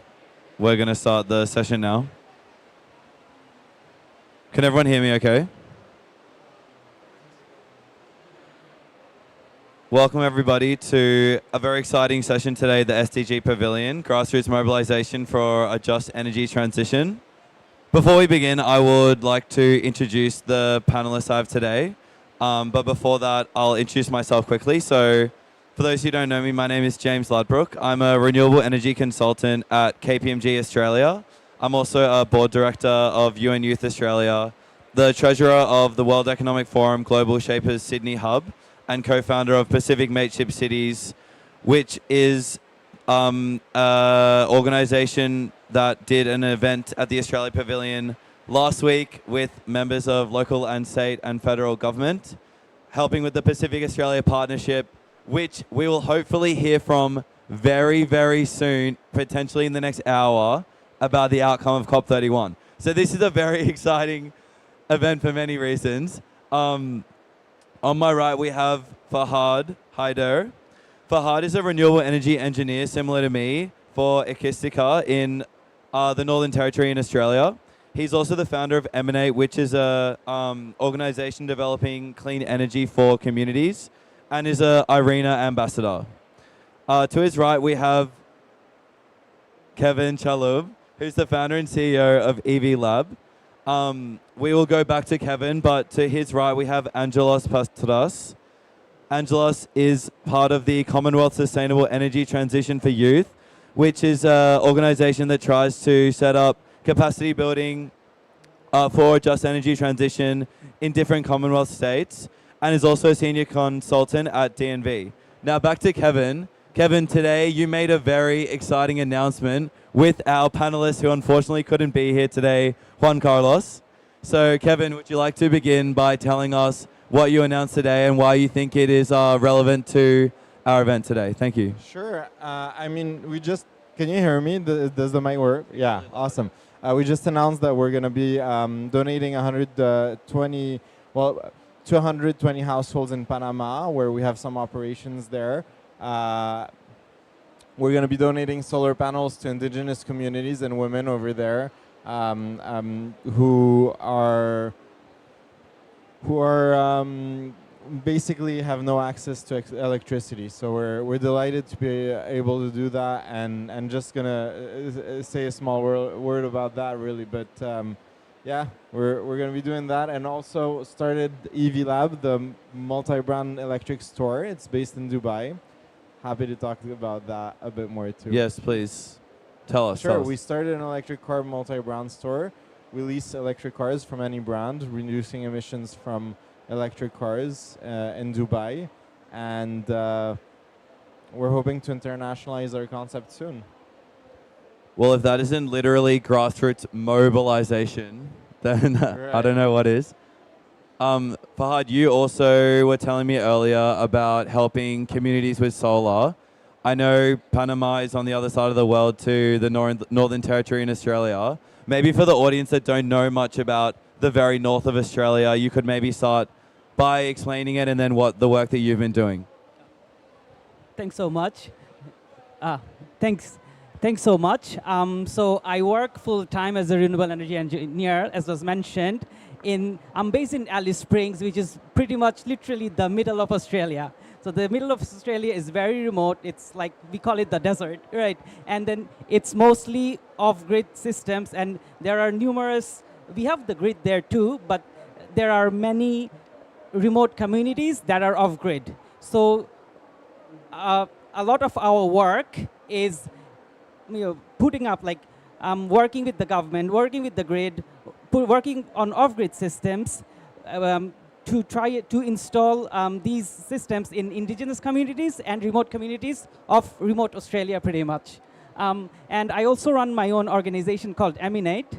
The idea of that is, the tagline is pretty much empowering developing communities with clean energy. So we have done projects in Bangladesh, we've done projects in Papua New Guinea in terms of installing off-grid systems in remote schools, mosques, and so on. But we also hold capacity building sessions. We've held capacity building sessions with organizations in Uganda and Nigeria and other parts of the world as well. Thanks.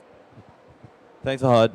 And I think before we go further into renewable energy and a just transition, I think let's take a step back and really try and understand why it's really important to have solar and battery storage in these remote communities. Because I think a lot of us talk about renewable energy as in it's really good for the environment, it's really good for climate change, it's really good for mitigation of fossil fuel emissions in the future. But what we're talking about today is actually more important than that, okay? The reason why indigenous and remote communities having solar is so important is because of their energy security. And with energy security, if you think about if the lights didn't turn on in your house and you couldn't run hot water and you couldn't use your appliances, that has severe health risks. And if you're in a remote community that's not near a hospital and it's not near shops where you can buy something or somewhere you can go, this is very, very dangerous. And so when we're talking about mobilization in these grassroots communities, this is life and death, okay? Yes, it is really good to scale up solar. And if you guys didn't know, Australia has the most rooftop solar in the whole world. As a matter of fact, we have more rooftop solar than utility scale solar. And our utility scale solar farms have 1 million solar panels on them.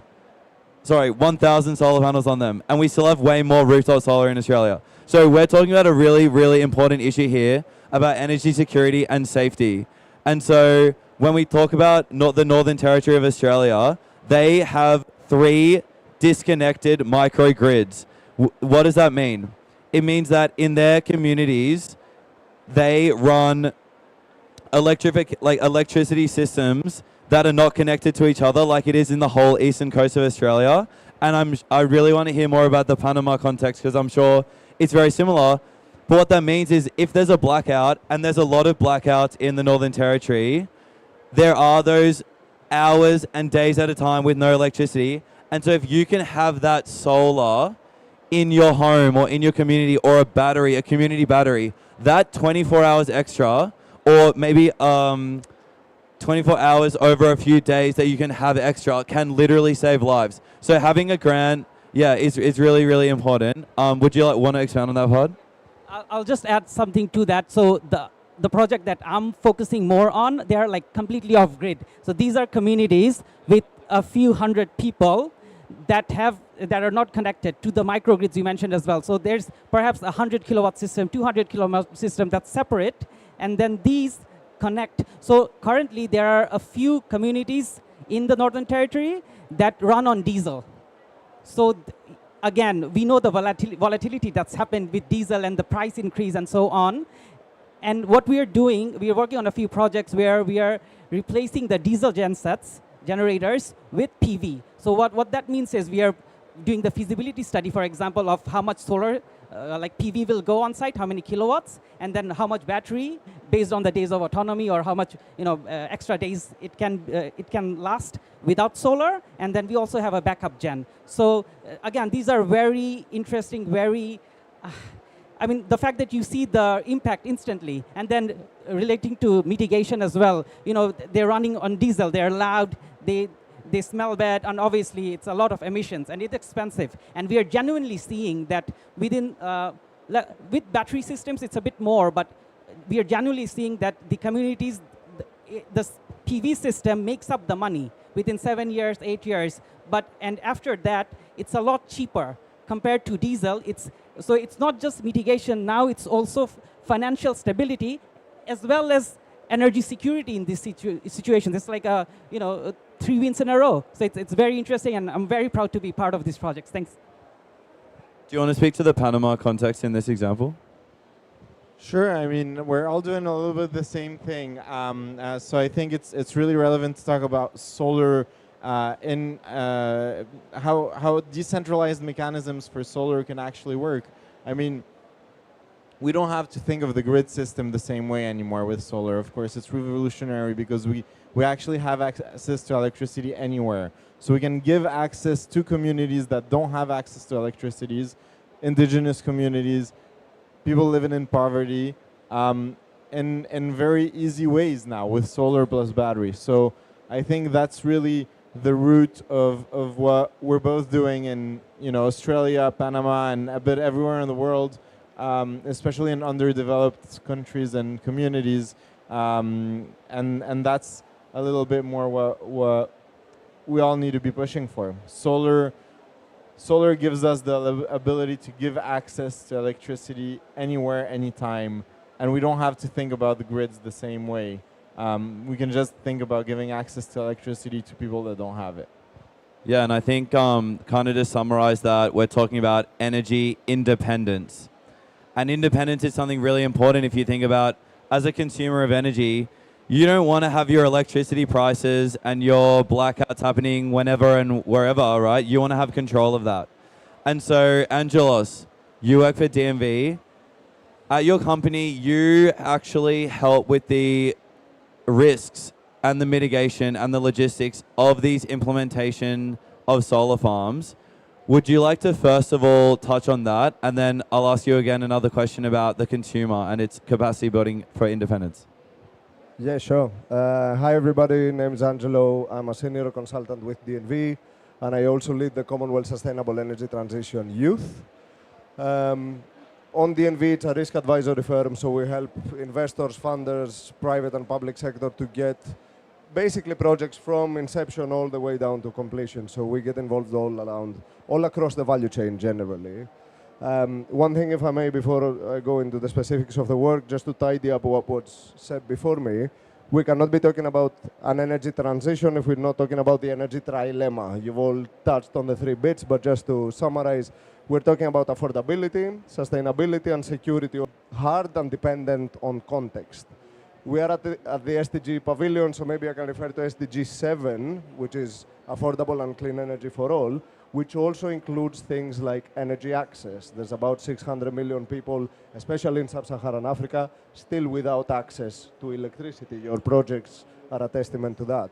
We're talking about energy efficiency, reducing the losses of energy use in our systems.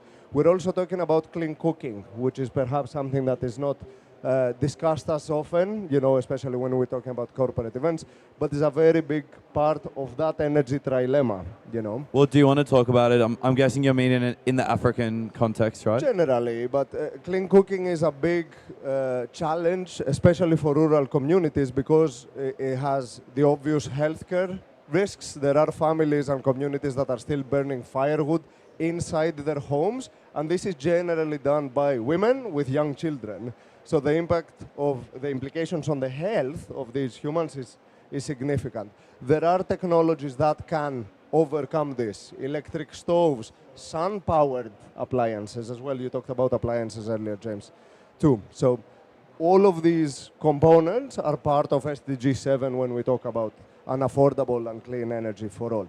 One other thing that I want to touch on, if I may, is the first part of our panel title, which is the just and inclusive.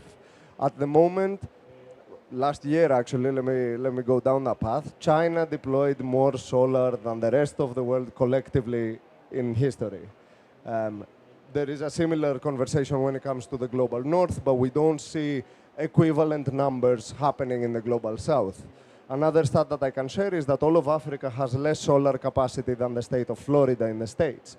All of Africa, one state in the United States of America. So there is a lot of work to be done for that transition to actually become just and inclusive. What does that mean? A just share of opportunities, of technology, knowledge sharing, capacity building, maybe we can talk about that later, but also inclusive, bringing people along, talking about the small island developing states, talking about LDCs and how they can transition their energy systems to sustainable, safe, and affordable energy systems as well. Yeah, definitely. And I think that sort of knowledge that you bring is really important to share. And I think capacity building, as you touched on earlier, if these communities were able to have the capacity building and the advocacy powers to go to their local government or their federal government and ask for this energy independence, I think that would be really helpful to be able to mobilize in their communities. So what would you say about the power and usefulness of capacity building, and especially the work that you've been doing with the Commonwealth Group? Sure. I think capacity building is a key component in this equation because we are asking most of the global south to leapfrog when it comes to technologies. So we are asking most of the developing nations to jump over an industrial revolution that the Northwest typically had and go straight to implementing clean technologies. So capacity building is key. One of the projects that we undertook as CSET Youth was in Tanzania. The Commonwealth Secretariat has produced books around energy literacy. So these are primary school level of comic books where they explain to young children what is energy efficiency, why do we care about sustainability and things like this. And we actually managed to get our national chapter to take these books out to schools in rural areas of Tanzania and spend a day with children talking about clean energy, which typically is not part of the curriculum in rural areas all around the world. So capacity building is key, and get people to that awareness level that they need to get engaged, because for me that's the second step. We talk about capacity building and awareness, but ultimately the result that we want is young people to engage in these conversations at a high level, but also at the grassroots when it comes to local decision making, governance, communities down, in the ground as well.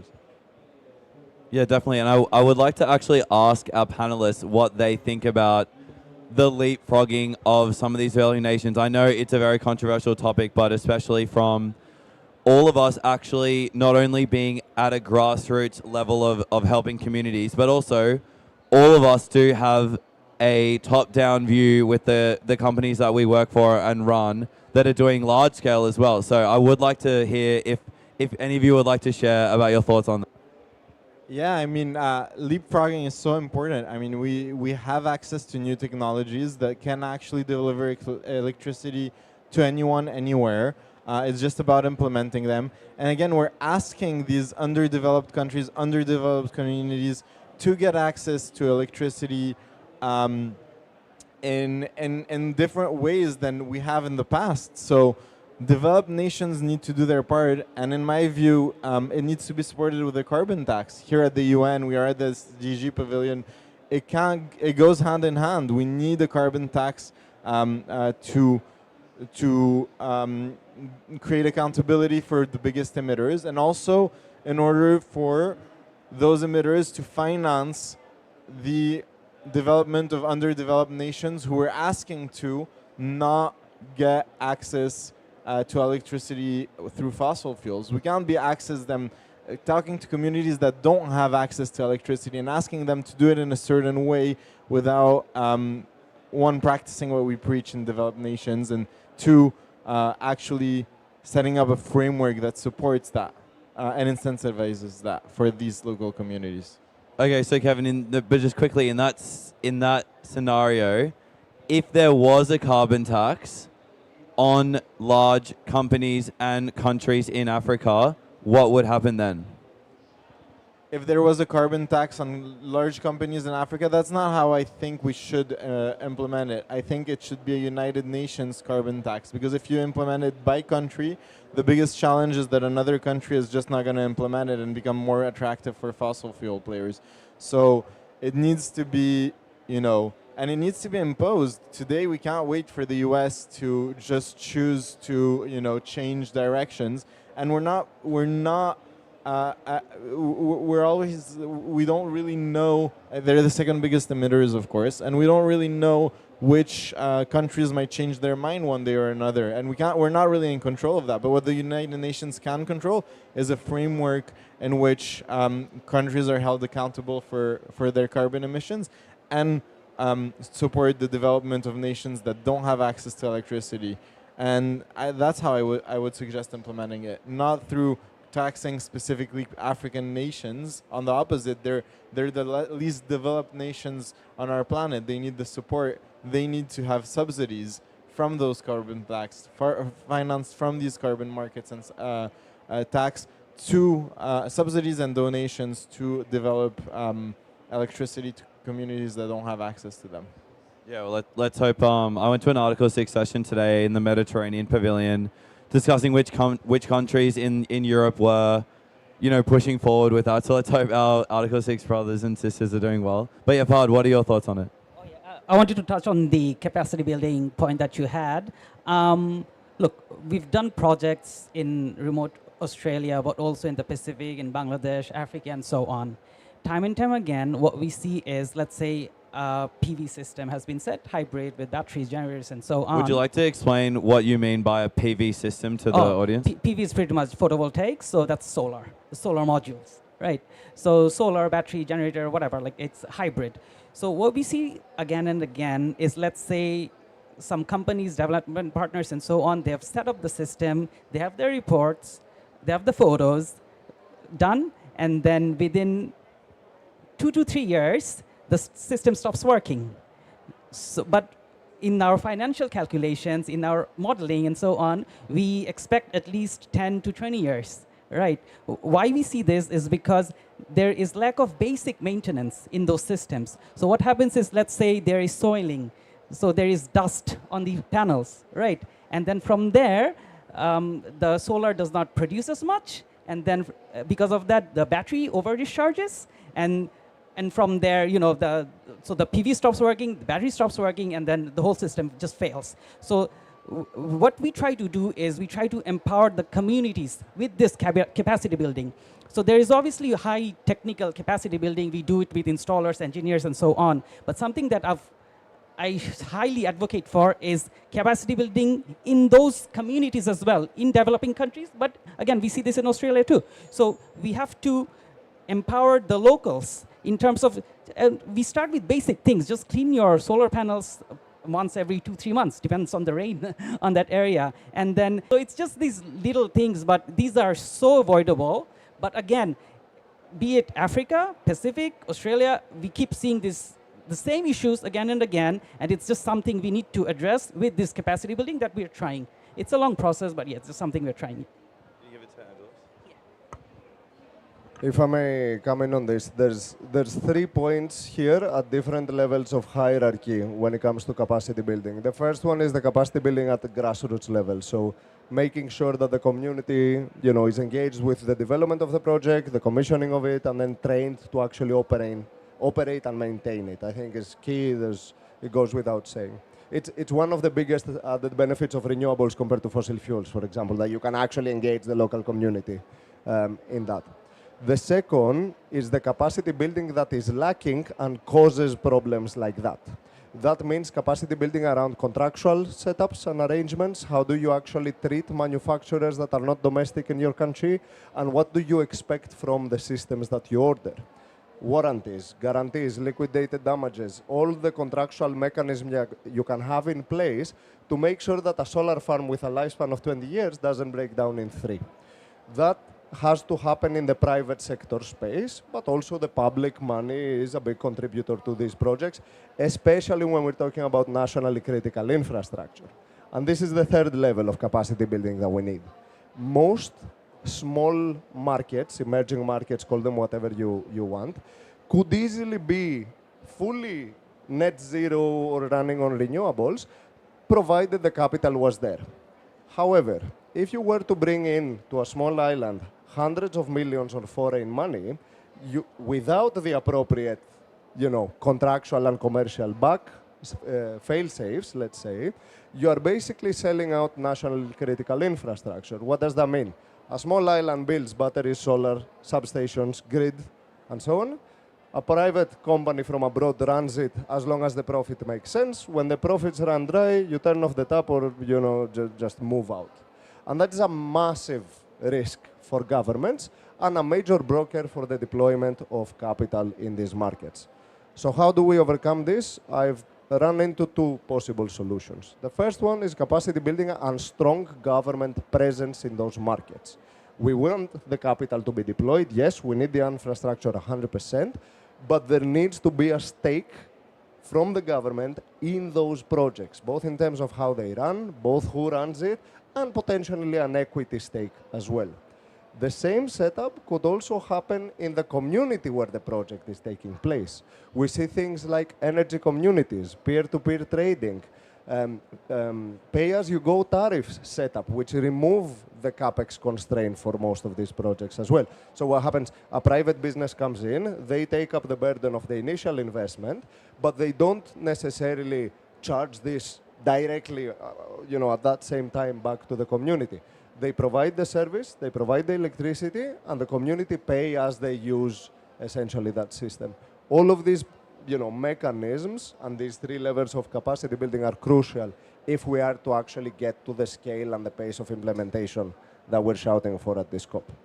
Yeah, and I think what you just touched on is super important, and that is sovereign guarantees on capital in developing nations, because I think as Kevin initially said about the announcement of the electrification system in Panama, I think that is a good example of like what we may call in Australia like a pilot. Once something like that is very successful, hopefully then the government would say, wow, we need to be doing that more, and get in touch with international investors to come in. However, why hasn't that already happened? As Angela said, private investors aren't going to come in unless they can get a return. And unfortunately, and as much as we can go on about how important the just transition is, they have a number. And that number for developing countries is about 15%. Because why would you invest in an investment with a high risk if your return's not going to be high? And normally that's around, let's say, 12 to 15%. What is a normal commercially viable solar farm, even in a city, probably going to be worth? It's probably sitting at like maybe 5, 6, 7%, okay? That's why that gap, private investment, is not coming into developing nations, even though we have just discussed the reasons why it should.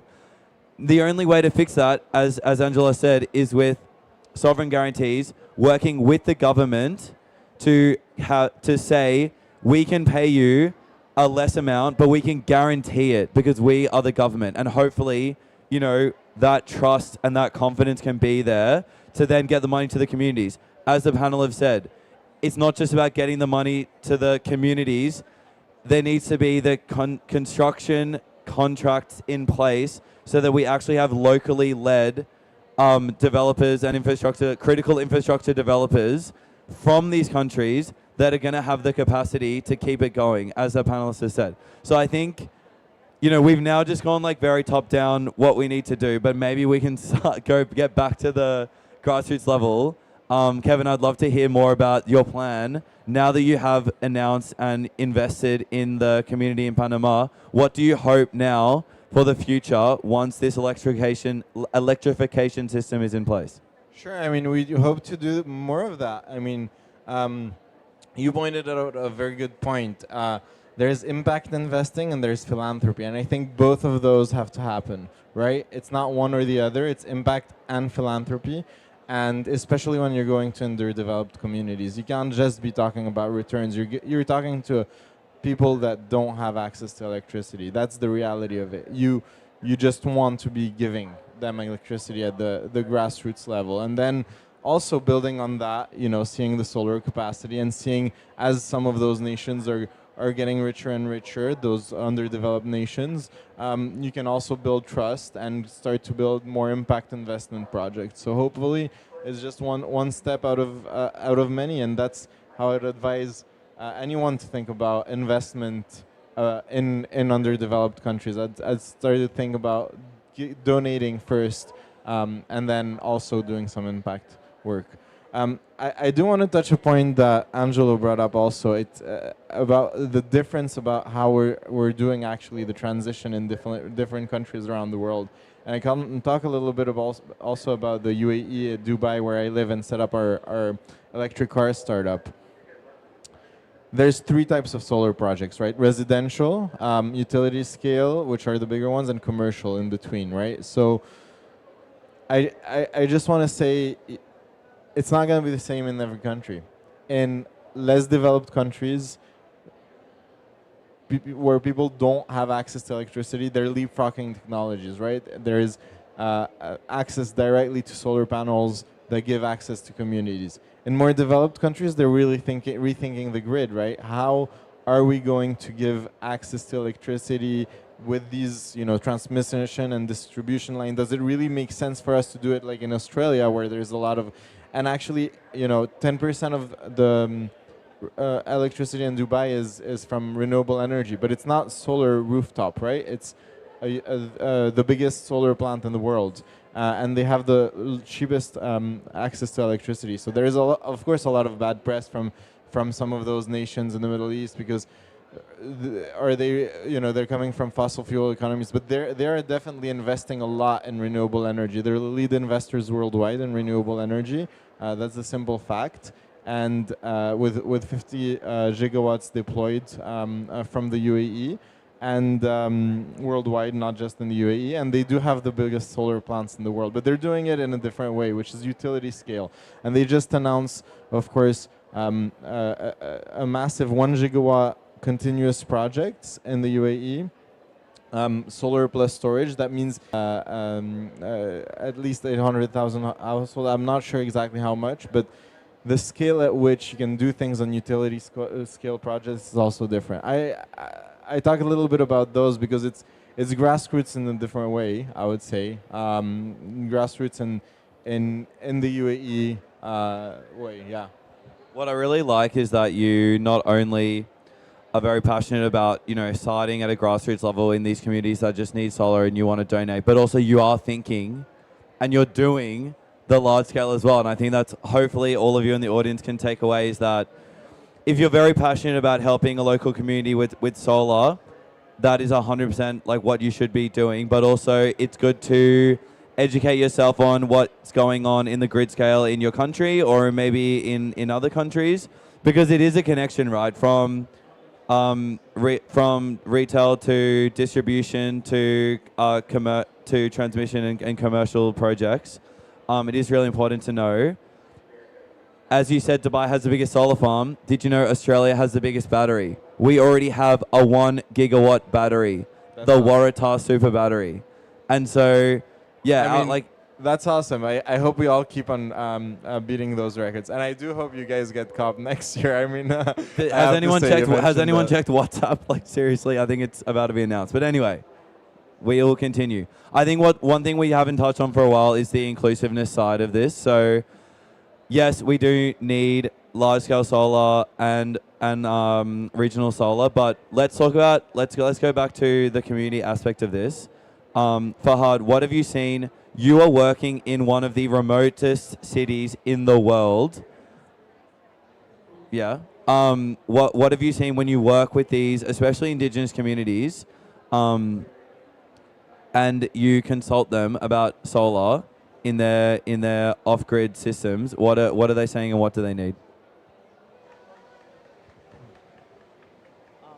A lot of these communities, they already have electricity, so it basically runs on diesel, right? So they have some sort of idea about, the electrical factors, and they have loads in their house and so on. When we try to implement solar, people are a bit hesitant to change. They're because the thing is, diesel is proven. You just put a genset in, and then it's pretty much, it's pretty much guaranteed to work, right? But with solar, and the bad press doesn't help. The misinformation and all that. So people have had different opinions.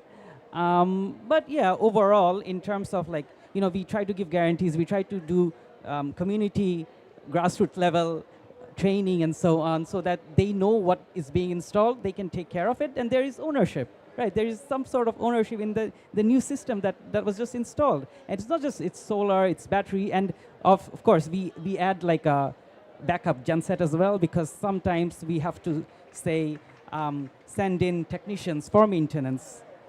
Let's say once a year. That's in our modeling. That's what we use. We say 1 or 2 days a year. There will be the PV system will be off, so we'll need excess diesel on site as well as a generator for that. So we are not saying it's going to be 100% fully clean.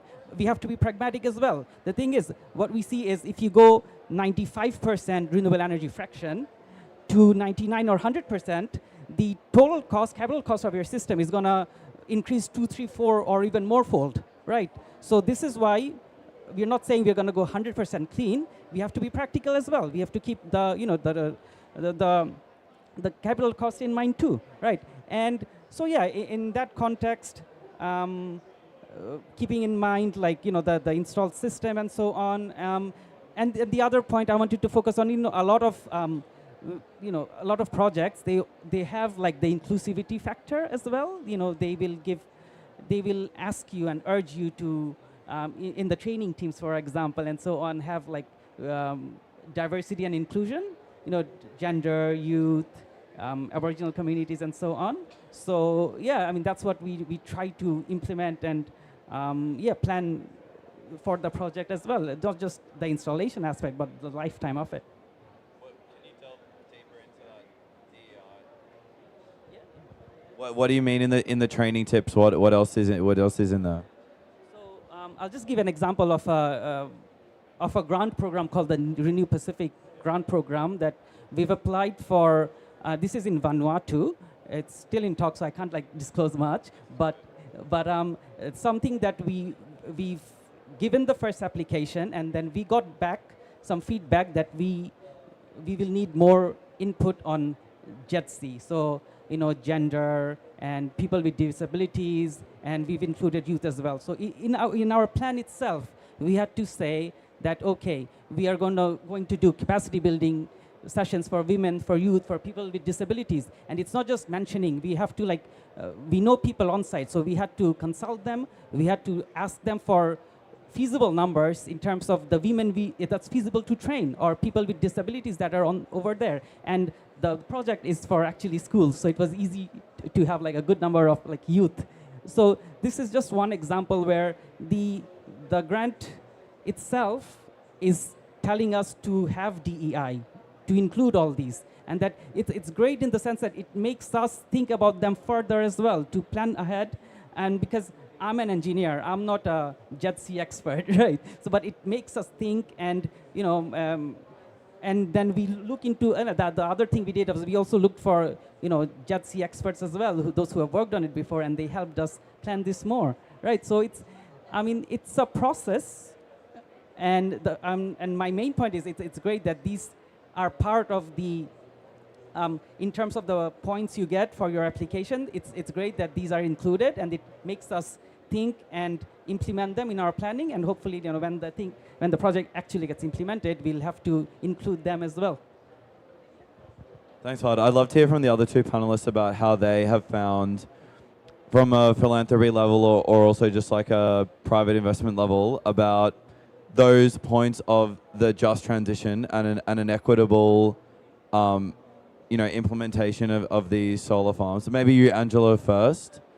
Have you seen in your company, when you're looking at risk, when you're looking at mitigation and logistics of the implementation of this, is those points of community benefit sharing delve deeper than just they need to be benefited?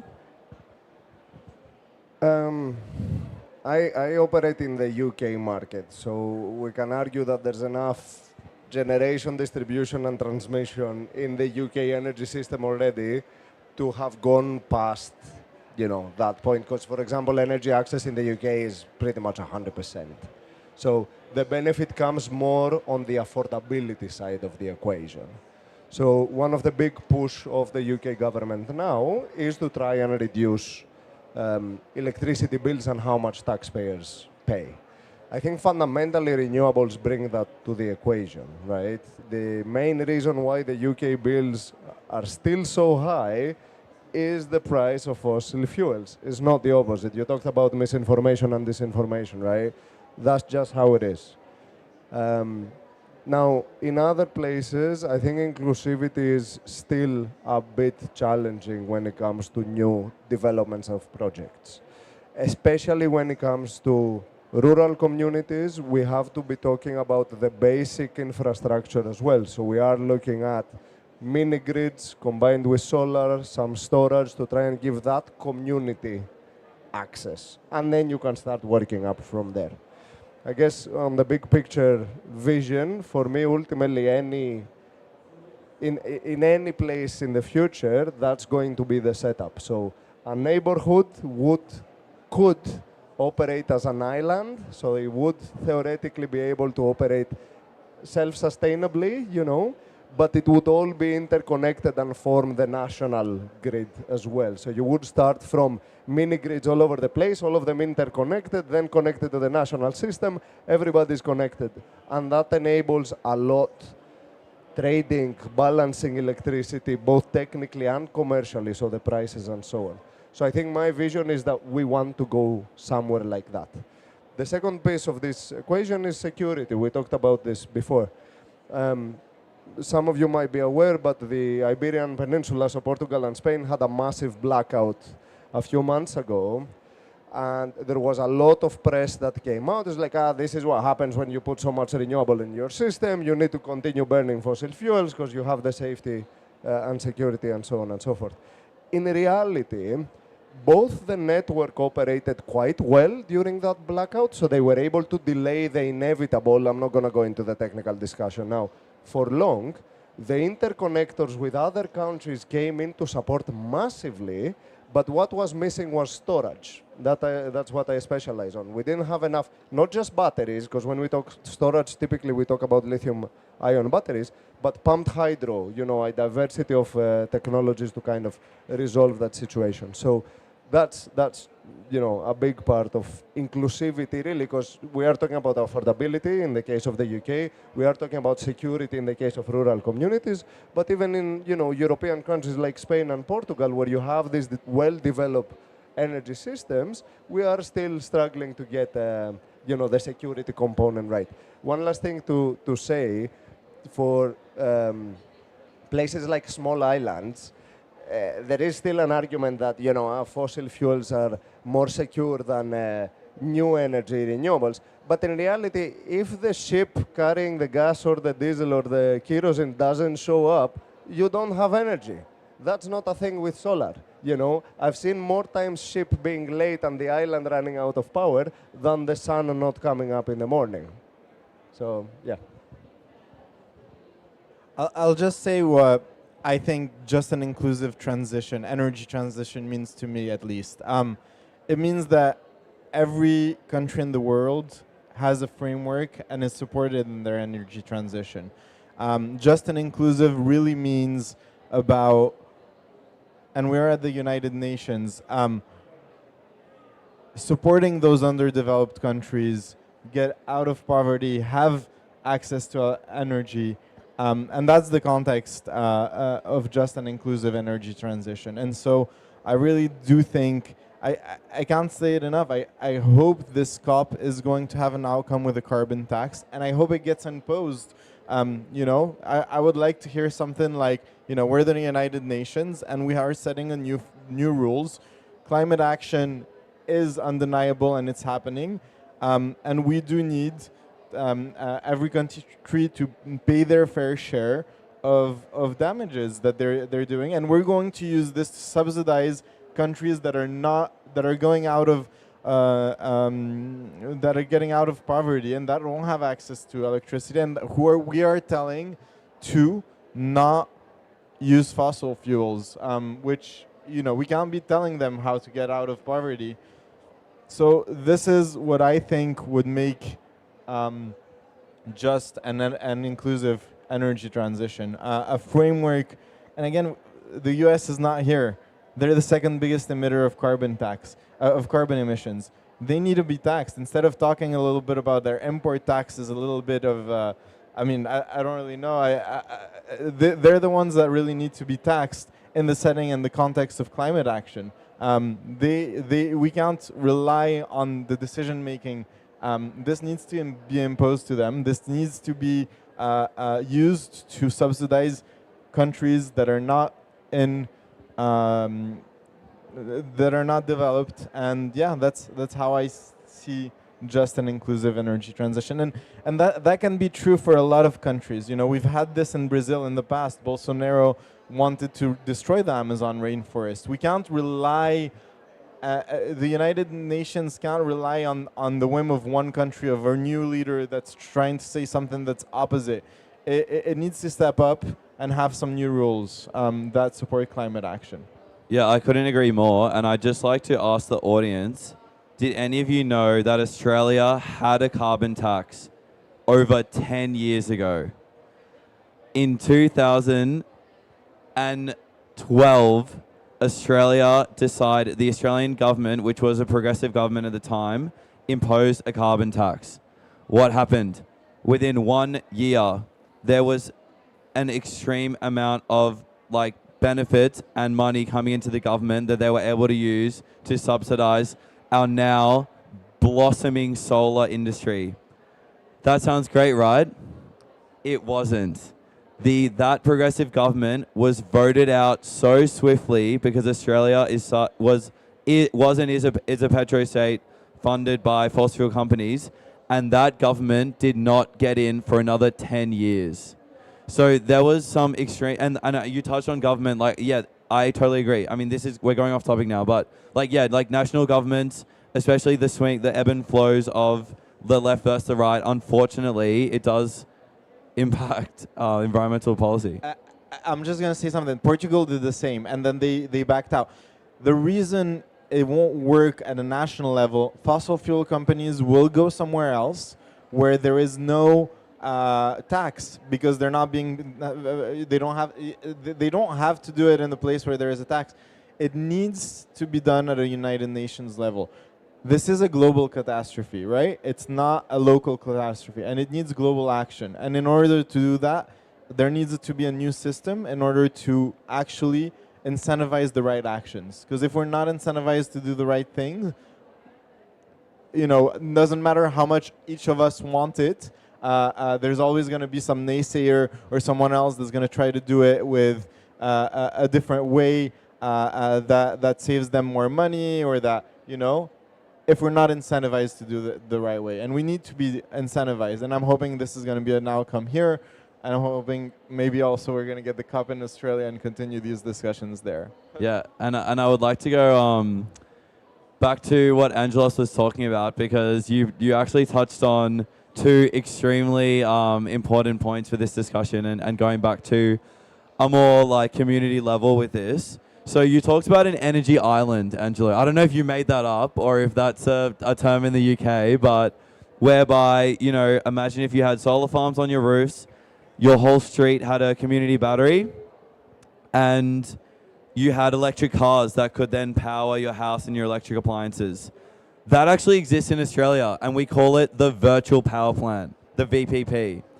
And as a matter of fact, and the second point that you brought up was about the importance of storage, and I couldn't agree more. In Australia, we have so much rooftop solar, and this is such an incredible fact that maybe you all don't know.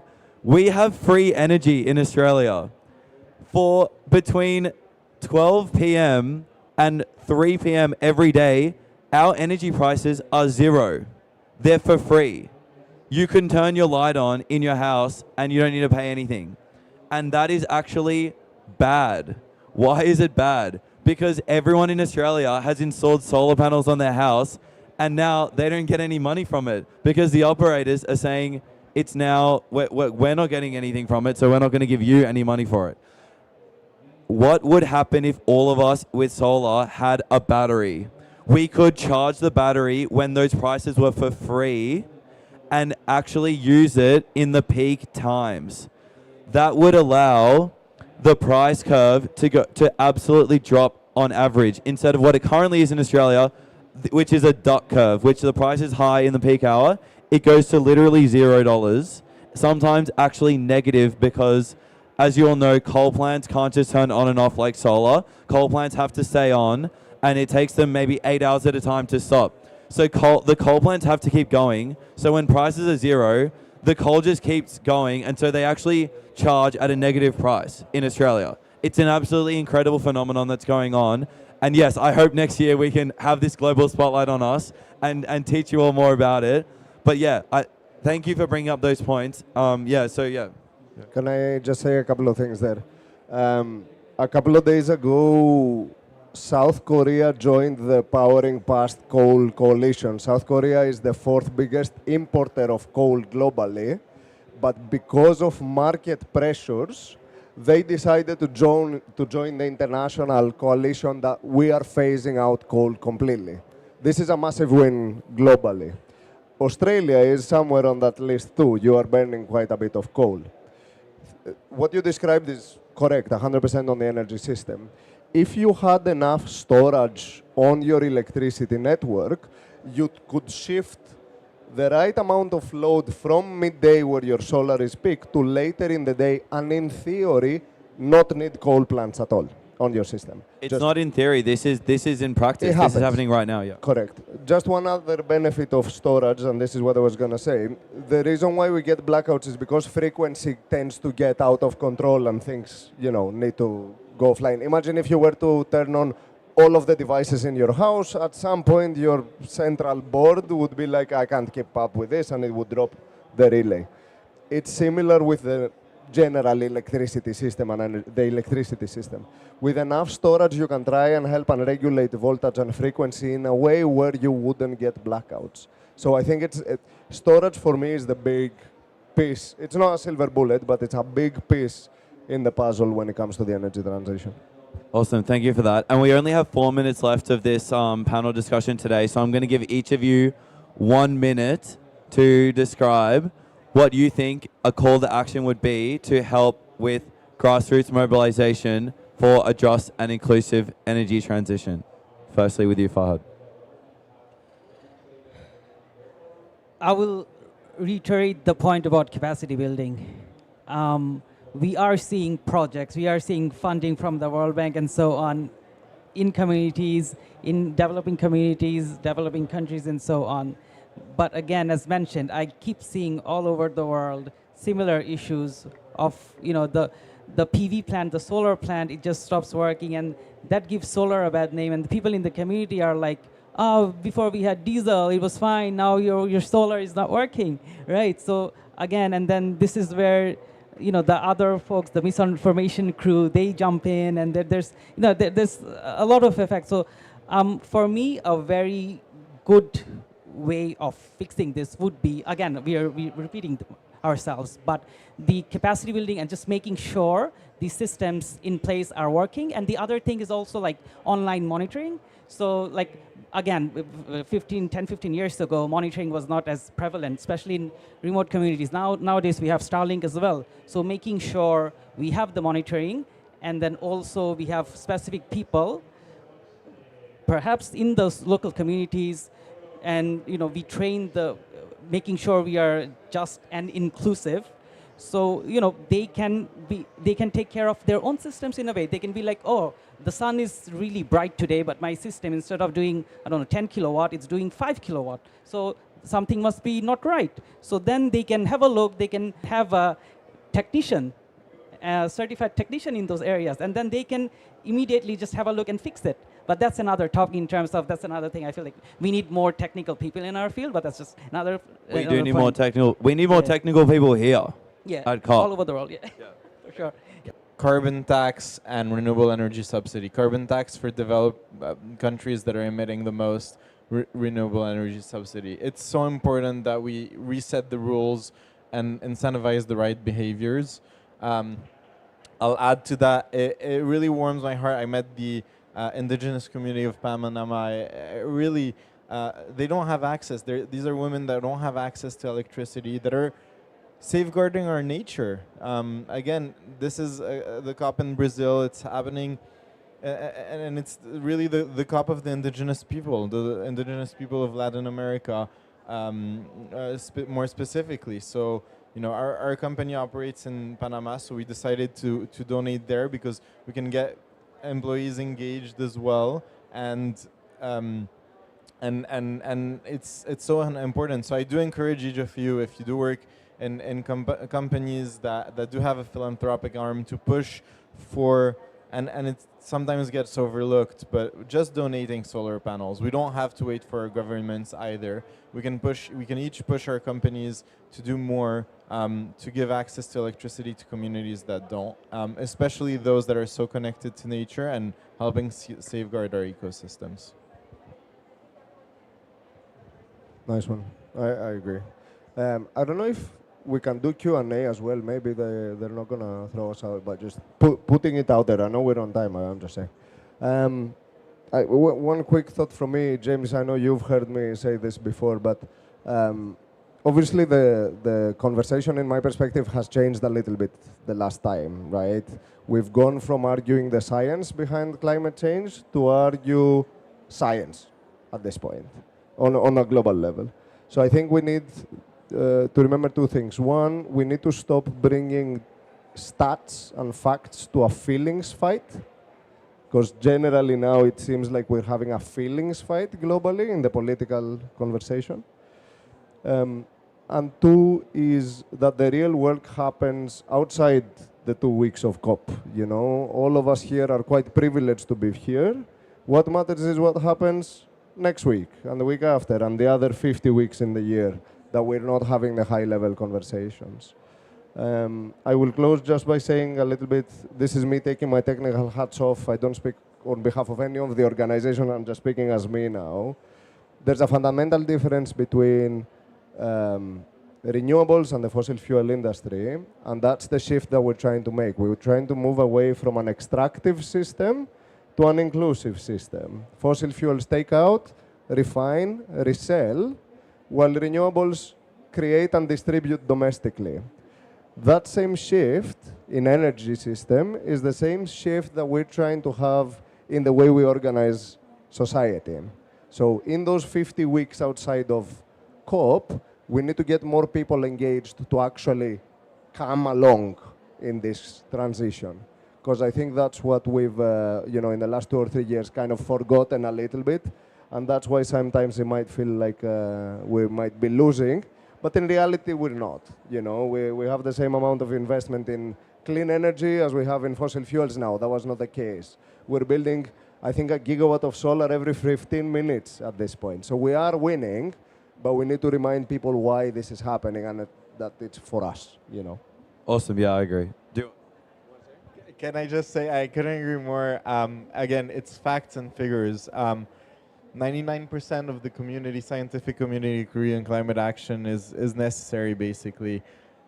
In other words, we're more certain that we're destroying our planet than about how our planet actually came to exist, the Big Bang. So there is no questioning about this. It's about acting to safeguard those ecosystems. And these are the ecosystems that safeguard us. Again, the planet's been here billions of years before us. It's going to be here billions of years after us. So we're only here in passage, and we need to make sure we keep it a habitable planet for the different species here, and of course for humans. I love that positive ending to the panel today. It looks like we do have some more time. So do we have a question from the audience that we can ask? No, we're okay. Does anyone have any questions?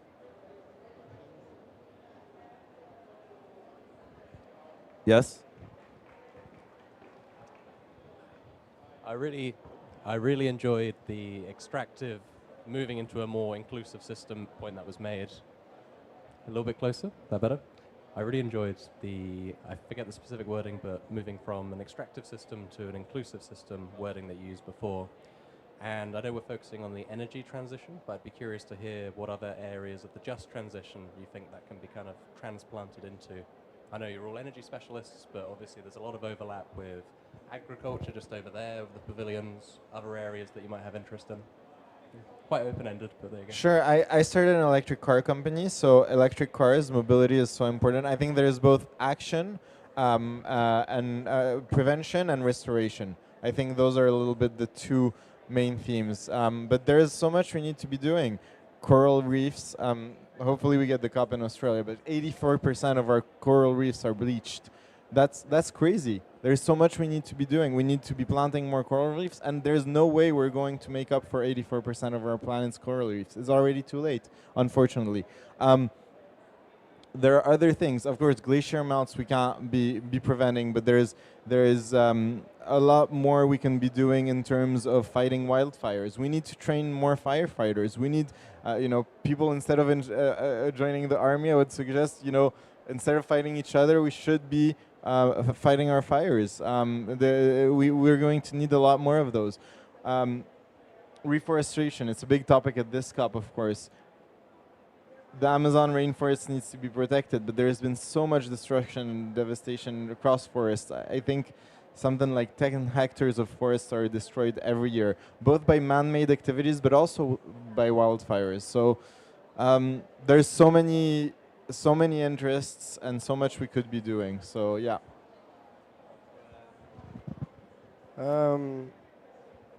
Yeah. So a couple of things, right? I agree with everything. Agriculture, food system, water systems will be a major conversation in the next 10 years generally, how we get our water, how we clean our water, all of these things.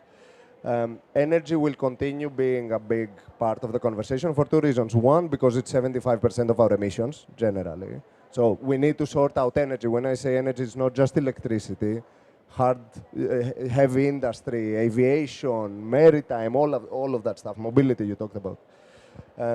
But the second, when it comes to inclusivity, I find very interesting around information. So in theory, if we were to extrapolate many years in the future, the cost of energy will eventually be the cost of information.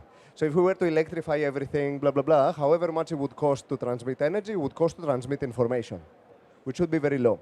So now we come to the conversation on AI, right? Because at the moment we have models that are trained by the very few, and there's a lot of people that are not included in that conversation. So we're teaching our information networks and systems based on a very small proportion of our knowledge as a human species. So I don't have a solution to that yet, but hopefully the energy transition will unlock that part too. Like we can get more people. We talk about indigenous knowledge, for instance, when it comes to forest preservation and so on. That information is kind of kept in a locked box in someone's head in a tribe in the forest kind of thing, you know? Hopefully, with the energy transition, we can democratize all of humanity's information and knowledge, not just the global north. Thanks for the question. I personally find myself really passionate about the energy industry and decarbonization and so on. So what I say is anything that uses electricity has the potential of being solarized, right? So making it clean. I find myself really into projects, for example, in food, where agrovoltaics. I've done a little bit of little projects here and there in terms of concept notes and so on, in terms of integrating agrovoltaics, sorry, and then irrigation pumps. You know how before we would see, there would be diesel-powered irrigation pumps. Now we see DC or even AC, and then you just put a solar system and it's running and it's clean. And again, the funny thing is we see in the farmers in, for example, developing countries, they're like, why isn't this making any noise? Is this even running? Our diesel pumps, you could hear them, you could smell and so on, right? So but the fact that we can make all of this clean, this is where I find myself just trying to see if there's anything else. Even EVs, for example, the fact that, the advent of EVs has been fantastic, and there's a lot more coming in terms of, I'll say export in grid integration, right? When they say you can use your batteries, you can use your EV to export to the grid. Right? Vehicle to grid, yeah. Vehicle to grid, V2G, yeah. So there's so many aspects and there's so many new things coming up as well, and I find myself really passionate about these aspects, and eventually seeing I didn't even touch on what. There's so many other things, to be honest. Behind us, we have the list of all the SDGs, and be it quality education, sustainable cities, there's electricity in everything, and we have the potential to solarize or make all of them clean. And this is something that really excites me. Yeah, thanks. Awesome, thanks to our panelists. If I may, I would answer your question by saying indigenous knowledge. So with the mining industry, they just came in. They didn't give 2 cents about what the communities thought or what the farmers thought. They built the mines and they literally extracted. Now with the renewable energy transition, community benefits sharing, social license, using the knowledge of which trees to keep, which rivers to keep, where is the biomes necessary, where should the wind turbines be, using consultations from indigenous elders, and to have an inclusive transition. And I agree, your quote is definitely the quote of this session. I wrote it down. we are moving from an extractive system to an inclusive system. So I'd like to thank all the panelists. Could we get a round of applause today? And thank you all for coming. And have a good COP, and let's see what happens in the next 1 hour. Thank you.